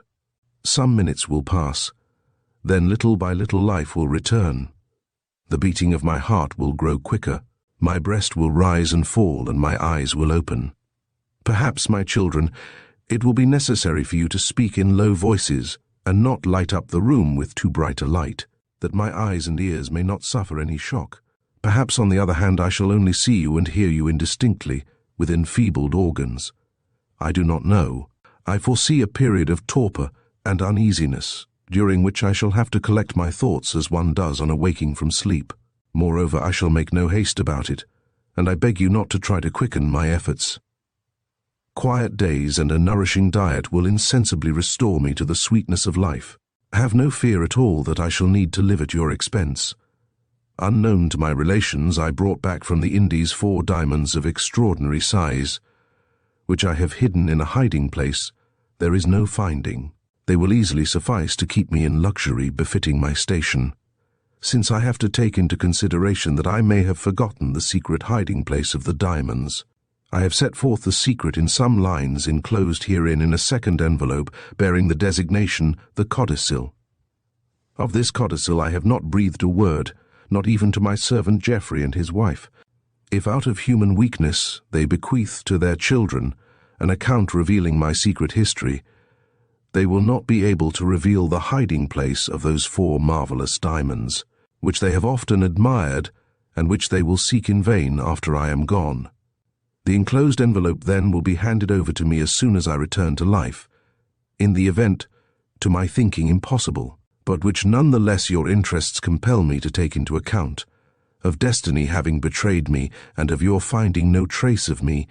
You will yourselves open the envelope and learning the whereabouts of the hiding place, take possession of the diamonds. Then and thereafter I declare that the ownership of the diamonds is vested in those of my descendants, who shall present the gold medal, and that no person shall have the right to intervene in the fair partition of them, on which they shall agree among themselves, and I beg them to make that partition themselves as their consciences shall direct.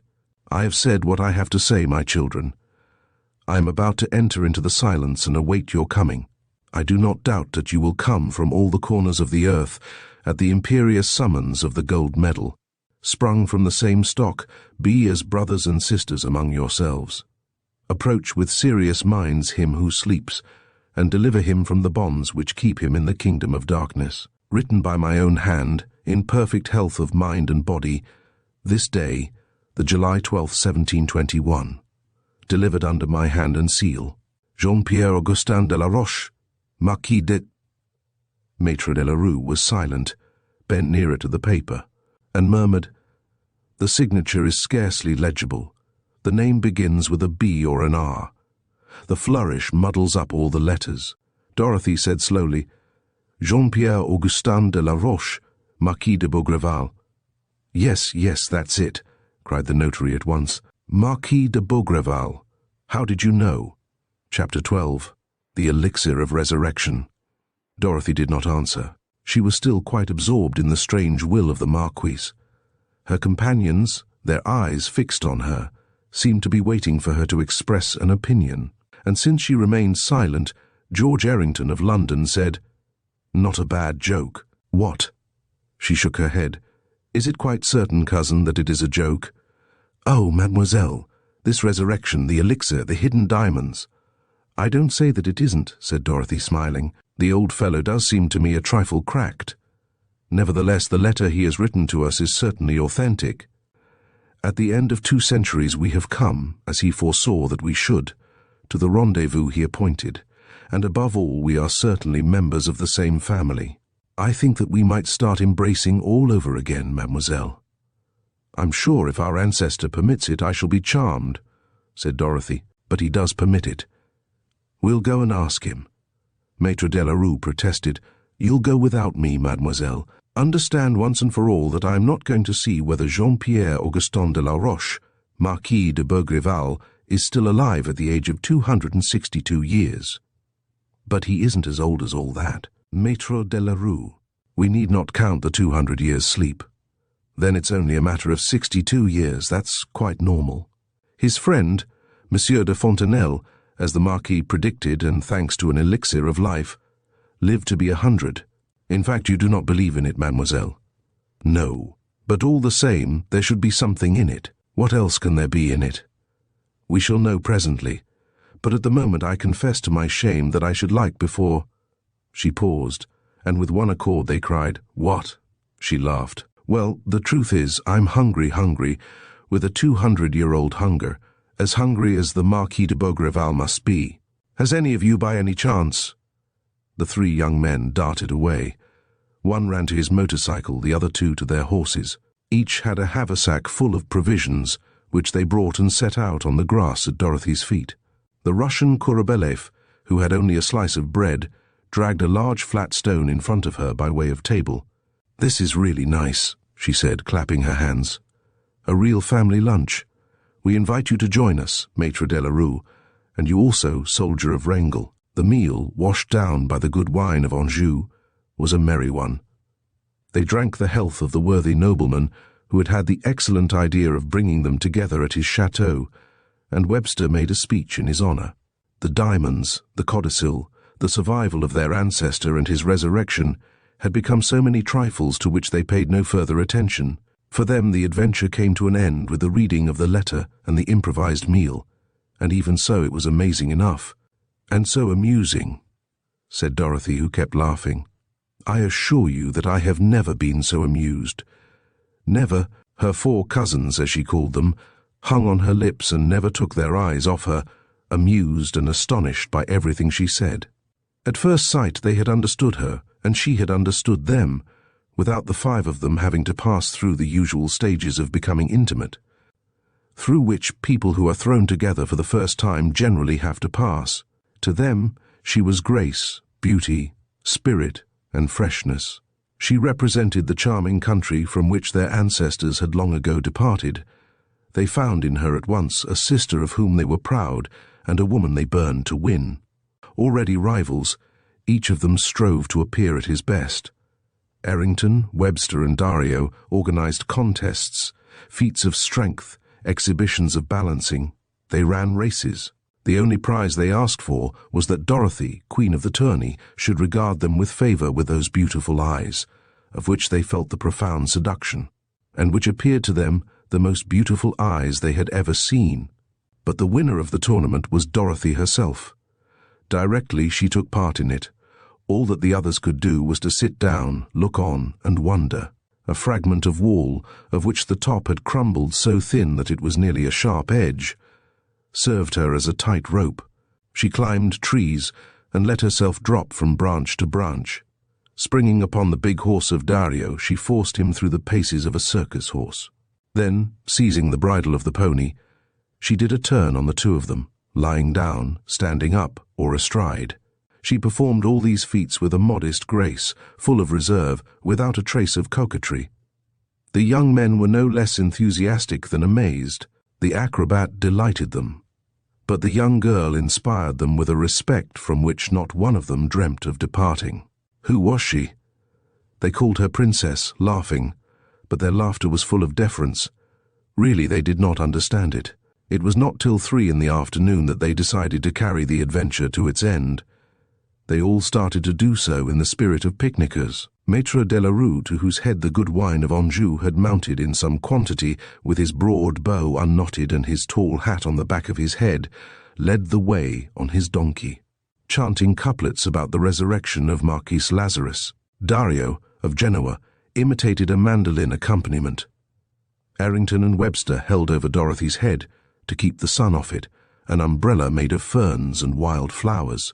They went round the hillock, which was composed of the debris of the old chateau, behind the clock and along a beautiful avenue of trees centuries old, which ended in a circular glade in the middle of which rose a magnificent oak.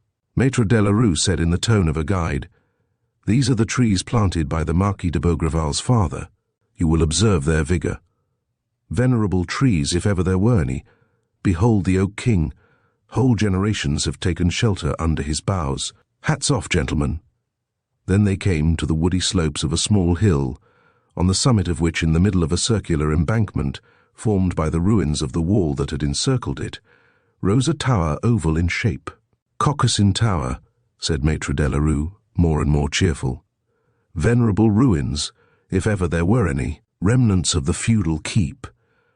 That's where the sleeping Marquis of the Enchanted Wood is waiting for us, whom we're going to resuscitate with a thimbleful of foaming elixir." The blue sky appeared through the empty windows. Whole masses of wall had fallen down.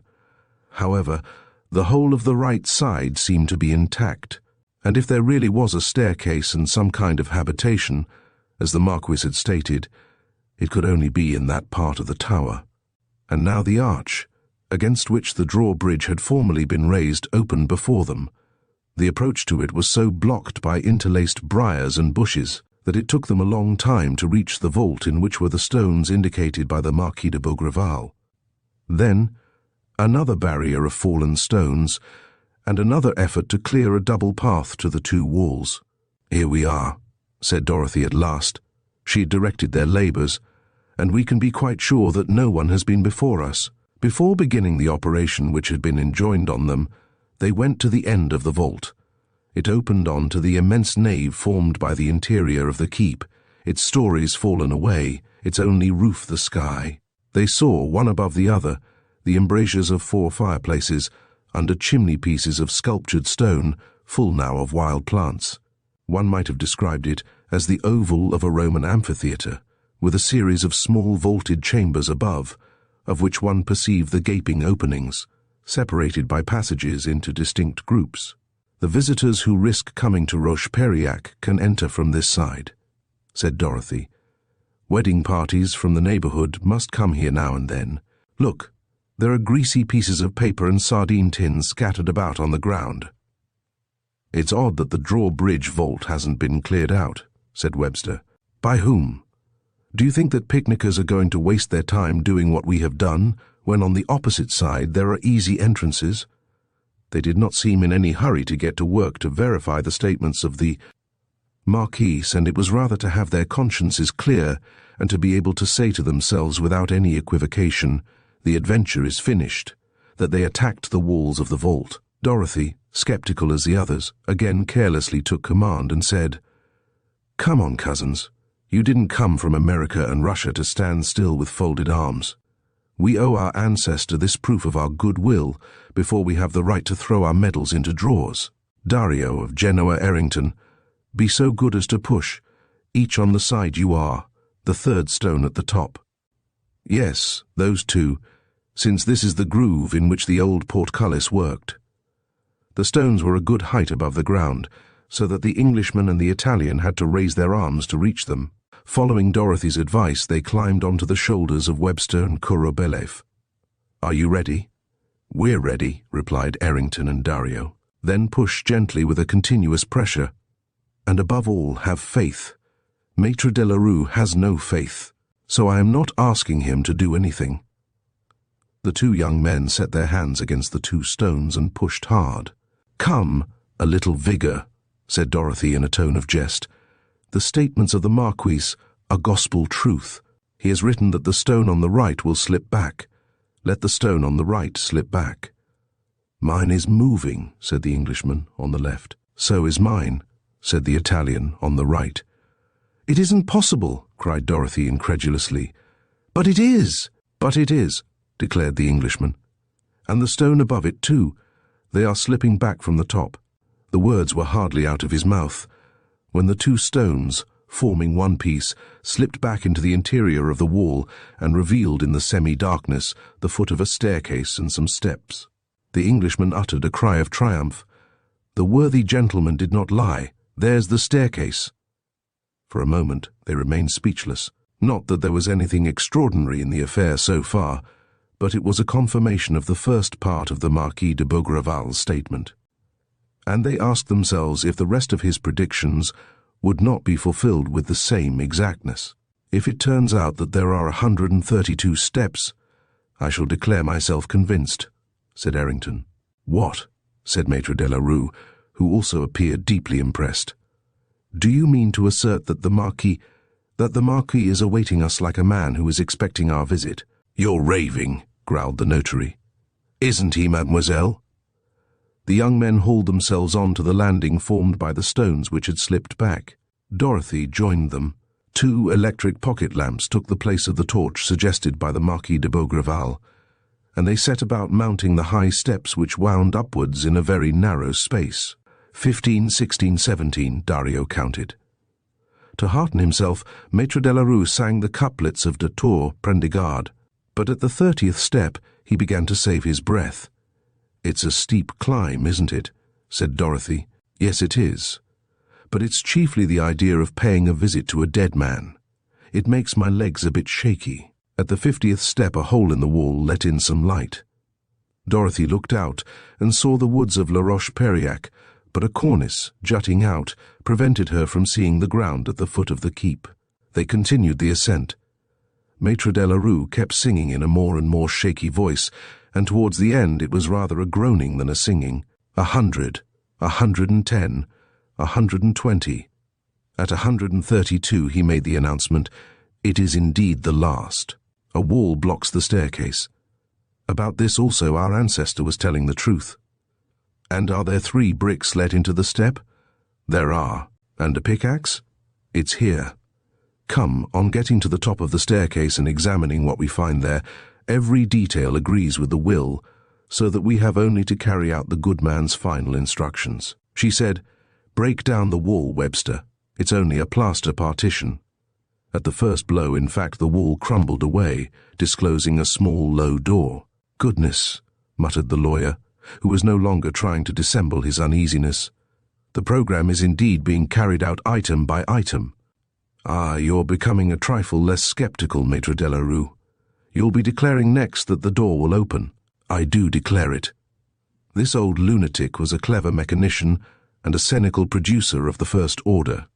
"You speak of him as if he were dead," observed Dorothy. The notary seized her arm. "Of course I do. I'm quite willing to admit that he's behind this door. But alive? No, certainly not." She put her foot on one of the bricks. Errington and Dario pressed the 2 others. The door jerked violently, quivered, and turned on its hinges. "Holy Virgin," murmured Dario. "We're confronted by a genuine miracle. Are we going to see Satan?" By the light of their lamps they perceived a fair-sized room with an arched ceiling. No ornament relieved the bareness of the stone walls. There was nothing in the way of furniture in it, but one judged that there was a small, low room which formed an alcove from the piece of tapestry roughly nailed to a beam, which ran along the left side of it. The 5 men and Dorothy did not stir, silent, motionless. Maître de la Rue, extremely pale, seemed very ill at ease indeed. Was it the fumes of wine, or the distress inspired by mystery? No one was smiling any longer.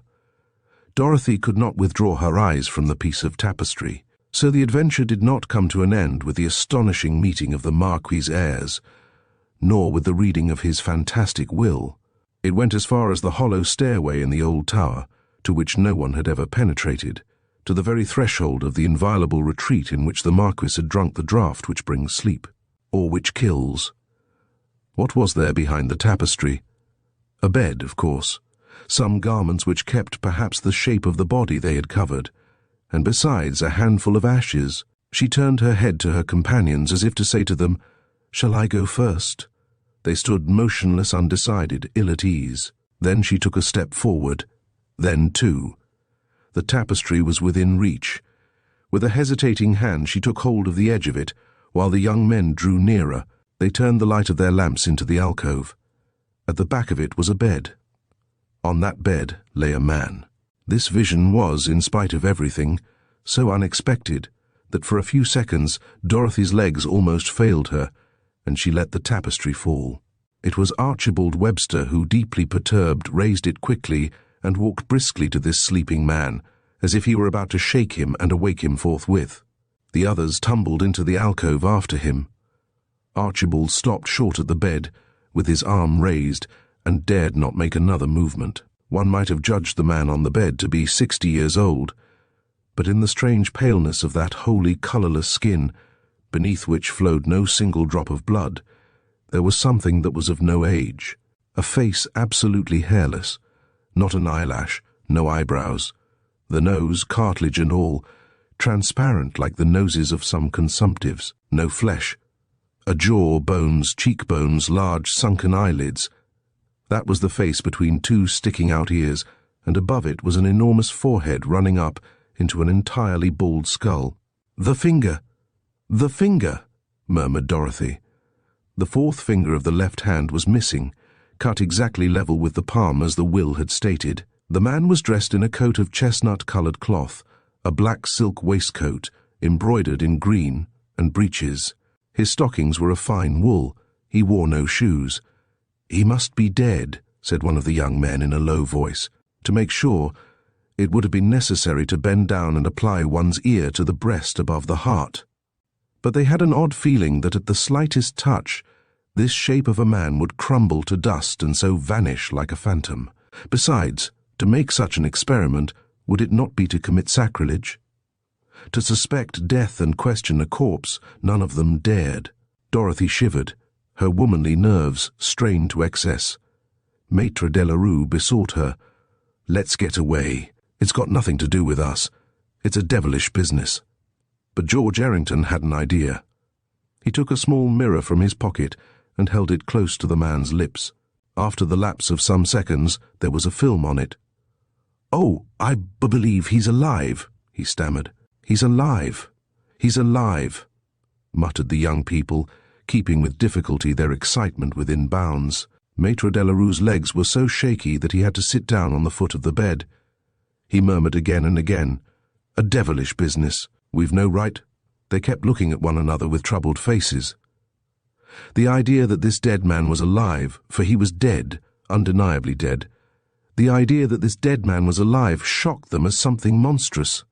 And yet was not the evidence that he was alive quite as strong as the evidence that he was dead? They believed in his death because it was impossible that he should be alive. But could they deny the evidence of their own eyes because that evidence was against all reason? Dorothy said, "Look, his chest rises and falls. You can see it ever so slowly and ever so little, but it does. Then he is not dead." They protested. "No, it's out of the question. Such a phenomenon would be inexplicable. I'm not so sure. I'm not so sure. It might be a kind of lethargy, a kind of hypnotic trance," she murmured. "A trance which lasted 200 years? I don't know. I don't understand it. Well, we must act. But how? As the will tells us to act. The instructions are quite definite. Our duty is to execute them blindly and without question. How? We must try to awaken him with the elixir of which the will speaks.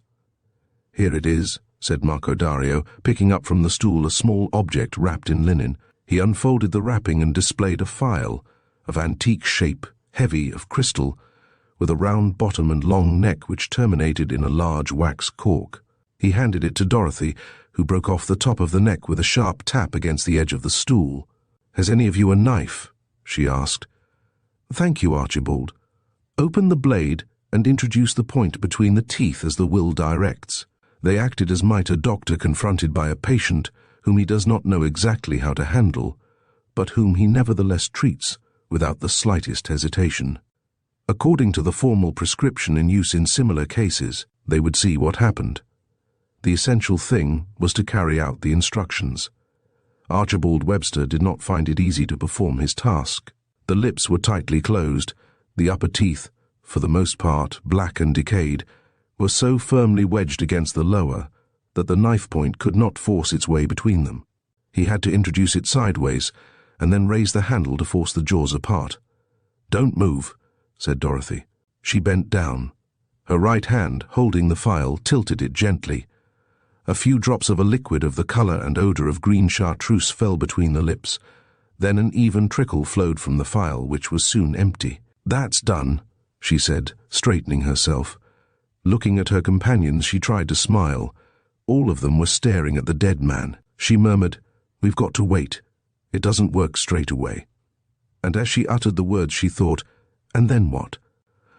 I am ready to admit that it will have an effect, and that this man will awake from sleep, or rather from death. For such a sleep is nothing but death. No, really, we are the victims of a collective hallucination. No, there was no film on the mirror. No, the chest does not rise and fall. No, 1,000 times no, one does not come to life again."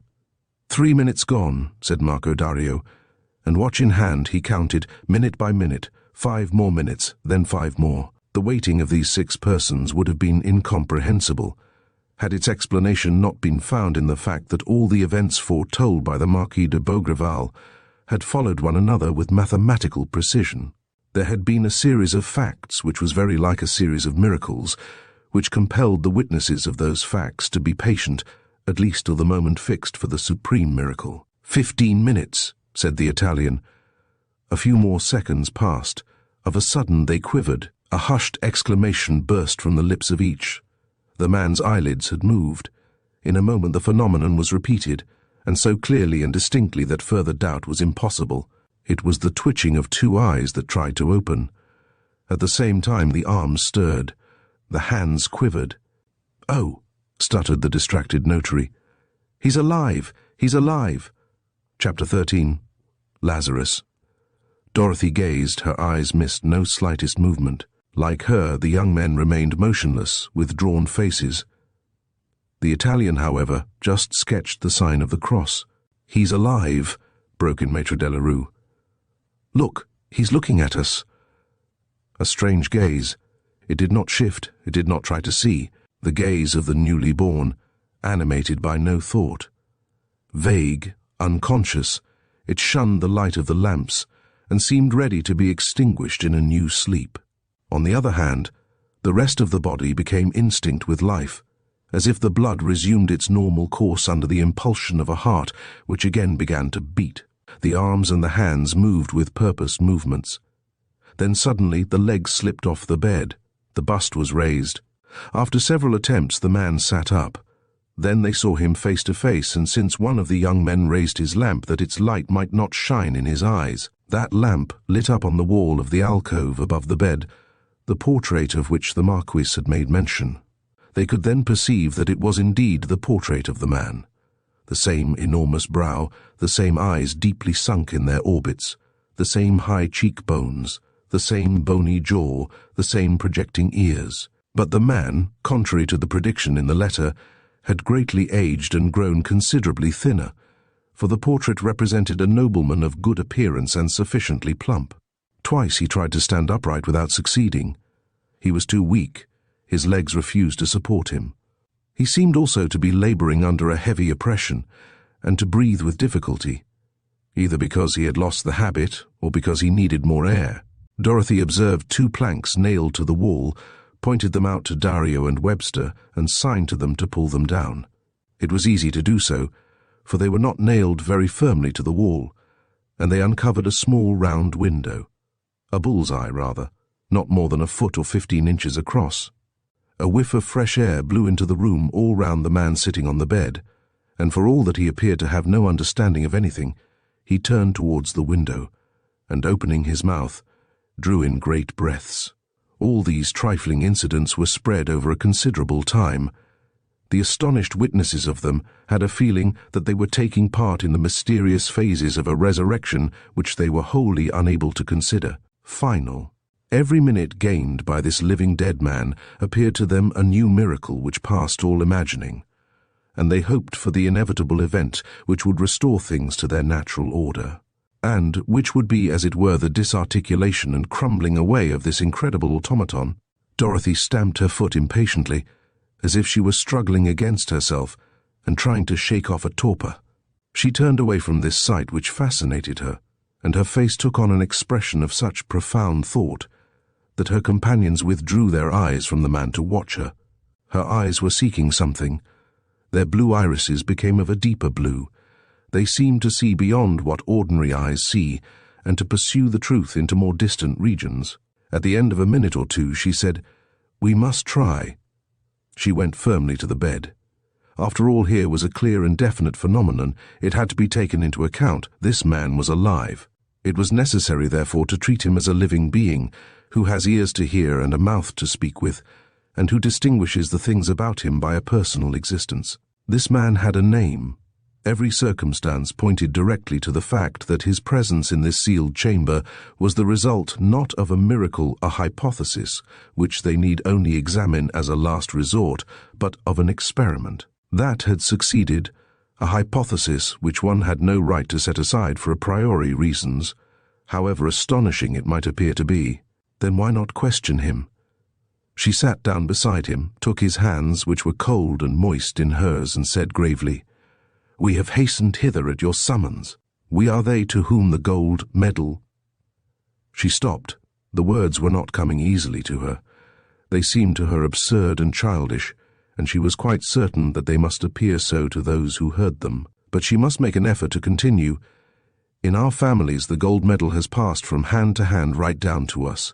It is now for 2 centuries that the tradition has been forming, and that your will—" But she was incapable of continuing on these pompous lines. Another voice within her murmured, "Goodness, how idiotic what I am saying is."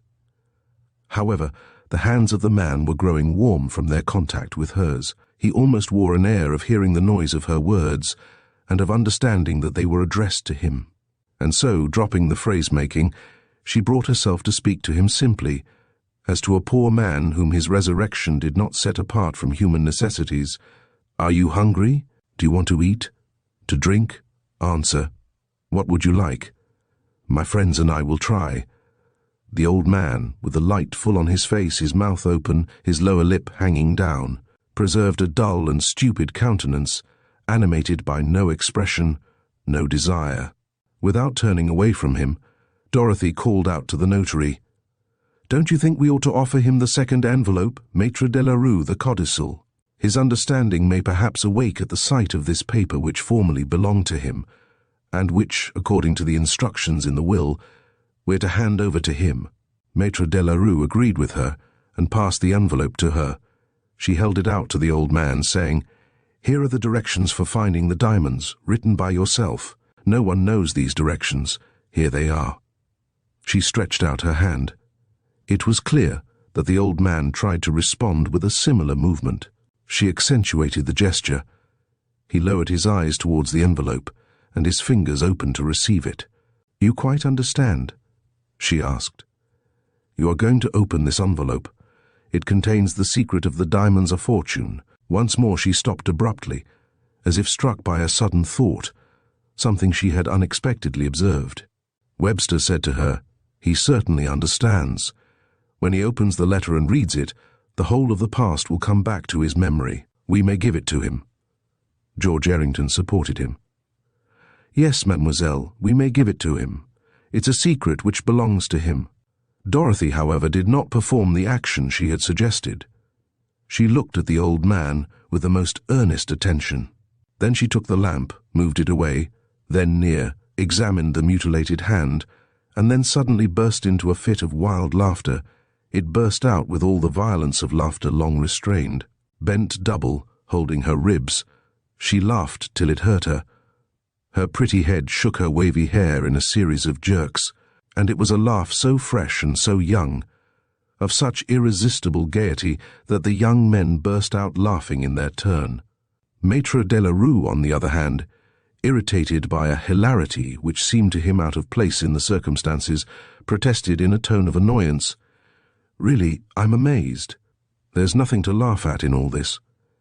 We are in the presence of a really extraordinary occurrence." His shocked air redoubled Dorothy's merriment. She stammered, "Yes, extraordinary, a miracle. Goodness, how funny it is, and what a pleasure it is to let oneself go." I had been holding myself in quite long enough. Yes, I was manifestly serious, uneasy, but all the same I did want to laugh. "It is all so funny." The notary muttered, "I don't see anything funny in it." The Marquis, Dorothy's delight passed all bounds. She repeated, wringing her hands with tears in her eyes, "The Marquis! The friend of Fontenelle, the revivified Marquis, Lazarus de Beaugreval. Then you didn't see—" "I saw the film on the mirror, the eyes open." Yes, I know. But the rest?" "What rest?" "In his mouth. What on earth is it?" "There's a what? Out with it." "A false tooth," Maître de la Rue repeated slowly. "There's a false tooth." "Yes, a molar all of gold." "Well, what about it?" Dorothy did not immediately reply. She gave Maître de la Rue plenty of time to collect his wits and to grasp the full value of this discovery. He said again in a less assured tone, "Well, there you are," she said, very much out of breath. I asked myself, with positive anguish, did they make gold teeth in the days of Louis XIV and Louis XV? Because, you see, if the Marquis was unable to get his gold tooth before he died, he must have had his dentist come here to this tower while he was dead.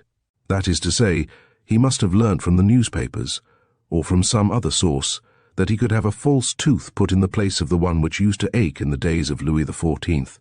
Dorothy had finally succeeded in repressing the ill-timed mirth which had so terribly shocked Maître de la Rue.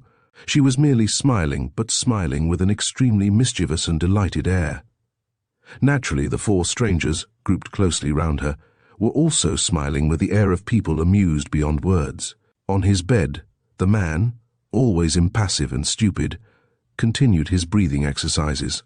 The notary drew his companions out of the alcove into the outer room so that they formed a group with their backs to the bed, and said in a low voice, "Then, according to you, mademoiselle, this is a mystification?" "I'm afraid so," she said, tossing her head with a humorous air. "But the Marquis?" "The Marquis has nothing to do with the matter," she said. The adventure of the Marquis came to an end on the July 12th, 1721, when he swallowed a drug which put an end to his brilliant existence for good and all. All that remains of the Marquis, in spite of his hopes of a resurrection, is, firstly, a pinch of ashes mingled with the dust of this room. Secondly, the authentic and curious letter which Maître de la Rue read to us. Thirdly, a lot of enormous diamonds hidden somewhere or other. Fourthly, the clothes he was wearing at the supreme hour when he voluntarily shut himself up in his tomb, that is to say, in this room. And those clothes? Our man is dressed in them, unless he bought others, since the old ones must have been in a very bad state. But how could he get here? This window is too narrow, besides it's inaccessible. Then how? Doubtless the same way we did. Impossible. Think of all the obstacles, the difficulties, the wall of briars which barred the road. Are we sure that this wall was not already pierced in some other place, that the plaster partition had not been broken down and reconstructed, that the door of this room had not been opened before we came? But it would have been necessary for this man to know the secret combinations of the Marquis, the mechanical device of the two stones, and so on. Why not? Perhaps the Marquis left a copy of his letter. or a draft of it. But no. Of course, better than that. We know the truth from the Marquis de Beaugreval himself. He foresaw it, since he alludes to an always possible defection of his old servant, Geoffrey, and takes into account the possibility of the good fellow's writing a description of what had taken place. This description the good fellow did write, and along different lines it has come down to our time. It's a simple supposition. It's a supposition more than probable, Maître de la Rue, since besides us, besides these 4 young men and myself, there are other families in which the history, or a part of the history of Beaugreval, has been handed down, and as a consequence for some months, I've been fighting for the possession of the indispensable gold medal stolen from my father. Her words made a very deep impression. She entered into details. The family of Chagny-Robory in the Orne, the family of Argonne in the Ardennes, the family of Davenois in Vendée are so many focuses of the tradition, and around it dramas, robberies, assassinations, madness, a regular boiling up of passion and violence. Nevertheless, observed Errington, here there is no one but us. What are the others doing? They're waiting. They're waiting for a date of which they are ignorant. They are waiting for the medal. I saw in front of the church of Roche-Periac a tramp and a factory hand, a woman from Paris. I saw 2 poor mad people who came to the rendezvous and are waiting at the edge of the water. A week ago I handed over to the police a dangerous criminal of the name of Destricet, a distant connection of my family, who had committed a murder to obtain possession of the gold medal. Will you believe me now when I tell you that we are dealing with an impostor? Dario said, Then the man who is here has come to play the same part as the Marquis expected to play 200 years after his death. Of course. With what object? The diamonds, I tell you, the diamonds. But since he knew of their existence, he had only to search for them and appropriate them. You can take it from me that he has searched for them and without ceasing, but in vain. A fresh proof that the man only knew Geoffrey's story, since Geoffrey had not been informed by his master of their hiding place. And it is in order to learn where this hiding place is, to be present at the meeting of the descendants of the Marquis de Beaugreval, that he is playing today, the July 12th, 1921, after months and years of preparation, the part of the Marquis, a dangerous part, an impossible part. Possible for at least some hours, which would be enough. What do I say, some hours? But just think, at the end of 10 minutes we were all of one mind about giving him the second envelope which contains the key to the enigma, and which was probably the actual object of his enterprise. He must have known of the existence of a codicil, of a document giving directions. But where to find that document? No longer any Scrivener Barbier, no longer any successors. But where to find it? Why here? At the meeting on the 12th of July. Logically, the codicil must be brought to that meeting. Logically, it would be handed over to him. And as a matter of fact, I had it in my hand. I held it out to him.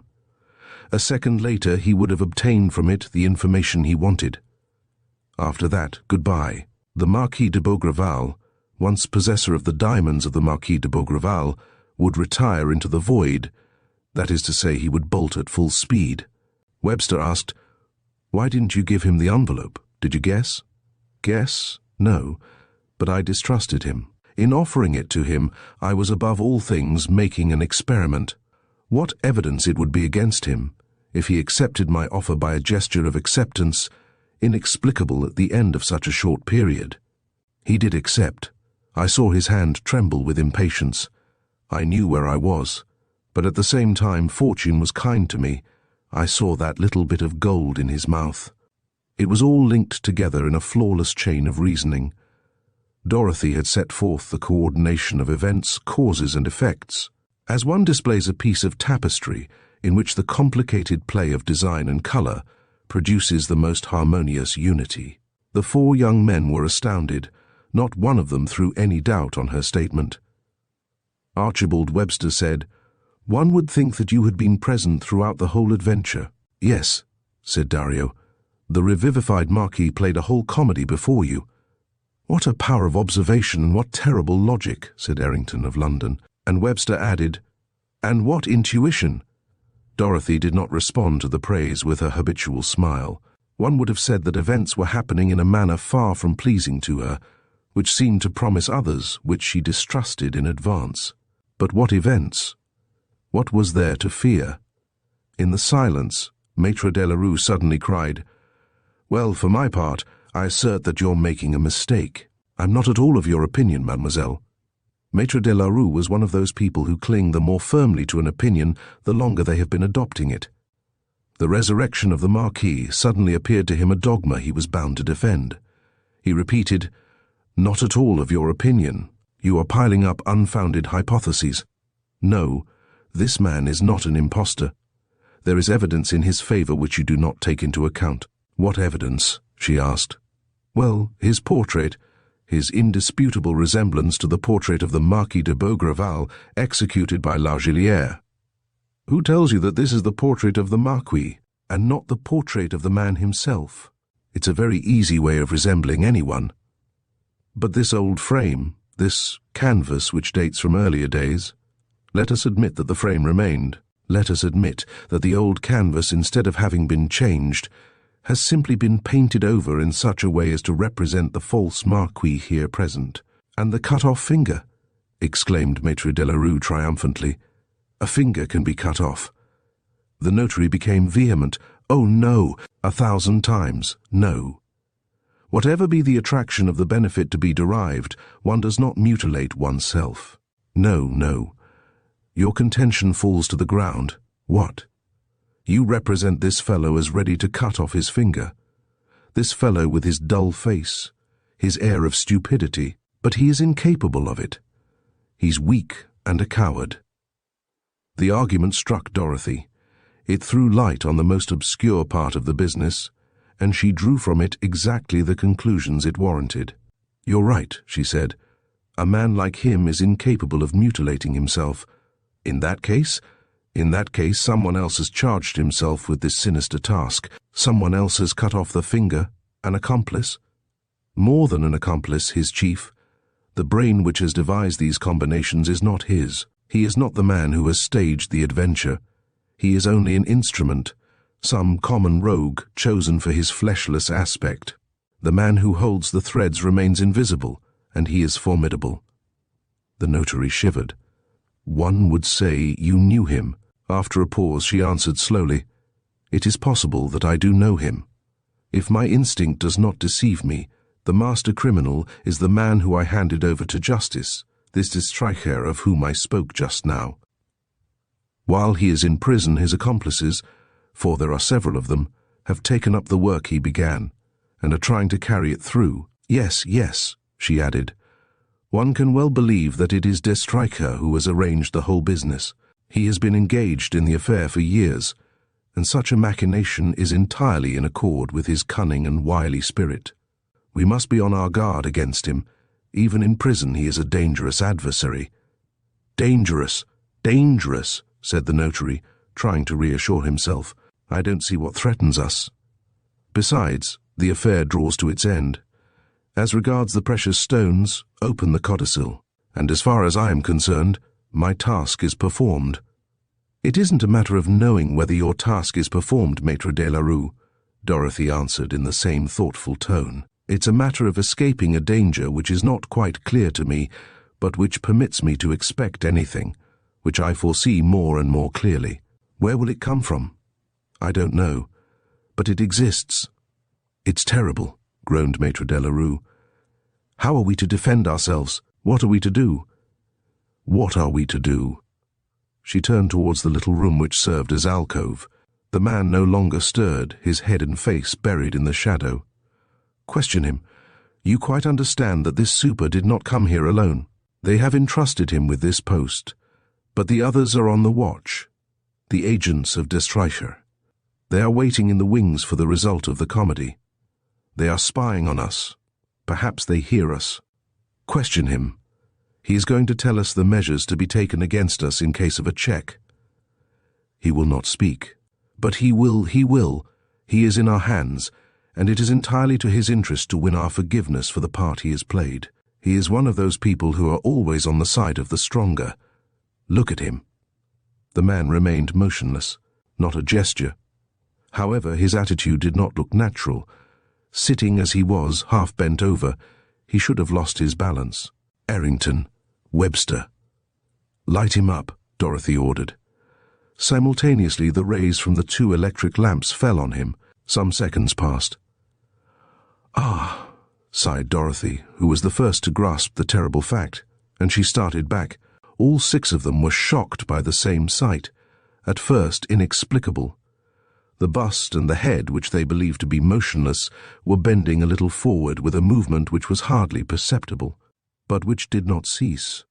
At the bottom of the orbits rose the eyes, quite round, eyes full of terror, which gleamed like carbuncles in the concentric fires of the 2 lamps.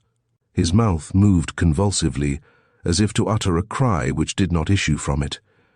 Then the head settled down onto the chest, dragging the bust with it.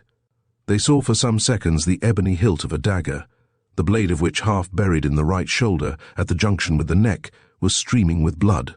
And finally the whole body huddled onto itself. Slowly, like a wounded beast, the man sank to his knees on the stone floor and suddenly fell in a heap. Chapter 14. The 4th Medal. Violent though this sensational turn was, it provoked from those who witnessed it neither outcries nor disorder. Something mastered their terror, smothered their words and restrained their gestures, the impossibility of conceiving how this murder had been committed. The impossible resurrection of the Marquis was transformed into a miracle of death, quite as impossible, but they could not deny this miracle, since it had taken place before their eyes.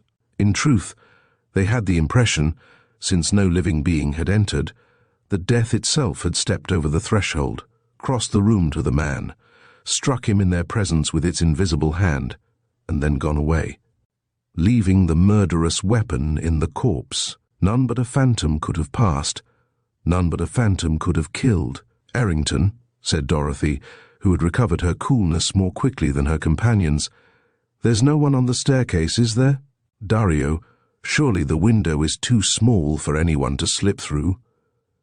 Webster and Kurobelev looked to the walls of the alcove. She stooped and took the dagger from the wound.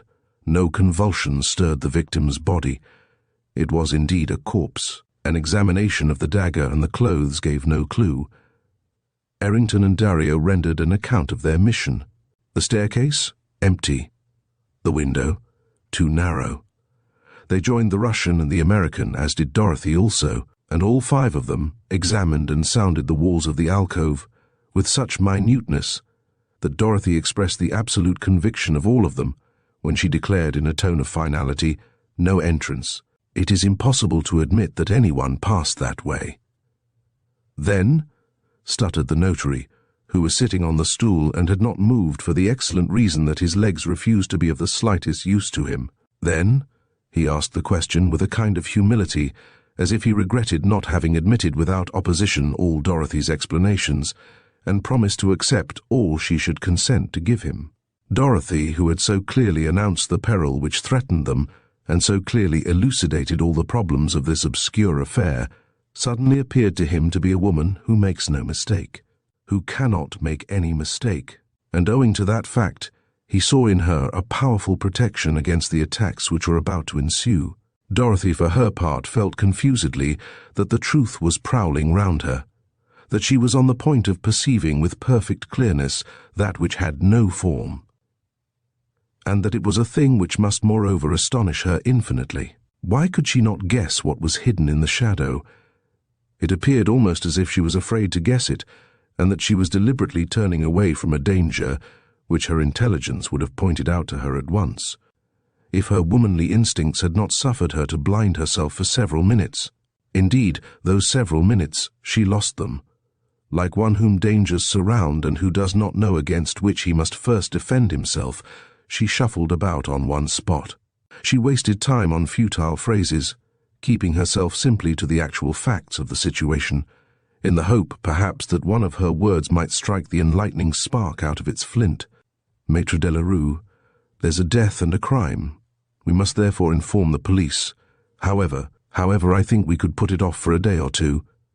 "Put it off?" he protested. "That's a step I won't take." That is a formality which admits of no delay. You will never get back to Periac. Why not? Because the band which had been able to get rid under our very eyes of a Confederate who was in its way must have taken precautions, and the road which leads to Periac must be guarded. You believe that? You believe that? Stuttered Maître de la Rue. I believe it, she answered in a hesitating fashion. At the moment she was suffering bitterly, being one of those creatures to whom uncertainty is torture. She had a profound impression that an essential element of the truth was lacking. Protected as she was in that tower, with 4 resolute men beside her, it was not she who directed events. She was under the constraint of the law of the enemy who was oppressing, and in a way directing her as his fancy took him. But it's terrible, lamented Maître de la Rue. I cannot stay here forever. My practice demands my attention. I have a wife, children. Go, Maître de la Rue. But first of all, hand over to us the envelope of the codicil that I gave back to you. We will open it in your presence. Have you the right? Why not? The letter of the Marquis is explicit. In the event of destiny having betrayed me in your finding no trace of me, you will yourselves open the envelope, and learning their hiding place, take possession of the diamonds. That's clear, isn't it? And since we know that the Marquis is dead, and quite dead, we have the right to take possession of the 4 diamonds of which we are the proprietors. All 5 of us. All 5. She stopped short. She had uttered words which, as the saying goes, clashed curiously. The contradiction of the terms she had used, 4 diamonds, 5 proprietors, was so flagrant that the young men were struck by them, and that Maître de la Rue himself, absorbed as he was in other matters, received a considerable shock. As a matter of fact, that's true. You are 5. How was it we didn't notice that detail? You are 5 and there are only 4 diamonds, Dario explained. Doubtless that arises from the fact that there are 4 men and that we have only paid attention to this number 4 strangers in contrast with you, mademoiselle, who are French. But you can't get away from the fact that you are 5, said Maître de la Rue. And what about it? Said Webster. Well, you're 5, and the Marquis, according to his letter, had only 4 sons to whom he left 4 gold medals. You understand? 4 gold medals.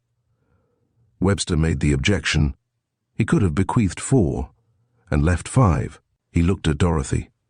She was silent.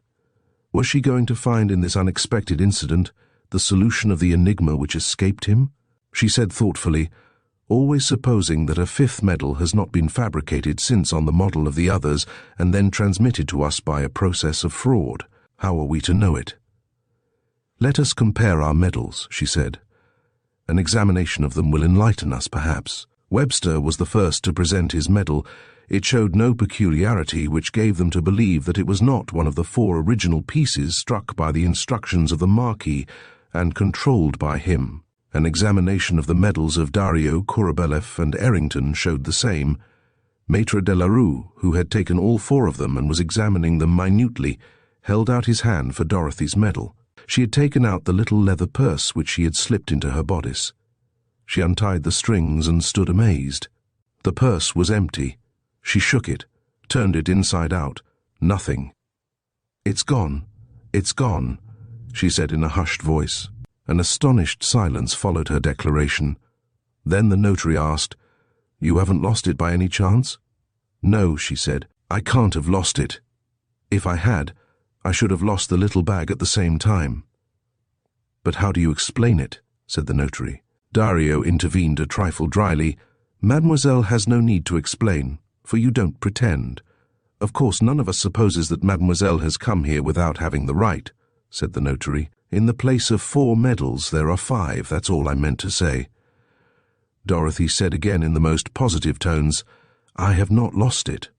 From the moment it was missing, she was on the point of saying, from the moment it was missing from this purse, it had been stolen from me. She did not finish that sentence. Her heart was wrung by a sudden anguish, as she suddenly grasped the full meaning of such an accusation, and the problem presented itself to her in all its simplicity and with its only possible and exact solution. The 4 pieces of gold are there. One of them has been stolen from me. Then one of these 4 men is a thief. And this undeniable fact brought her abruptly to such a vision of the facts, to a certainty so unforeseen and so formidable that she needed almost superhuman energy to restrain herself. It was needful that no one should be on their guard against her before she had considered the matter and fully taken in the tragic aspect of the situation. She accepted, therefore, the notary's hypothesis and murmured, "After all, yes, that's it. You must be right, Maître Delarue. I've lost that medal. But how? I can't think in what way I could have lost it. At what moment?" She spoke in a very low voice, an absent-minded voice. The parted curls showed her forehead furrowed by anxiety. Maître Delarue and the four strangers were exchanging futile phrases. Not one of them seemed worth her consideration. Then they were silent. The silence lengthened. The lamps were switched off. The light from the little window was concentrated on Dorothy. She was very pale, so pale that she was aware of it, and hid her face in her hands in order to prevent them from perceiving the effects of the emotions which were racking her, violent emotions which proceeded from that truth that she had had such difficulty in attaining, and which was disengaging itself from the shadows. It was not by scraps that she was gathering up the revealing clues, but in a mass, so to speak. The clouds had been swept away. In front of her, before her closed eyes, she saw. She saw. Ah! What a terrifying fact! However, she stubbornly kept herself silent and motionless, while to her mind there presented themselves in quick succession during the course of a few seconds all the questions and all the answers, all the arguments and all the proofs. She recalled the fact that the night before at the village of Périac, the caravan had nearly been destroyed by fire. Who had started that fire, and with what motive? Might she not suppose that one of those unhoped-for helpers who had appeared so suddenly in the very nick of time had taken advantage of the confusion to slip into the caravan, ransack her sleeping berth, and open the little leather purse hanging from a nail? Possessor of the medal, the chief of the gang returned in haste to the ruins of Roche-Périac and disposed his men in that peninsula, the innermost recesses of which must be known to him, and in which he had everything arranged in view of the fateful day, the July 12th, 1921. Doubtless he had had a dress rehearsal with his Confederate cast for the part of the sleeping Marquis, final instructions, promises of reward in the event of success, menaces in the event of failure, and at noon he arrived quietly in front of the clock, like the other strangers, presented the medal, the only certificate of identity required, and was present at the reading of the will. Then came the ascent of the tower and the resurrection of the Marquis. In another instant she would have handed over the codicil to him, and he reached his goal. The great plot which de Streicher had been so long weaving attained its end. And how could she fail to observe that up to the very last minute there had been in the working out of that plan, in the performance of unforeseen actions, necessitated by the chances, the same boldness, the same vigor, the same methodical decision? There are battles which are only won when the chief is on the battlefield. He is here, she thought, distracted. He has escaped from prison, and he is here. His confederate was going to betray him and join us. He killed him. He is here. Rid of his beard and spectacles, his skull shaved, his arm in a sling, disguised as a Russian soldier, not speaking a word, changing his bearing, he was unrecognizable. But it is certainly de Streicher. Now he has his eyes fixed on me. He is hesitating. He is asking himself, have I penetrated his disguise, whether he can go on with the comedy, or whether he should unmask and compel us, revolver in hand, to hand over the codicil, that is to say, the diamonds. Dorothy did not know what to do. In her place, a man of her character and temper would have settled the question by throwing himself on the enemy. But a woman? Already her legs were failing her. She was in the grip of terror also for the three young men whom de Streicher could lay low with 3 shots. She withdrew her hands from her face. Without turning, she was aware that they were waiting, all 4 of them. De Streicher was one of the group, his eyes fixed on her. Yes, fixed on her. She felt the savage glare which followed her slightest movement and sought to discover her intentions. She slid a step towards the door. Her plan was to gain that door, bar the enemy's way, face him, and throw herself between him and the three young men. Blockaded against the walls of the room, with escape impossible, there were plenty of chances that he would be forced to yield to the will of three strong and resolute men. She moved yet another step, imperceptibly, then another. 10 feet separated her from the door. She saw on her right its heavy mass studded with nails. She said, as if the disappearance of the medal still filled her mind, "I must have lost it. A day or two ago. I had it on my knee. I must have forgotten to put it back."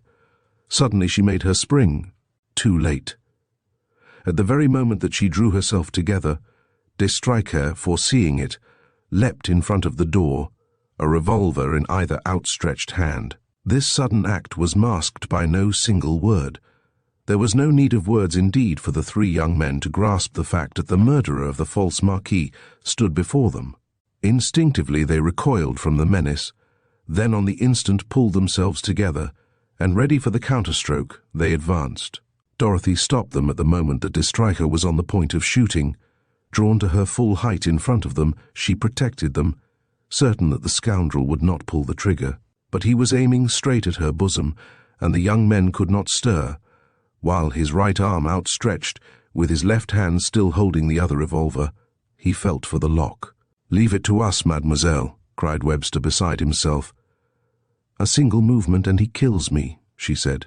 The scoundrel did not utter a word. He opened the door behind him, flattened himself against the wall, then slipped quickly out.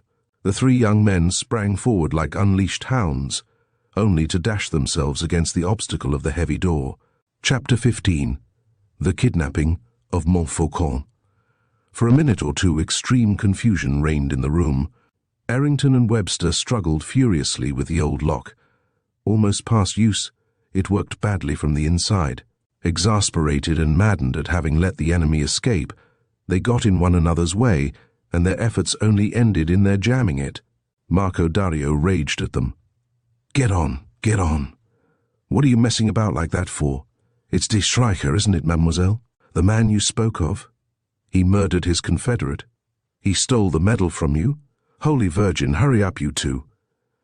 Dorothy tried to reason with them. "Wait, I implore you. Think. We must work together. It's madness to act at random." But they did not listen to her, and when the door did open, they rushed down the staircase, while she called out to them, "I implore you. They're below. They're watching you." Then a whistle, strident and prolonged, rent the air. It came from without. She ran to the window. Nothing was to be seen from it, and in despair she asked herself, "What does that mean? He isn't calling his confederates. They're with him now. Then, why that signal?" She was about to go down in her turn when she found herself caught by her petticoat.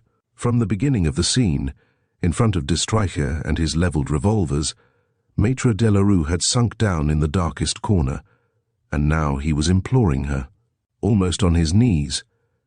"You aren't going to abandon me with the corpse, and then that scoundrel might come back, his confederates." She pulled him to his feet. "No time to lose. We must go to the help of our friends." "Go to their help? Stout young fellows like them?" he cried indignantly. Dorothy drew him along by the hand as one leads a child. They went, anyhow, halfway down the staircase. Maitre Delarue was snivelling, Dorothy muttering, "Why that signal? To whom was it given? And what are they to do?" An idea little by little took hold of her. She thought of the 4 children who had remained at the inn, of St. Quentin, of Montfaucon.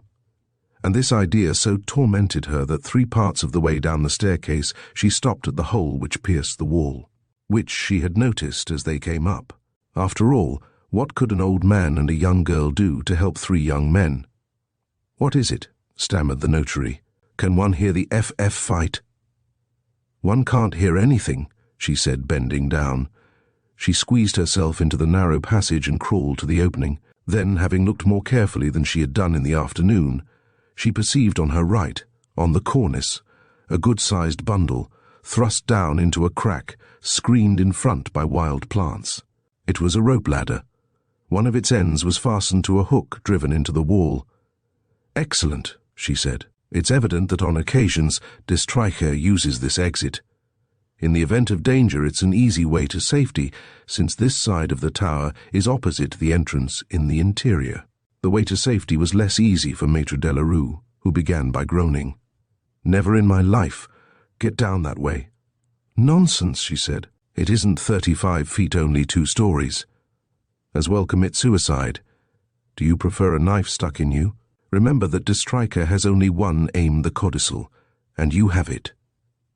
Terrified, Maître de la Rue made up his mind to it, on condition that Dorothy descended first to make sure that the ladder was in a good state and that no rungs were missing. Dorothy did not bother about rungs. She gripped the ladder between her legs and slid from the top to bottom. Then, catching hold of the 2 ropes, she kept them as stiff as she could. The operation was nevertheless painful and lengthy, and Maître de la Rue expended so much courage on it that he nearly fainted at the lower rungs. The sweat trickled down his face and over his hands in great drops. With a few words, Dorothy restored his courage. "You can hear them. Don't you hear them?" Maître de la Rue could hear nothing, but he set out at a run, breathless from the start, mumbling, "They're after us. In a minute they'll attack us." A side path led them through thick brushwood to the main path, which connected the keep with the clearing in which the solitary oak stood. No one behind them. More confident, Maître de la Rue threatened, "The blackguards. At the first house I send a messenger to the nearest police station. Then I mobilize the peasants with guns, forks, and anything handy. And you, what's your plan?" "I haven't one." "What? No plan? You?" "No," she said. "I've acted rather at random, I'm afraid." "Ah, you see clearly. I'm not afraid for myself." "For whom?" "For my children," Maître de la Rue exclaimed. "Gracious, you've got children?" "I left them at the inn." "But how many have you?" "4." The notary was flabbergasted. "4 children? Then you're married?" "No," admitted Dorothy, not perceiving the good man's mistake. "But I wish to secure their safety. Fortunately, St. Quentin is not an idiot." "St. Quentin?" "Yes, the eldest of the urchins, an artful lad, cunning as a monkey." Maître de la Rue gave up trying to understand. Besides, nothing was of any importance to him but the prospect of being overtaken before he had passed that narrow, devilish causeway. "Let's run, let's run," he said, for all that his shortness of breath compelled him to go slower every minute. "And then catch hold, mademoiselle. Here's the second envelope. There's no reason why I should carry such a dangerous paper on me, and after all it's no business of mine." She took the envelope and put it in her purse just as they came into the court of the clock. Maître de la Rue, who could move only with great difficulty, uttered a cry of joy on perceiving his donkey, in the act of browsing in the most peaceful fashion in the world, at some distance from the motorcycle and the 2 horses. "You'll excuse me, mademoiselle." He scrambled onto his mount. The donkey began by backing, and it threw the good man into such a state of exasperation that he belaboured its head and belly with thumps and kicks. The donkey suddenly gave in, and went off like an arrow. Dorothy called out to him, "Look out, Maître de la Rue, the Confederates have been warned." The notary heard the words, on the instant leaned back in the saddle and tugged desperately at the reins. But nothing could stop the brute.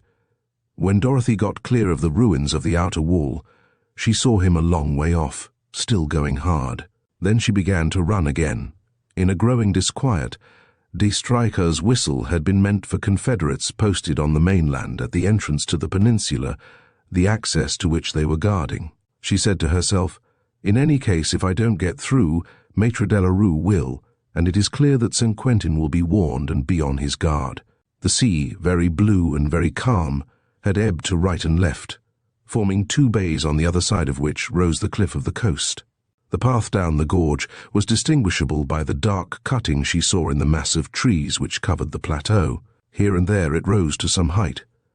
Twice she caught sight of the flying notary, but as in her turn she reached the line of the trees, a report rang out ahead, and a little smoke rose in the air above what must have been the steepest point in the path.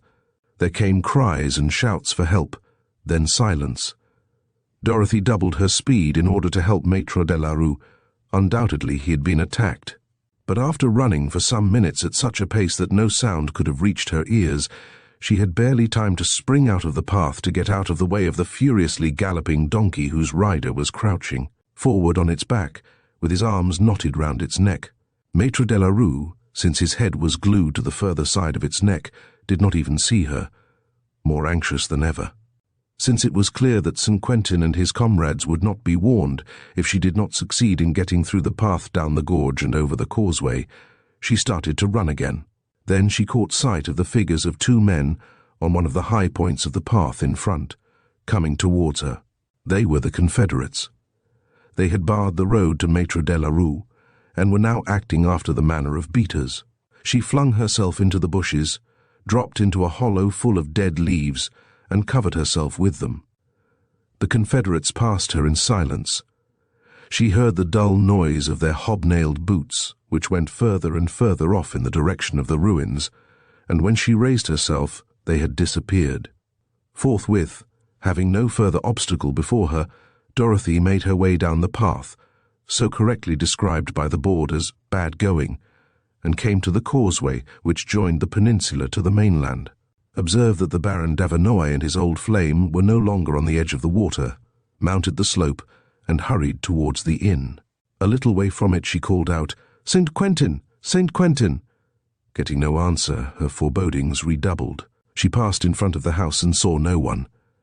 She crossed the orchard, went to the barn, and jerked open the caravan door. There once more no one. Nothing but the children's bags and the usual things. "St. Quentin! St. Quentin!" she cried again. She returned to the house, and this time she entered. The little room which formed the café and in which stood the zinc counter was empty. Overturned benches and chairs lay about the floor. On a table stood 3 glasses, half full, and a bottle. Dorothy called out, "Madame Amoreau." She thought she heard a groan and went to the counter. Behind it, doubled up, her legs and arms bound, the landlady was lying with a handkerchief covering her mouth. "Hurt?" asked Dorothy when she had freed her from the gag. "No, no." "And the children?" said the young girl in a shaky voice. "They're all right." "Where are they?" "Down on the beach, I think." "All of them?" "All but one, the smallest, Montfaucon." "Yes." "Good heavens! What has become of him?" "They've carried him off." "Who?" Two men who came in and asked for a drink. The little boy was playing near us. The others must have been amusing themselves at the bottom of the orchards behind the barns. We couldn't hear them. And then of a sudden, one of the men, with whom I was drinking a glass of wine, seized me by the throat, while the second caught hold of the little boy. "Not a word," said they. "If you speak, we'll squeeze your throttle." "Where are the other nippers?" It occurred to me to say that they were down on the beach fishing among the rocks. "It's true that—" "Is it, old un?" said they. "If you're lying, you're taking a great risk. Swear it." "I swear it." "And you too, Nipper, answer. Where are your brothers and sisters?" "I was terribly afraid, madam." The little boy was crying, but all the same he said, and well he knew it wasn't true, "They're playing down below among the rocks." Then they tied me up and said, "You stay there. We're coming back. And if we don't find you here, look out, mother." And off they went, taking the little boy with them. One of them had rolled him up in his jacket. Dorothy, very pale, was considering. She asked, "And St. Quentin?" "He came in about half an hour afterwards to look for Montfaucon. He ended by finding me." I told him the story. "Ah," said he, the tears in his eyes, "whatever will Mummy say?" He wanted to cut my ropes. I refused. I was afraid the men would come back. Then he took down an old broken gun from above the chimney-piece, a chassepot which dates from the time of my dead father, without any cartridges, and went off with the 2 others. "But where was he going?" said Dorothy. "Goodness, I don't know. I gathered they were going along the seashore, and how long ago is that?"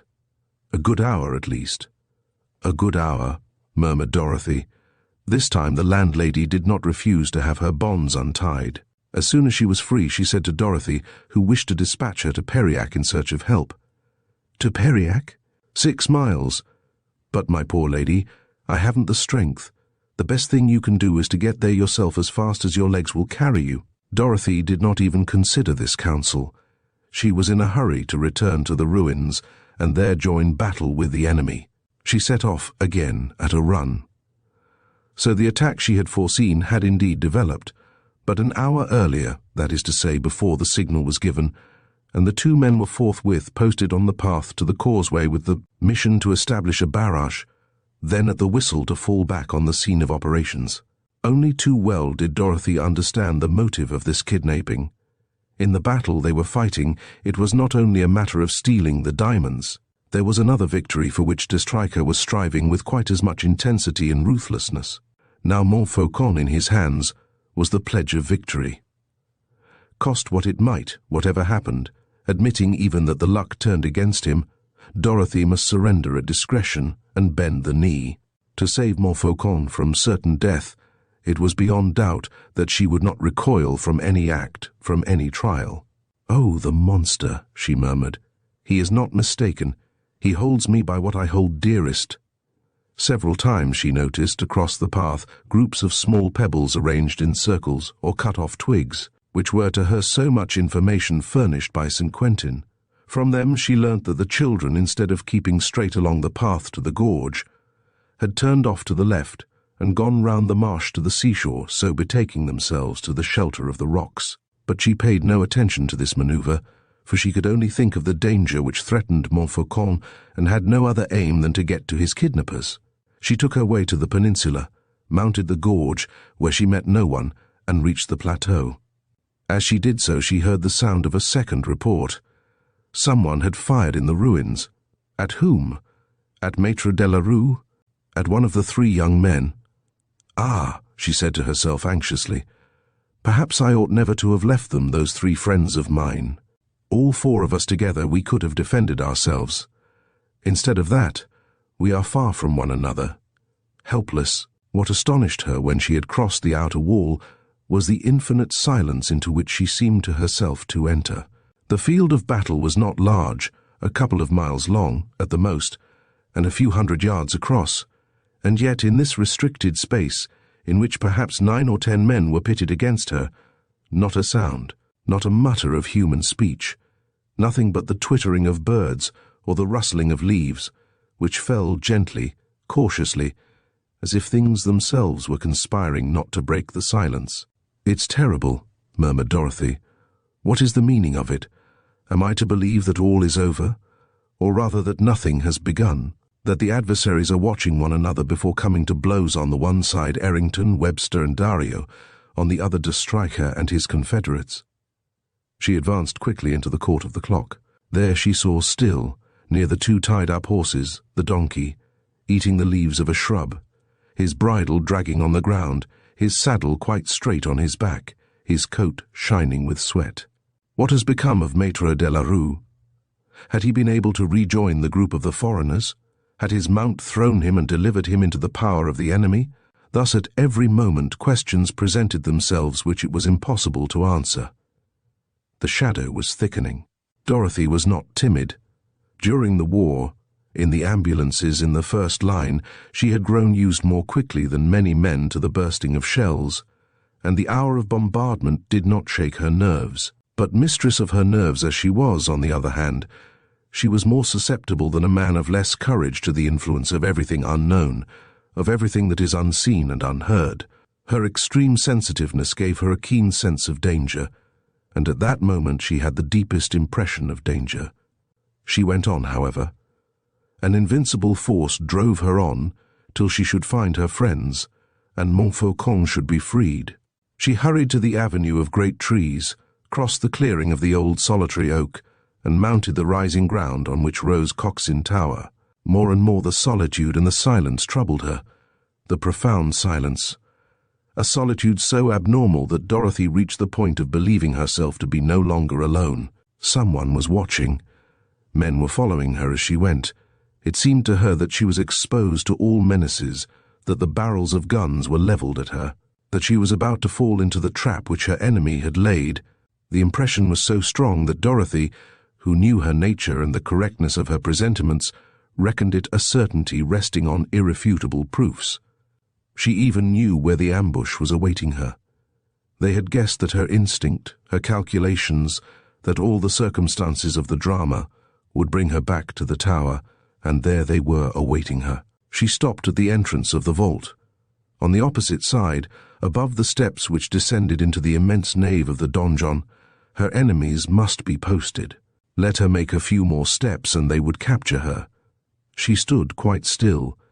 She no longer doubted that Maître de la Rue had been taken, and that, yielding to threats, he had disclosed the fact that the second envelope was in her hands. That second envelope without which the diamonds of the Marquis de Bougival would never be discovered. A minute or two passed.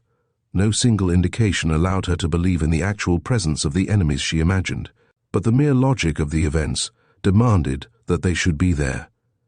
She must then act as if they were there, by one of those imperceptible movements which seemed to have no object, without letting anything in her attitude awake the suspicion in her invisible enemies that she was accomplishing a definite action.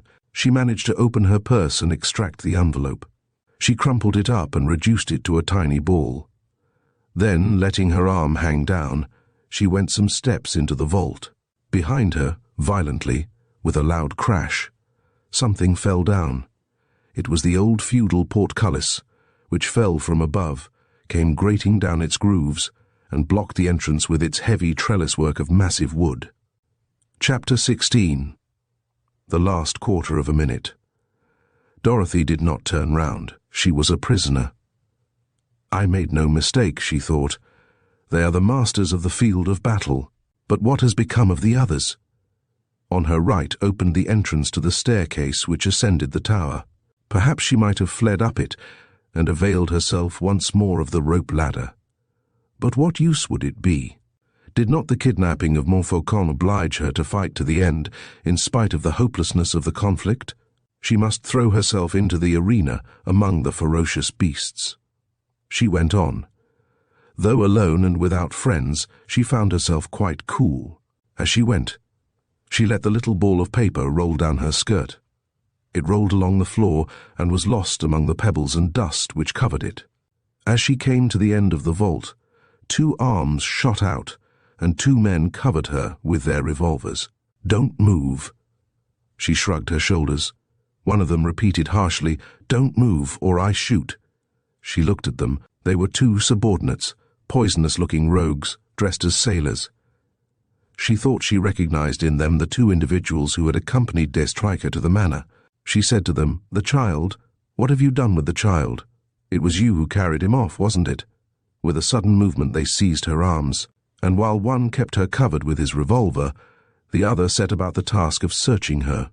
But an imperious voice checked them. "Stop that! I'll do it myself." A third personage whom Dorothy had not perceived stepped out from the wall where enormous roots of ivy had concealed him. De Stryker. For all that he was still rigged out in his disguise of a Russian soldier, he was no longer the same man. Again she found him the de Stryker of Roboray and Hillock's Manor. He had resumed his arrogant air and his wicked expression, and did not try to conceal his slight limp. Now that his hair and beard were shaved off, she observed the flatness of the back of his head and the ape-like development of his jaw. He stood a long while without speaking. Was he tasting the joy of triumph? One would have said rather that he felt a certain discomfort in the presence of his victim, or at least that he was hesitating in his attack. He walked up and down, his hands behind his back, stopped, then walked up and down again. He asked her, "Have you any weapon?" "None," she declared. He told his 2 henchmen to go back to their comrades. Then once more he began to walk up and down. Dorothy studied him carefully, searching his face for something human of which she might take hold, but there was nothing but vulgarity, baseness, and cunning in it. She had only herself to rely on. In the lists formed by the ruins of the great tower, surrounded by a band of scoundrels, commanded by the most implacable of chiefs, watched, coveted, helpless, she had as her unique resource her subtle intelligence. It was infinitely little, and it was much, since already once before, within the walls of Hillock's Manor, placed in the same situation and facing the same enemy, she had conquered. It was much because this enemy distrusted himself and so lost some of his advantages. For the moment he believed himself sure of success, and his attitude displayed all the insolence of one who believes he has nothing to fear. Their eyes met. He began, "How pretty she is, the little devil, a morsel fit for a king. It's a pity she detests me." And drawing nearer, he added, "It really is detestation, Dorothy." She recoiled a step. He frowned. "Yes, I know. Your father? Bah! Your father was very ill. He would have died in any case, so it wasn't really I who killed him." She said, "And your confederate, a little while ago? The false Marquis?" He sneered. "Don't let's talk about that, I beg you. A measly fellow not worth a single regret. So cowardly and so ungrateful that, finding himself unmasked, he was ready to betray me, as you guessed. For nothing escapes you, Dorothy, and on my word, it has been child's play to you to solve every problem. I, who have been working with the narrative of the servant Geoffrey, whose descendant I believe myself to be, have spent years making out what you have unraveled in a few minutes. Not a moment's hesitation, not a mistake.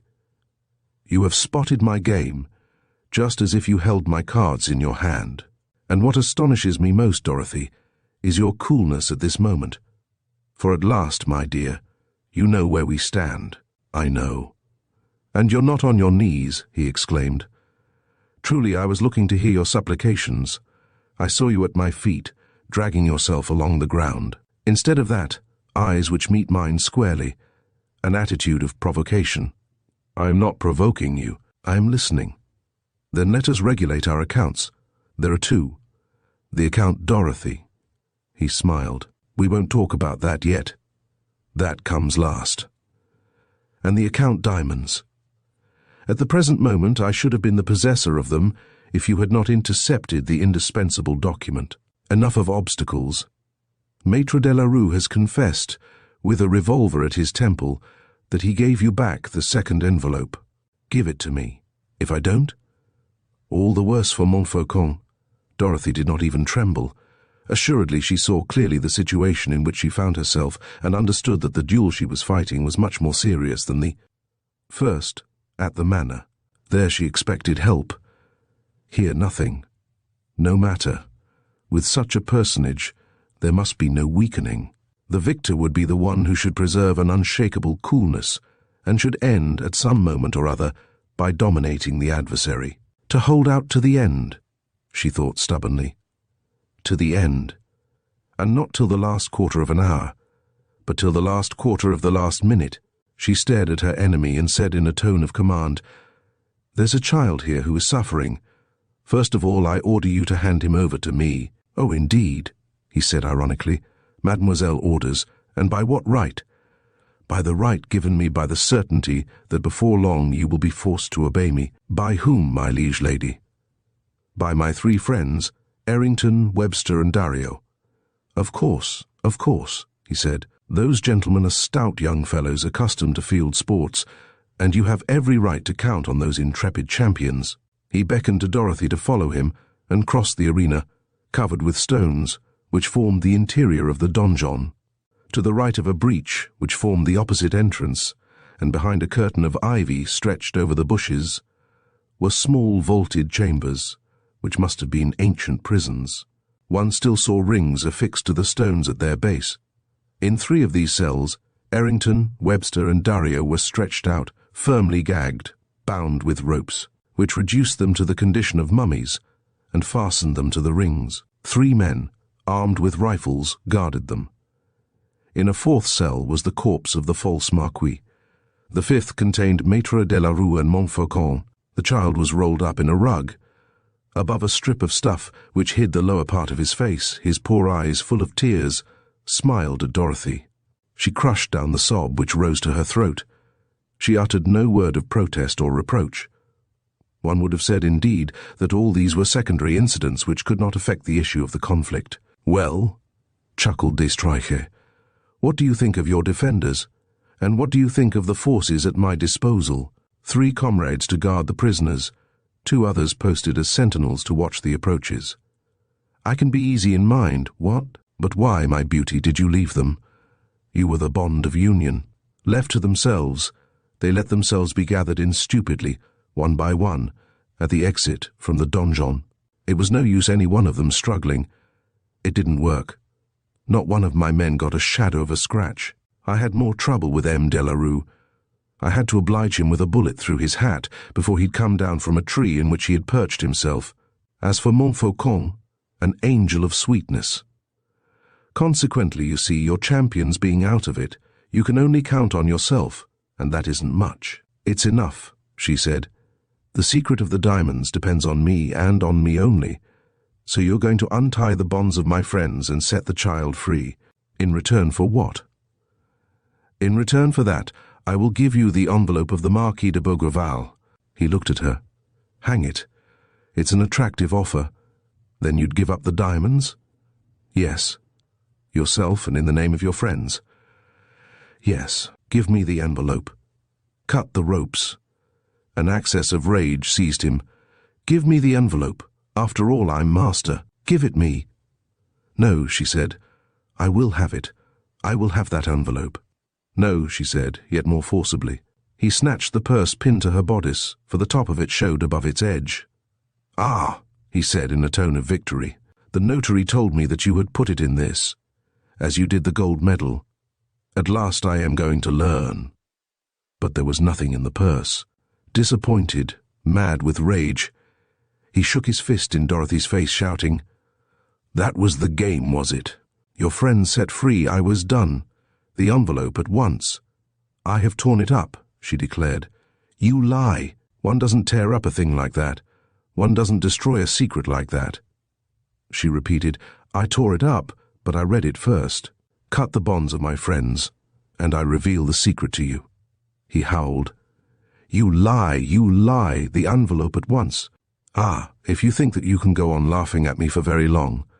I've had enough of it, for the last time, the envelope. No, she said. He rushed towards the cell in which the child was lying, tore the cloak off him, seized his hair with one hand and began to swing him like a bundle he was going to throw to a distance. The envelope, or I smash his head against the wall, he shouted at Dorothy. He was a loathsome sight. His features were distorted by a horrible ferocity. His confederates gazed at him, laughing. Dorothy raised her hand in token of acceptance. He set the child on the ground and came back to her. He was covered with sweat. The envelope, he said once more. She explained. In the entrance vault, in this end of it, opening into this place, a little ball on the ground, among the pebbles. He called one of his confederates and repeated the information to him. The man went off running. It was time, muttered the ruffian, wiping the sweat from his brow. Look you shouldn't provoke me. And then why that air of defiance? He added, as if Dorothy's coolness shamed him. Damn it all. Lower your eyes. Am I not master here? Master of your friends. Master of you. Yes, of you. He repeated this word 2 or 3 times, almost to himself, and with a look which made Dorothy uneasy. But hearing his confederate, he turned and called to him sharply. Well? Here it is. You're sure? You're sure? Ah, here we are. This is the real victory. He unfolded the crumpled envelope and held it in his hands, turning it slowly over and over as if it were the most precious of possessions. It had not been opened. The seals were intact. No one then knew the great secret which he was going to learn.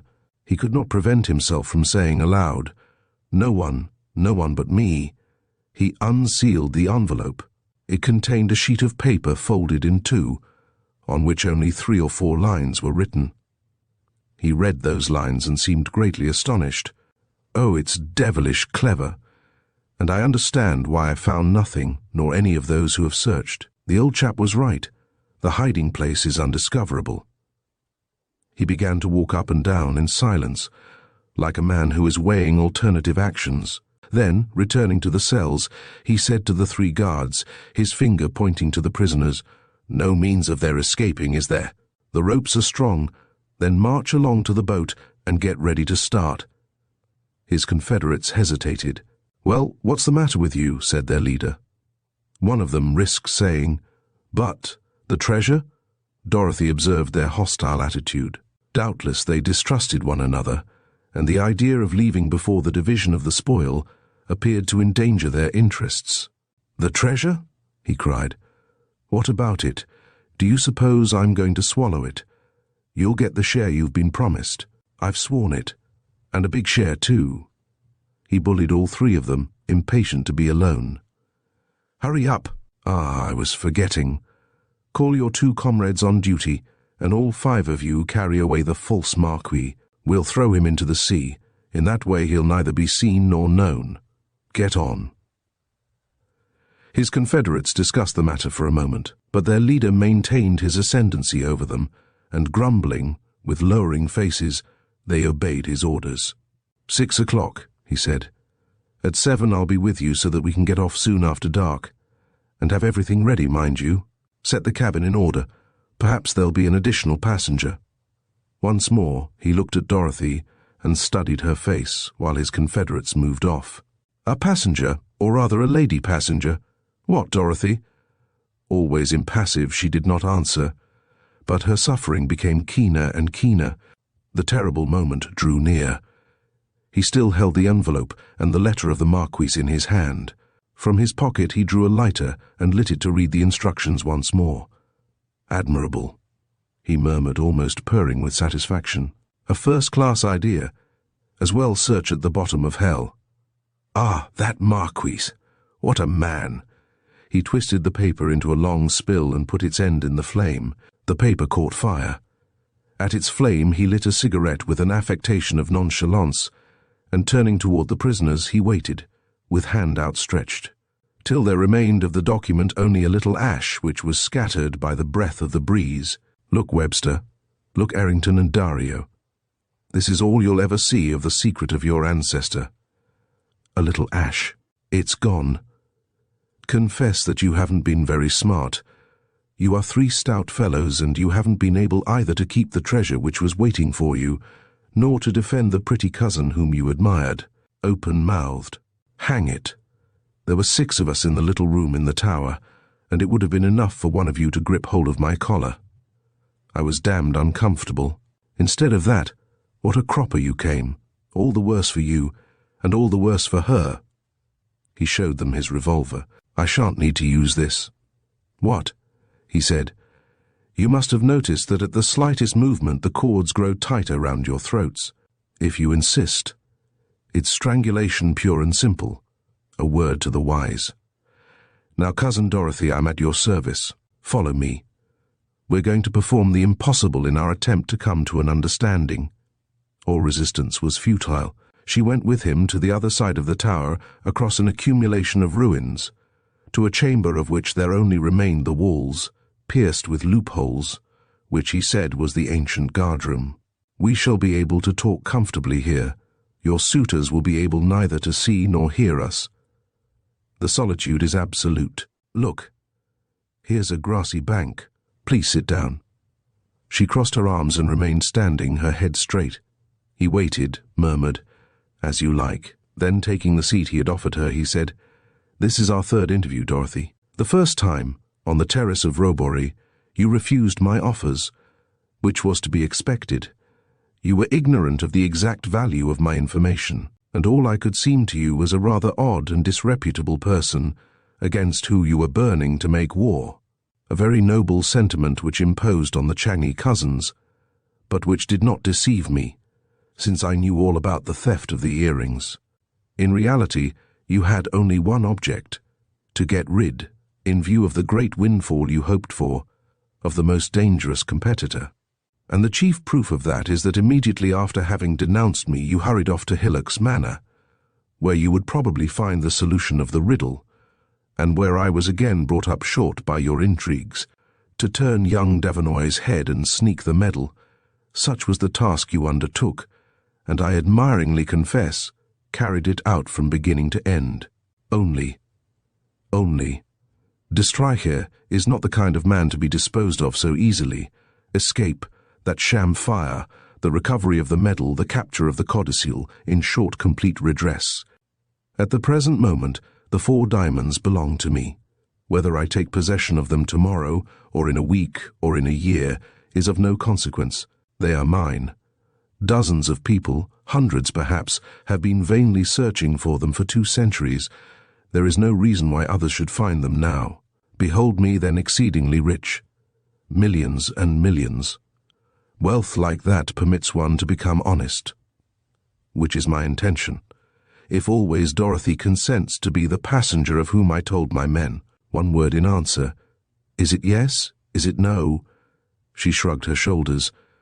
I knew what to expect, he said. All the same, I wished to make the test, before having recourse to extreme measures. He awaited the effect of this threat. Dorothy did not stir. How calm you are, he said in a tone in which there was a note of disquiet. However you understand the situation exactly? Exactly. We're alone. I have as pledges, as means of acting on you, the life of Montfaucon and the lives of these 3 bound men. Then how comes it that you are so calm? She said clearly and positively, I am calm because I know you are lost. Come, come, he said laughing. Irretrievably lost. And why? Just now, at the inn, after having learnt about the kidnapping of Montfaucon, I sent my 3 other boys to the nearest farms to bring all the peasants they met. He sneered. By the time they've got together a troop of peasants, I shall be a long way off. They are nearly here, I'm certain of it. Too late, my pretty dear. If I'd had the slightest doubt, I'd have had you carried off by my men. By your men? No. What is there to prevent it? You are afraid of them, in spite of your airs of wild beast tamer. They're asking themselves whether you didn't stay here to take advantage of the secret you have stolen and get hold of the diamonds. They would find an ally in me. You would not dare to take the risk. And then? Then that's why I am calm. He shook his head and in a grating voice. A lie, little one. Play acting. You are paler than the dead, for you know exactly where you stand. Whether I am tracked here in an hour, or whether my men end by betraying me, makes little difference. What does matter to you, to me, is not what happens in an hour, but what is going to happen now. And you have no doubts about what is going to happen, have you? He rose and standing over her, studied her with a menacing bitterness. From the first minute I was caught like an imbecile, rope dancer, acrobat, princess, thief, mountebank. There is something in you which overwhelms me. I have always despised women. Not one has troubled me in my life. You attract me while you frighten me. Love? No. Hate, or rather a disease. A poison which burns me and of which I must rid myself, Dorothy. He was very close to her, his eyes hard and full of fever. His hands hovered about the young girl's shoulders, ready to throw her down. To avoid their grasp, she had to draw back towards the wall. He said in a very low, breathless voice, Stop laughing, Dorothy. I've had enough of your gypsy spells. The taste of your lips. That's the potion that's going to heal me. Afterwards I shall be able to fly and never see you again. But afterwards only. Do you understand? He set his 2 hands on her shoulders so roughly that she tottered. However, she continued to defy him with her attitude wholly contemptuous. Her will was strained to prevent him from getting once more the impression that she could tremble in the depths of her being and grow weak. Do you understand? Do you understand? The man stuttered, hammering her arms and neck. Do you understand that nothing can stop it? Help is impossible. It's the penalty of defeat. Today I avenge myself, and at the same time I free myself from you. When we are separated, I shall be able to say to myself, yes, she hurt me, but I do not regret it. The denouement of the adventure effaces everything. He leant more and more heavily on the young girl's shoulders and said to her with sarcastic joy, Your eyes are troubled, Dorothy. What a pleasure to see that. There is fear in your eyes. Fear. How beautiful they are, Dorothy. This is indeed the reward of victory, just a look like that, which is full of fear, fear of me. That is worth more than anything. Dorothy, Dorothy, I love you. Forget you? What folly. If I wish to kiss your lips, it is that I may love you even more, and that you may love me, that you may follow me like a slave, and like the mistress of my heart. She touched the wall. The man tried to draw her to him. She made an effort to free herself. Ah! He cried in a sudden fury, mauling her. No resistance, my dear. Give me your lips at once, do you hear? If not, it's Montfaucon who'll pay. Do you want me to swing him round again as I did just now? Come, obey, or I'll certainly cut across to his cell, and so much the worse for the brat's head." Dorothy was at the end of her forces. Her legs were bending. All her being shuddered with horror at this contact with the ruffian, and at the same time she trembled to repulse him, so great was her fear lest he should at once fling himself on the child. Her stiff arms began to bend. The man redoubled his efforts to force her to her knees. It was all over. He was nearly at his goal. But at that moment, the most unexpected sight caught her eye. Behind him, a few feet away, something was moving, something which passed through the opposite wall. It was the barrel of a rifle leveled at him through the loophole slit. On the instant she remembered that St. Quentin had carried away from the inn an old and useless rifle without cartridges. She did not make a sign which could draw de Stryker's attention to it. She understood St. Quentin's maneuver. The boy threatened, but he could only threaten. It was for her to contrive the method by which that menace should, as soon as de Stryker saw it directed against him, have its full effect. It was certain that de Stryker would only need a moment to perceive, as Dorothy herself perceived, the rust and the deplorable condition of the weapon, as harmless as a child's gun. Quite clearly Dorothy perceived what she had to pull herself together, to face the enemy boldly and to confuse him, were it only for a few seconds, as she had already succeeded in upsetting him by her coolness and self-control. Her safety, the safety of Montfaucon, depended on her firmness. In Robur Fortuna, she thought, but that thought she unconsciously uttered in a low voice, as one utters a prayer for protection, and at once she felt her adversary's grip relax. The old motto, on which he had so often reflected, uttered so quietly, at such a moment, by this woman whom he believed to be at bay, disconcerted him. He looked at her closely and was astounded. Never had her beautiful face worn such a serene air. Over the white teeth the lips opened, and the eyes, a moment ago terrified and despairing, now regarded him with the quietest smile. "What on earth is it?" he cried beside himself, as he recalled her astounding laughter near the pool at Hillock's Manor. "Are you going to laugh again today?" "I'm laughing for the same reason. You are lost." He tried to take it as a joke. "Hang it! How?" "Yes," she declared. "I told you so from the first moment, and I was right." "You're mad," he said, shrugging his shoulders. She noticed that he had grown more respectful, and sure of a victory which rested in her extraordinary coolness and in the absolute similarity of the two scenes, she repeated, "You are lost. The situation really is the same as at the manor. There Raoul and the children had gone to seek for help, and of a sudden, when you were the master, the barrel of a gun was levelled at you. Here it is the same. The 3 urchins have found men. They are there, as at the manor with their guns. You remember? They are here. The barrels of the guns are levelled at you." "You lie," stammered the ruffian. "They are there," she declared in a yet more impressive tone. "I've heard my boys signal. They haven't wasted time coming round the tower. They are on the other side of that wall." "You lie," he cried. "What you say is impossible," she said, always with the coolness of a person no longer menaced by peril, and with an imperious contempt. "Turn round. You'll see their guns levelled at your breast. At a word from me they fire. Turn round then." He shrunk back. He did not wish to obey. But Dorothy's eyes, blazing, irresistible, stronger than he, compelled him, and yielding to their compulsion, he turned round. It was the last quarter of the last minute. With all the force of her being, with a strength of conviction which did not permit the ruffian to think, she commanded, "Hands up, you blackguard, or they'll shoot you like a dog.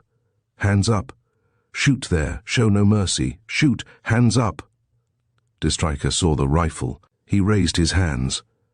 Dorothy sprang on him, and in a second tore a revolver from his jacket pocket, and aiming at his head, without her heart quickening a beat, and with a perfectly steady hand, she said slowly, her eyes gleaming maliciously, "Idiot!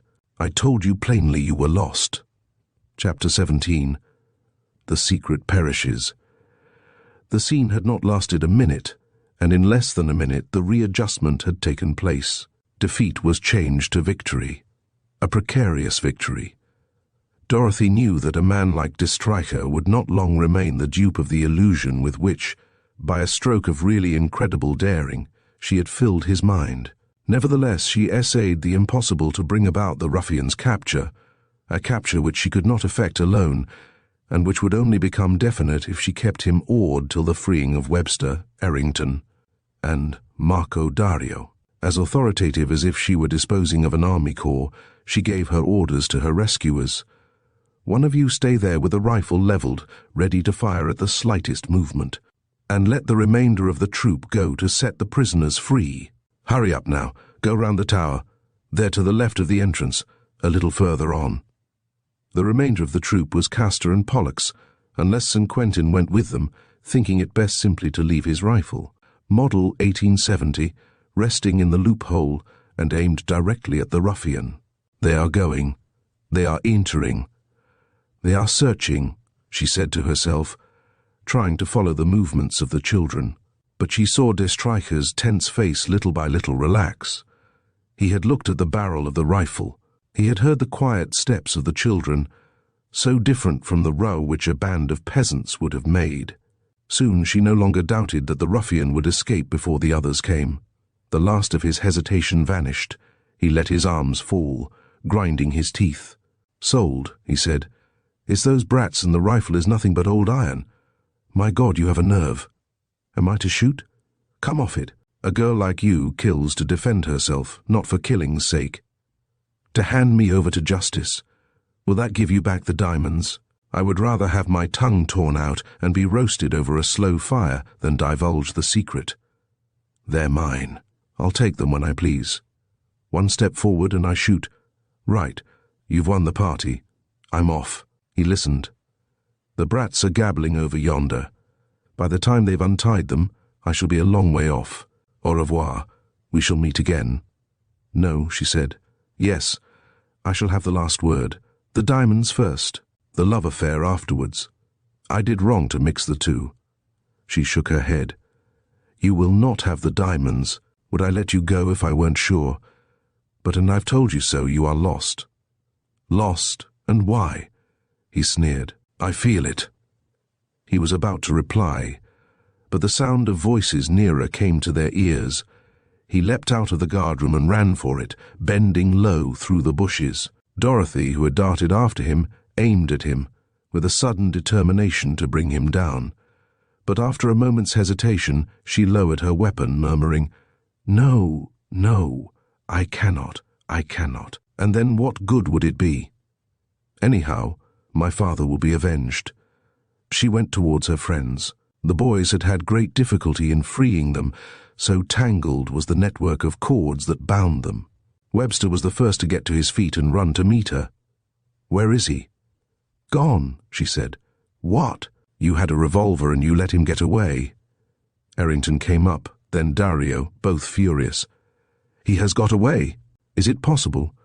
But which way did he go?" Webster snatched Dorothy's weapon. "You hadn't the heart to kill him? Was that it?" "I had not," said Dorothy. "A blackguard like that, a murderer. Ah, well, that's not our way, I swear. Here we are, friends." Dorothy barred their way. "And his confederates? There are 5 or 6 of them besides de Stryker, all armed with rifles. All the better," said the American. "There are 7 shots in the revolver." "I beg you," she said, fearing the result of an unequal battle. "I beg you. Besides, it's too late. They must have got on board their boat." "We'll see about that." The 3 young men set out in pursuit.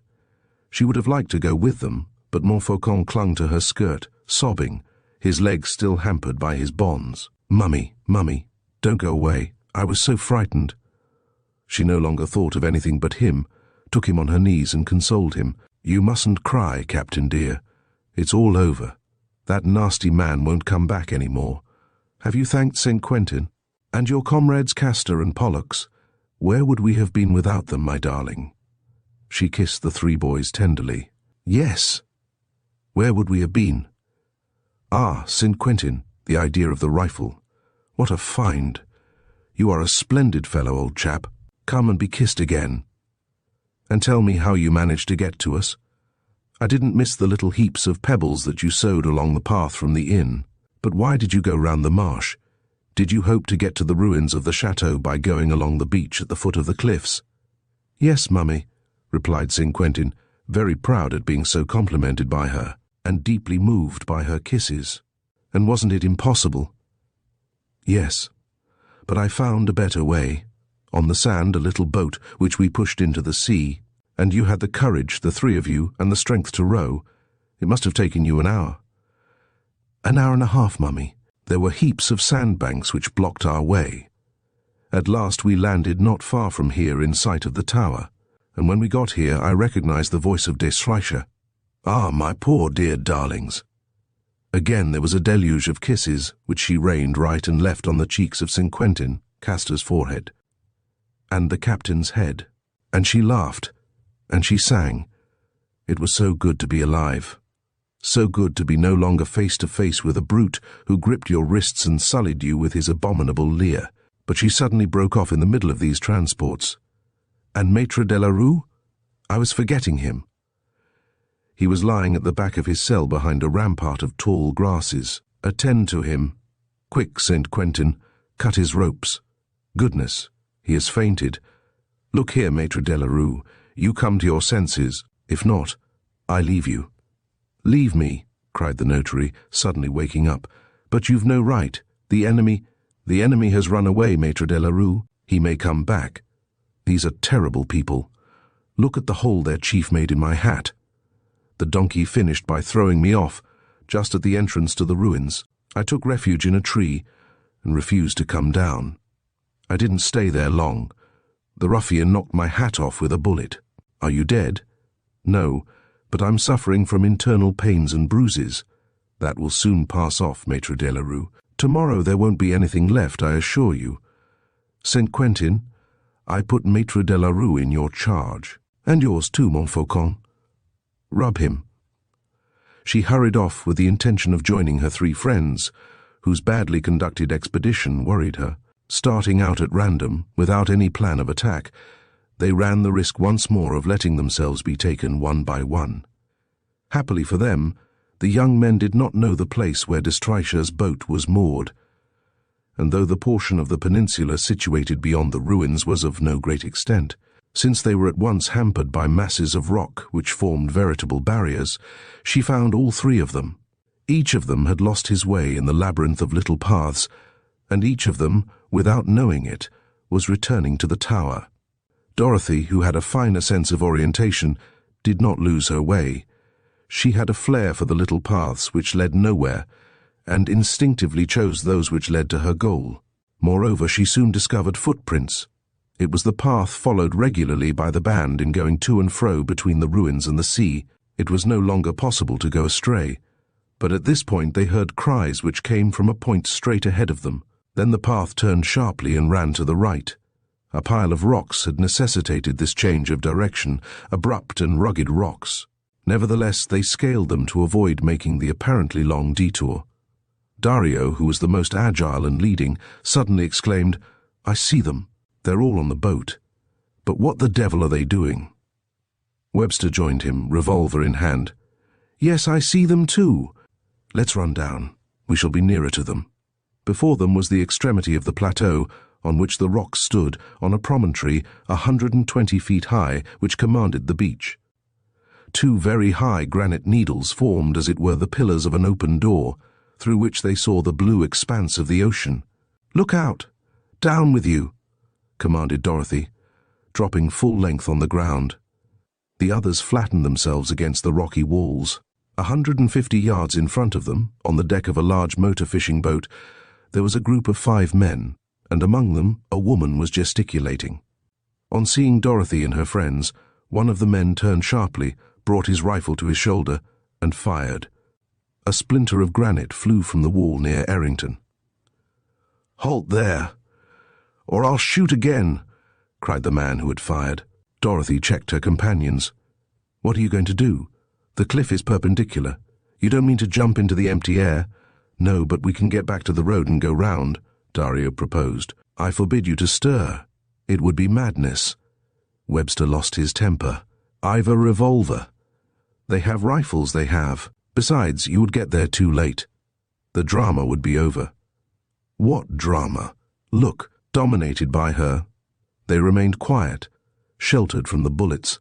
Below them developed, like a performance at which they were compelled to be present without taking part in it, what Dorothy had called the drama, and all at once they grasped its tragic horror. The big boat was rocking beside a natural quay, which formed the landing place of a peaceful little creek. The woman and the 5 men were bending over an inert body, which appeared to be bound with bands of red wool. The woman was apostrophizing this 6th individual, shaking her fists in his face, and heaping abuse on him, of which only a few words reached the ears of the young people. "Thief! Coward! You refuse, do you? You wait a minute." She gave some orders with regard to an operation for which everything was ready, for the young people perceived, when the group of ruffians broke up, that the end of a long rope which ran over the main yard was round the prisoner's neck. 2 men caught hold of the other end of it. The inert body was set on its feet.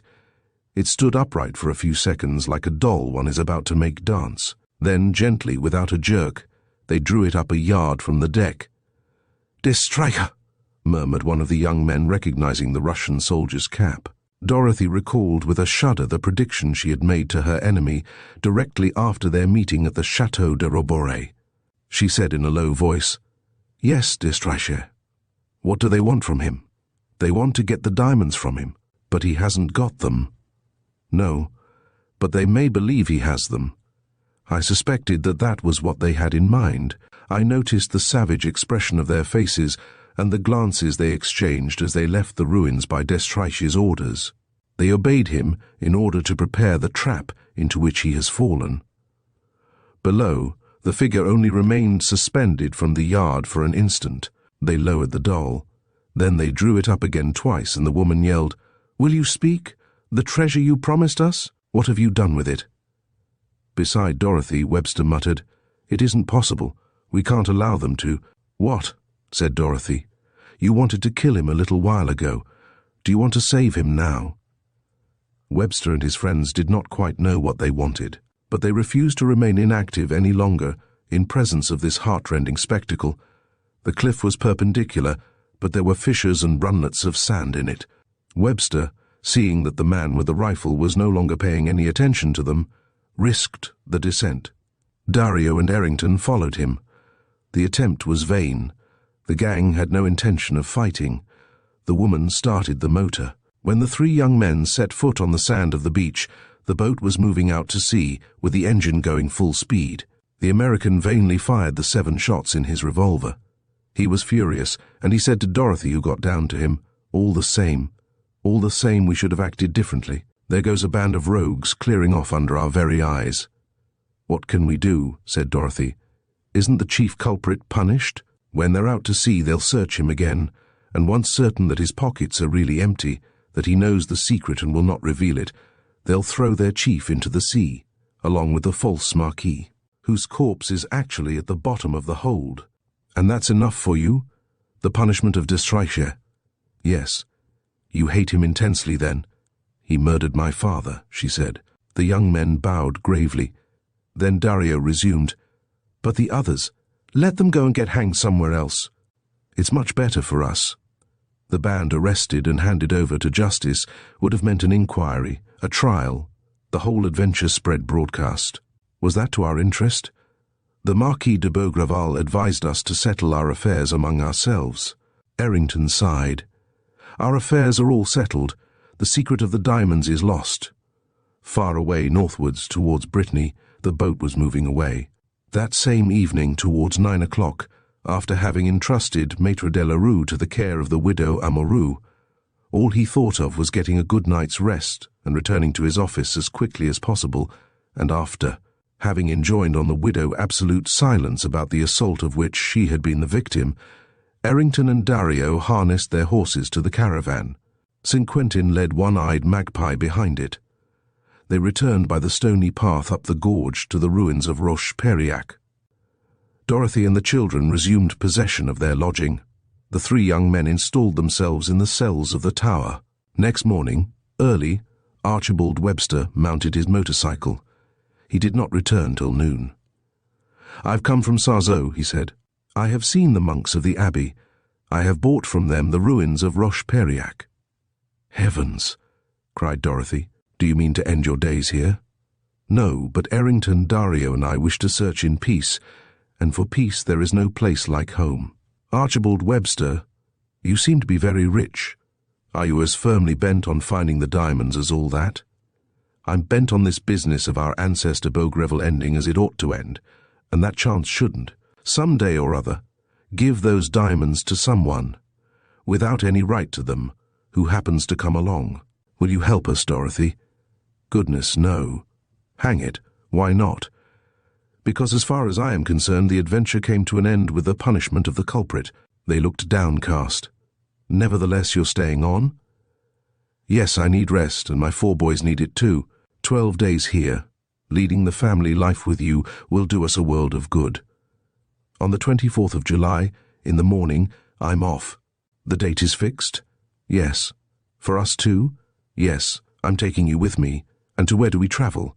"An old manor in Vendée where, at the end of July, other descendants of the Lord of Beaugreville will find themselves gathered together.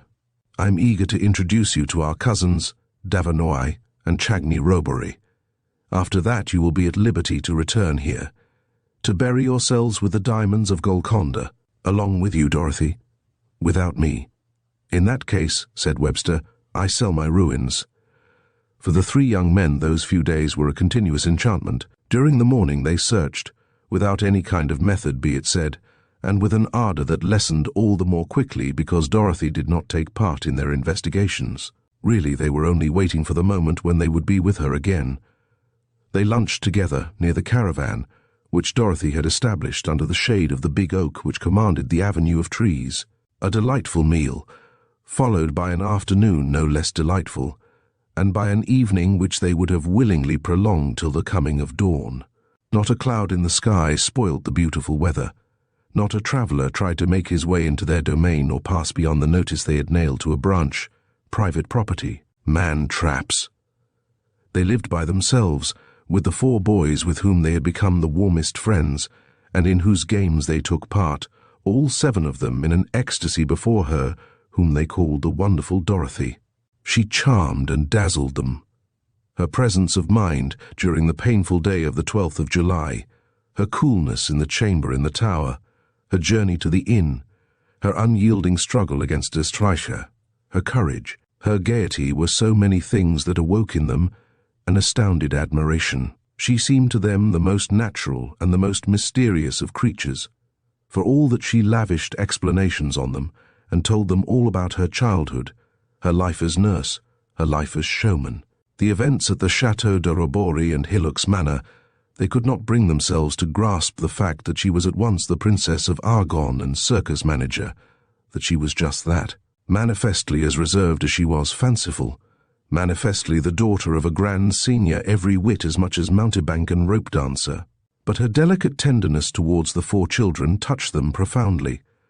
To such a degree did the maternal instinct reveal itself in her affectionate looks and patient care. On the 4th day, Marco Dario succeeded in drawing her aside and made his proposal. "I have 2 sisters who would love you like a sister. I live in an old palace in which, if you would come to it, you would wear the air of a lady of the Renaissance." On the 5th day, the trembling Errington spoke to her of his mother, who would be so happy to have a daughter like you. On the 6th day it was Webster's turn. On the 7th day they nearly came to blows. On the 8th day they clamoured to her to choose between them. "Why between?" said she laughingly.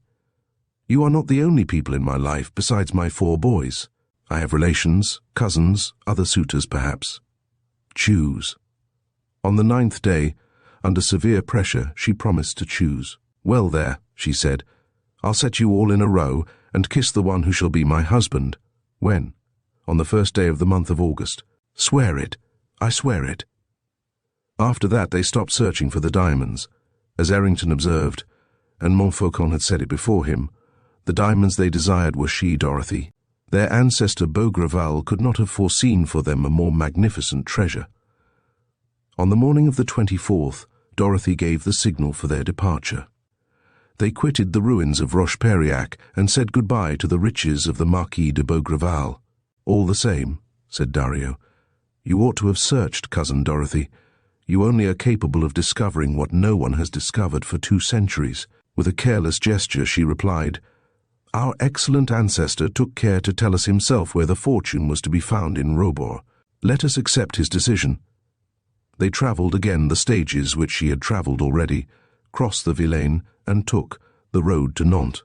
In the villages one must live, and the young girl accepted help from no one. Dorothy's circus gave performances, fresh cause for amazement on the part of the 3 foreigners. Dorothy conducting the parade, Dorothy on One-Eyed Magpie, Dorothy addressing the public.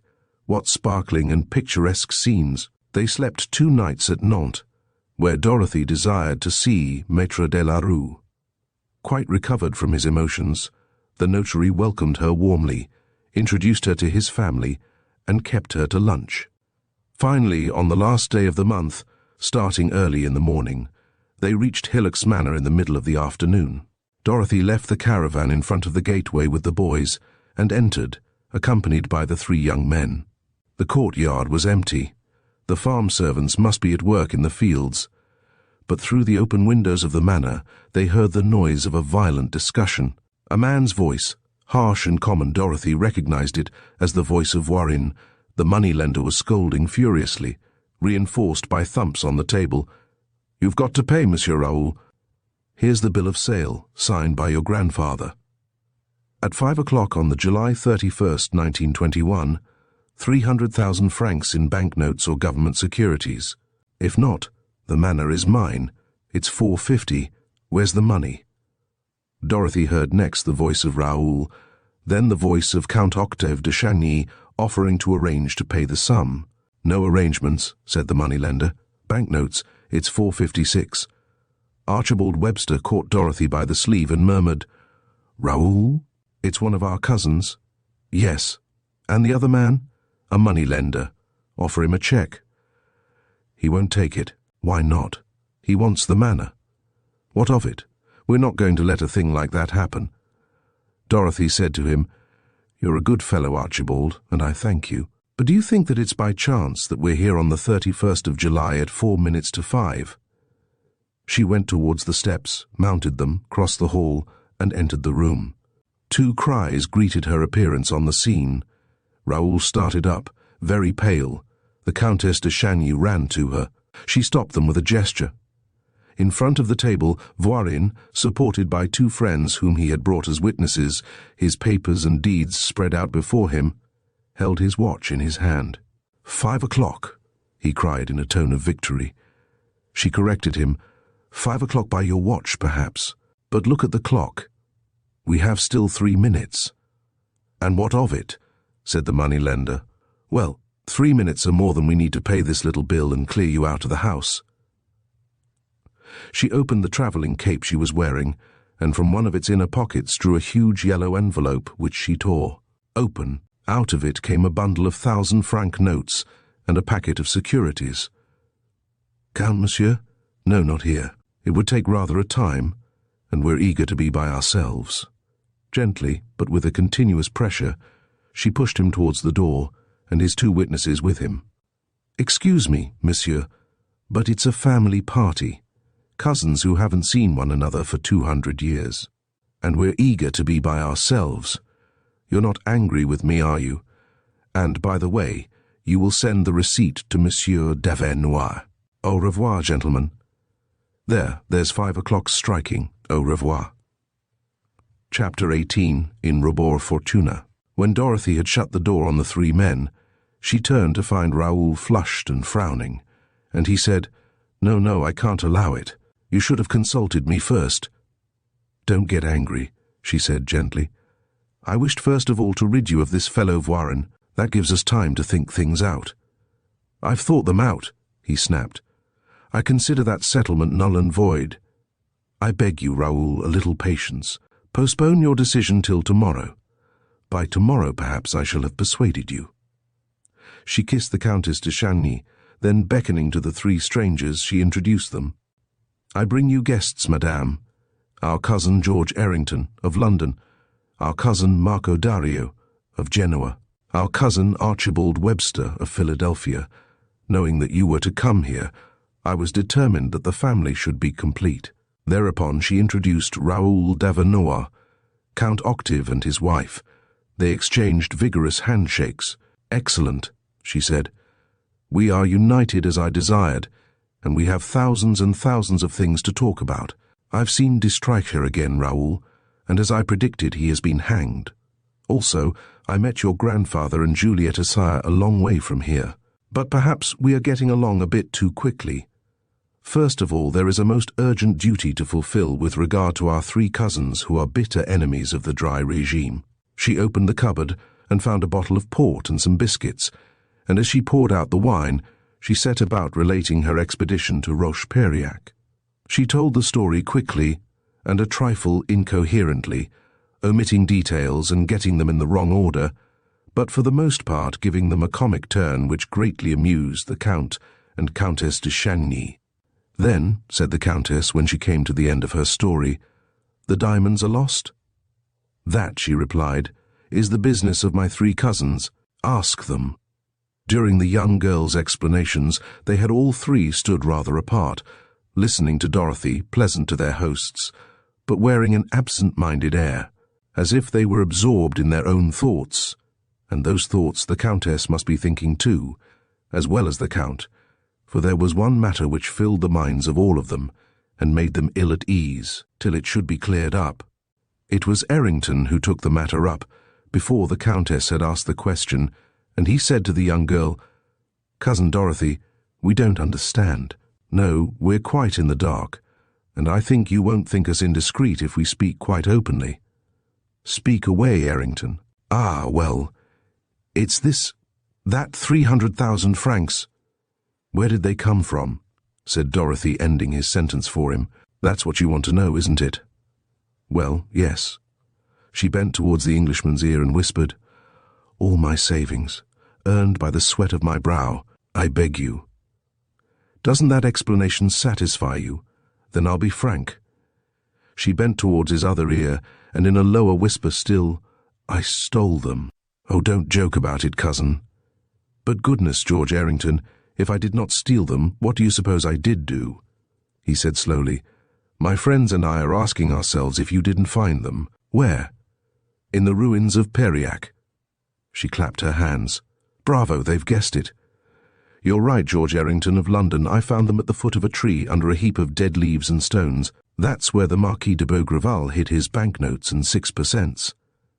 The other 2 cousins stepped forward. Marco Dario, who looked very worried, said gravely, "Be serious, Cousin Dorothy, we beg you, and don't laugh at us.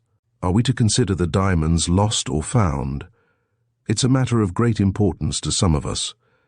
I admit that it is to me. I had given up hopes of them, but now all at once you let us imagine an unexpected miracle." "Is there one?" she said. "But why this supposition?" "Firstly, because of this unexpected money which we might attribute to the sale of one of the diamonds. And then, I must say it, because it seems to us, taking it all round, quite impossible that you should have given up the search for that treasure." "What?" "You, Dorothy, after months of conflicts and victories, at the moment you reach your goal, you suddenly decide to stand by with your arms folded. Not a single effort, not one investigation. No, on your part it's incredible." She looked from one to the other mischievously. "So that according to you, cousins, I must have performed the double miracle of finding the diamonds without searching for them." "There's nothing you couldn't do," said Webster gaily. The Countess supported them. "Nothing, Dorothy, and I see from your air that you've succeeded in this too." She did not say no. She smiled quietly. They were all round her, curious or anxious. The Countess murmured, "You have succeeded, haven't you?" "Yes," said Dorothy, she had succeeded. The insoluble problem, with which so many minds had wrestled so many times and at such length, for ages she had solved it. "But when? At what moment?" cried George Errington. "You never left us." "Oh, it goes a long way further back than that. It goes back to my visit, to the Château de Roboray." "Eh, what? What's that you say?" cried the astounded Count de Chagny. "From the first minute I knew at any rate the nature of the hiding place in which the treasure was shut up. But how? From the motto. From the motto? But it's so plain that I've never understood the blindness of those who have searched for the treasure, and that I went so far as to declare the man who, when concealing a treasure, gave so much information about it, ingenuous in the extreme. But he was right, was the Marquis de Beaugreval. He could engrave it all over the place, on the clock of his chateau, on the wax of his seals, since to his descendants his motto meant nothing at all. If you knew, why didn't you act at once? Said the Countess. I knew the nature of the hiding place, but not the spot on which it stood. This information was supplied by the gold medal. 3 hours after my arrival at the ruins I knew all about it. Marco Dario repeated several times, "In robore fortuna, in robore fortuna." And the others also pronounced the 3 words, as if they were a Kabbalistic formula, the mere utterance of which is sufficient to produce marvelous results. "Dario," she said, "you know Latin, and you, Errington, and you, Webster." "Well enough," said Dario. "To make out the sense of those 3 words, there's nothing tricky about them. Fortuna means the fortune. In this case, the diamonds," said she. "That's right," said Dario, and he continued his translation. "The diamonds are in the firm heart," said Errington, laughing. "In vigor, in force," added Webster. "And for you 3, that's all that the ablative of the Latin word robur means." "Goodness, yes," they answered. "Robur, force, firmness, energy." She shrugged her shoulders disdainfully. "Ah, well, I, who know just about as much Latin as you do, but have the very great advantage over you of being a country girl to me. When I walk in the country and see that variety of oak which is called the rouve, it nearly always occurs that the old French word rouve is derived from the Latin word robur, which means force, and also means oak. And that's what led me, when on the 12th of July I passed, along with you, near the oak, which stands out so prominently in the middle of the clearing. At the beginning of the avenue of oaks, that's what led me to make the connection between that tree and the hiding place, and so to translate the information which our ancestor untiringly repeated to us. I have hidden my fortune in the hollow of a roof oak. There you are. As you perceive, it's as simple as winking." Having made her explanation with a charming gaiety, she was silent. The 3 young men gazed at her in wonder and amazement. Her charming eyes were full of her simple satisfaction at having astonished her friends by this uncommon quality, this inexplicable faculty with which she was gifted. "You are different," said Webster. "You belong to a race.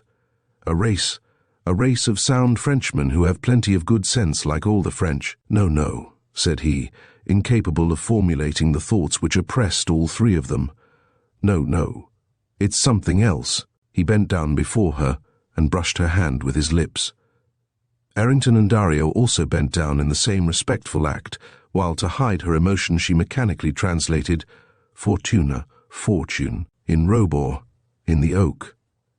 And she added, "In the deepest depths of the oak, in the heart of the oak, one might say. There was about 6 feet from the ground, one of those ring-shaped swellings, that scar which wounds in the trunks of trees leave, and I had an intuition that that was the place in which I must search, and that there the Marquis de Beaugreval had buried the diamonds he was keeping for his second existence. There was nothing else to do but make the test. That's what I did, during the first few nights while my 3 cousins were sleeping. St. Quentin and I got to work at our exploring with our gimlets and saws and centre bits, and one evening I suddenly came across something too hard to bore. I had not been mistaken. The opening was enlarged, and one by one I drew out of it 4 balls of the size of a hazel nut. All I had to do was to clear off a regular matrix of dirt to bring to light 4 diamonds.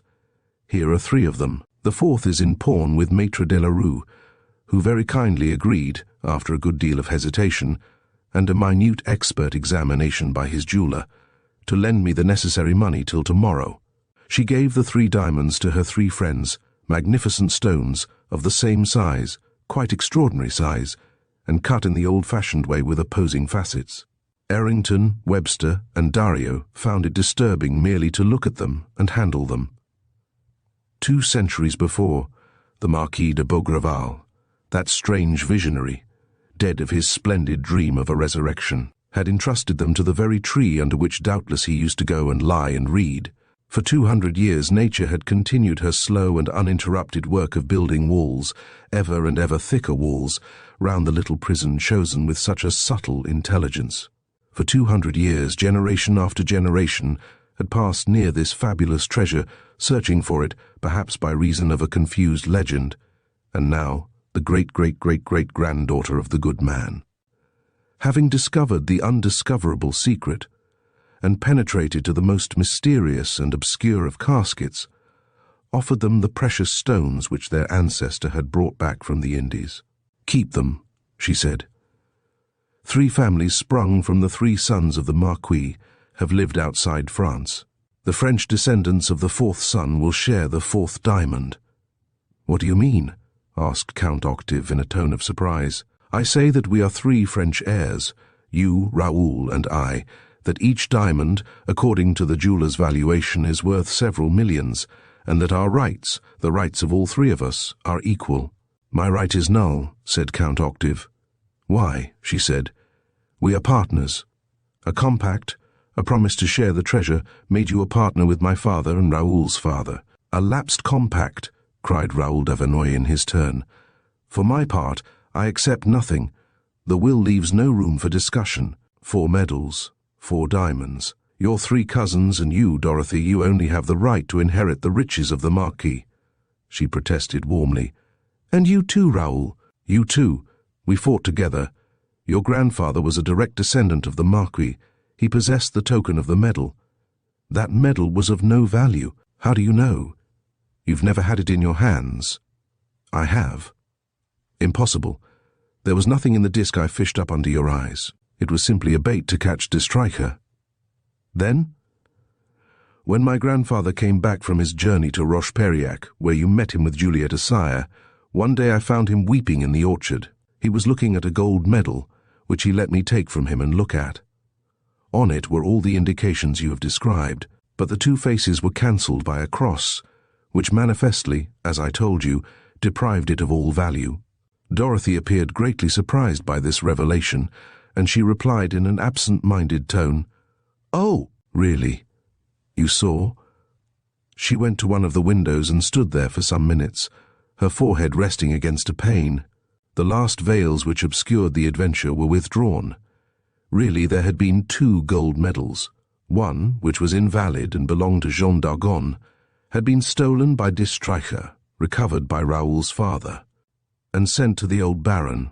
The other, the valid one, was the one which belonged to the old baron, who, out of prudence or greed, had never spoken of it to his son or grandson.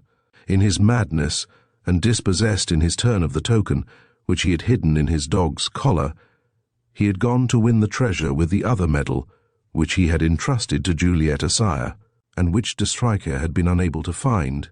All at once Dorothy saw all the consequences which followed this revelation. In taking from the dog's collar the medal which she believed to be hers, she had robbed Raoul of his inheritance.